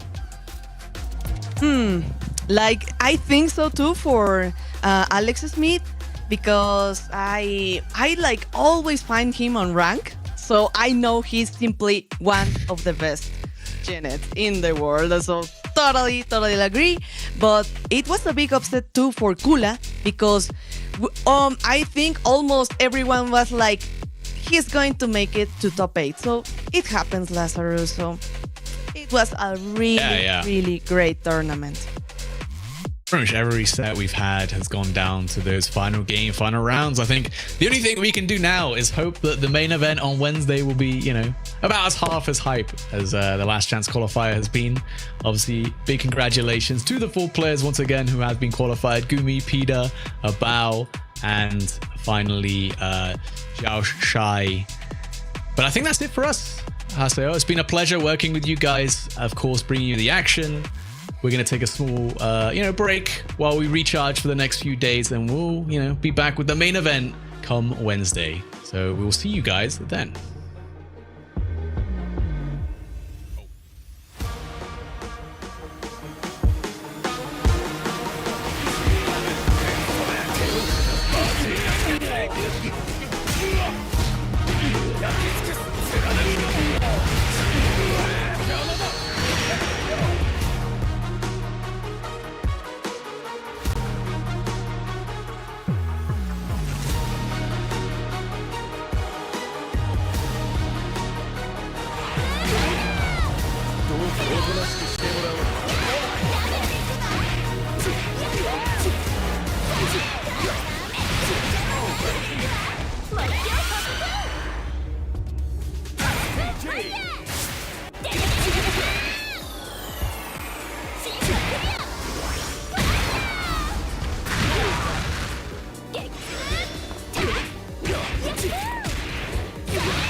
play is in our DNA.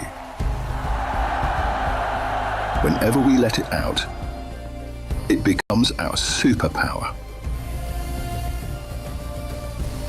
Now imagine an entire city being built to supercharge it. Kadir City, powered by play. We were there. For every click, every clutch, every respawn. We were there for the years of grind. And we're here. Now.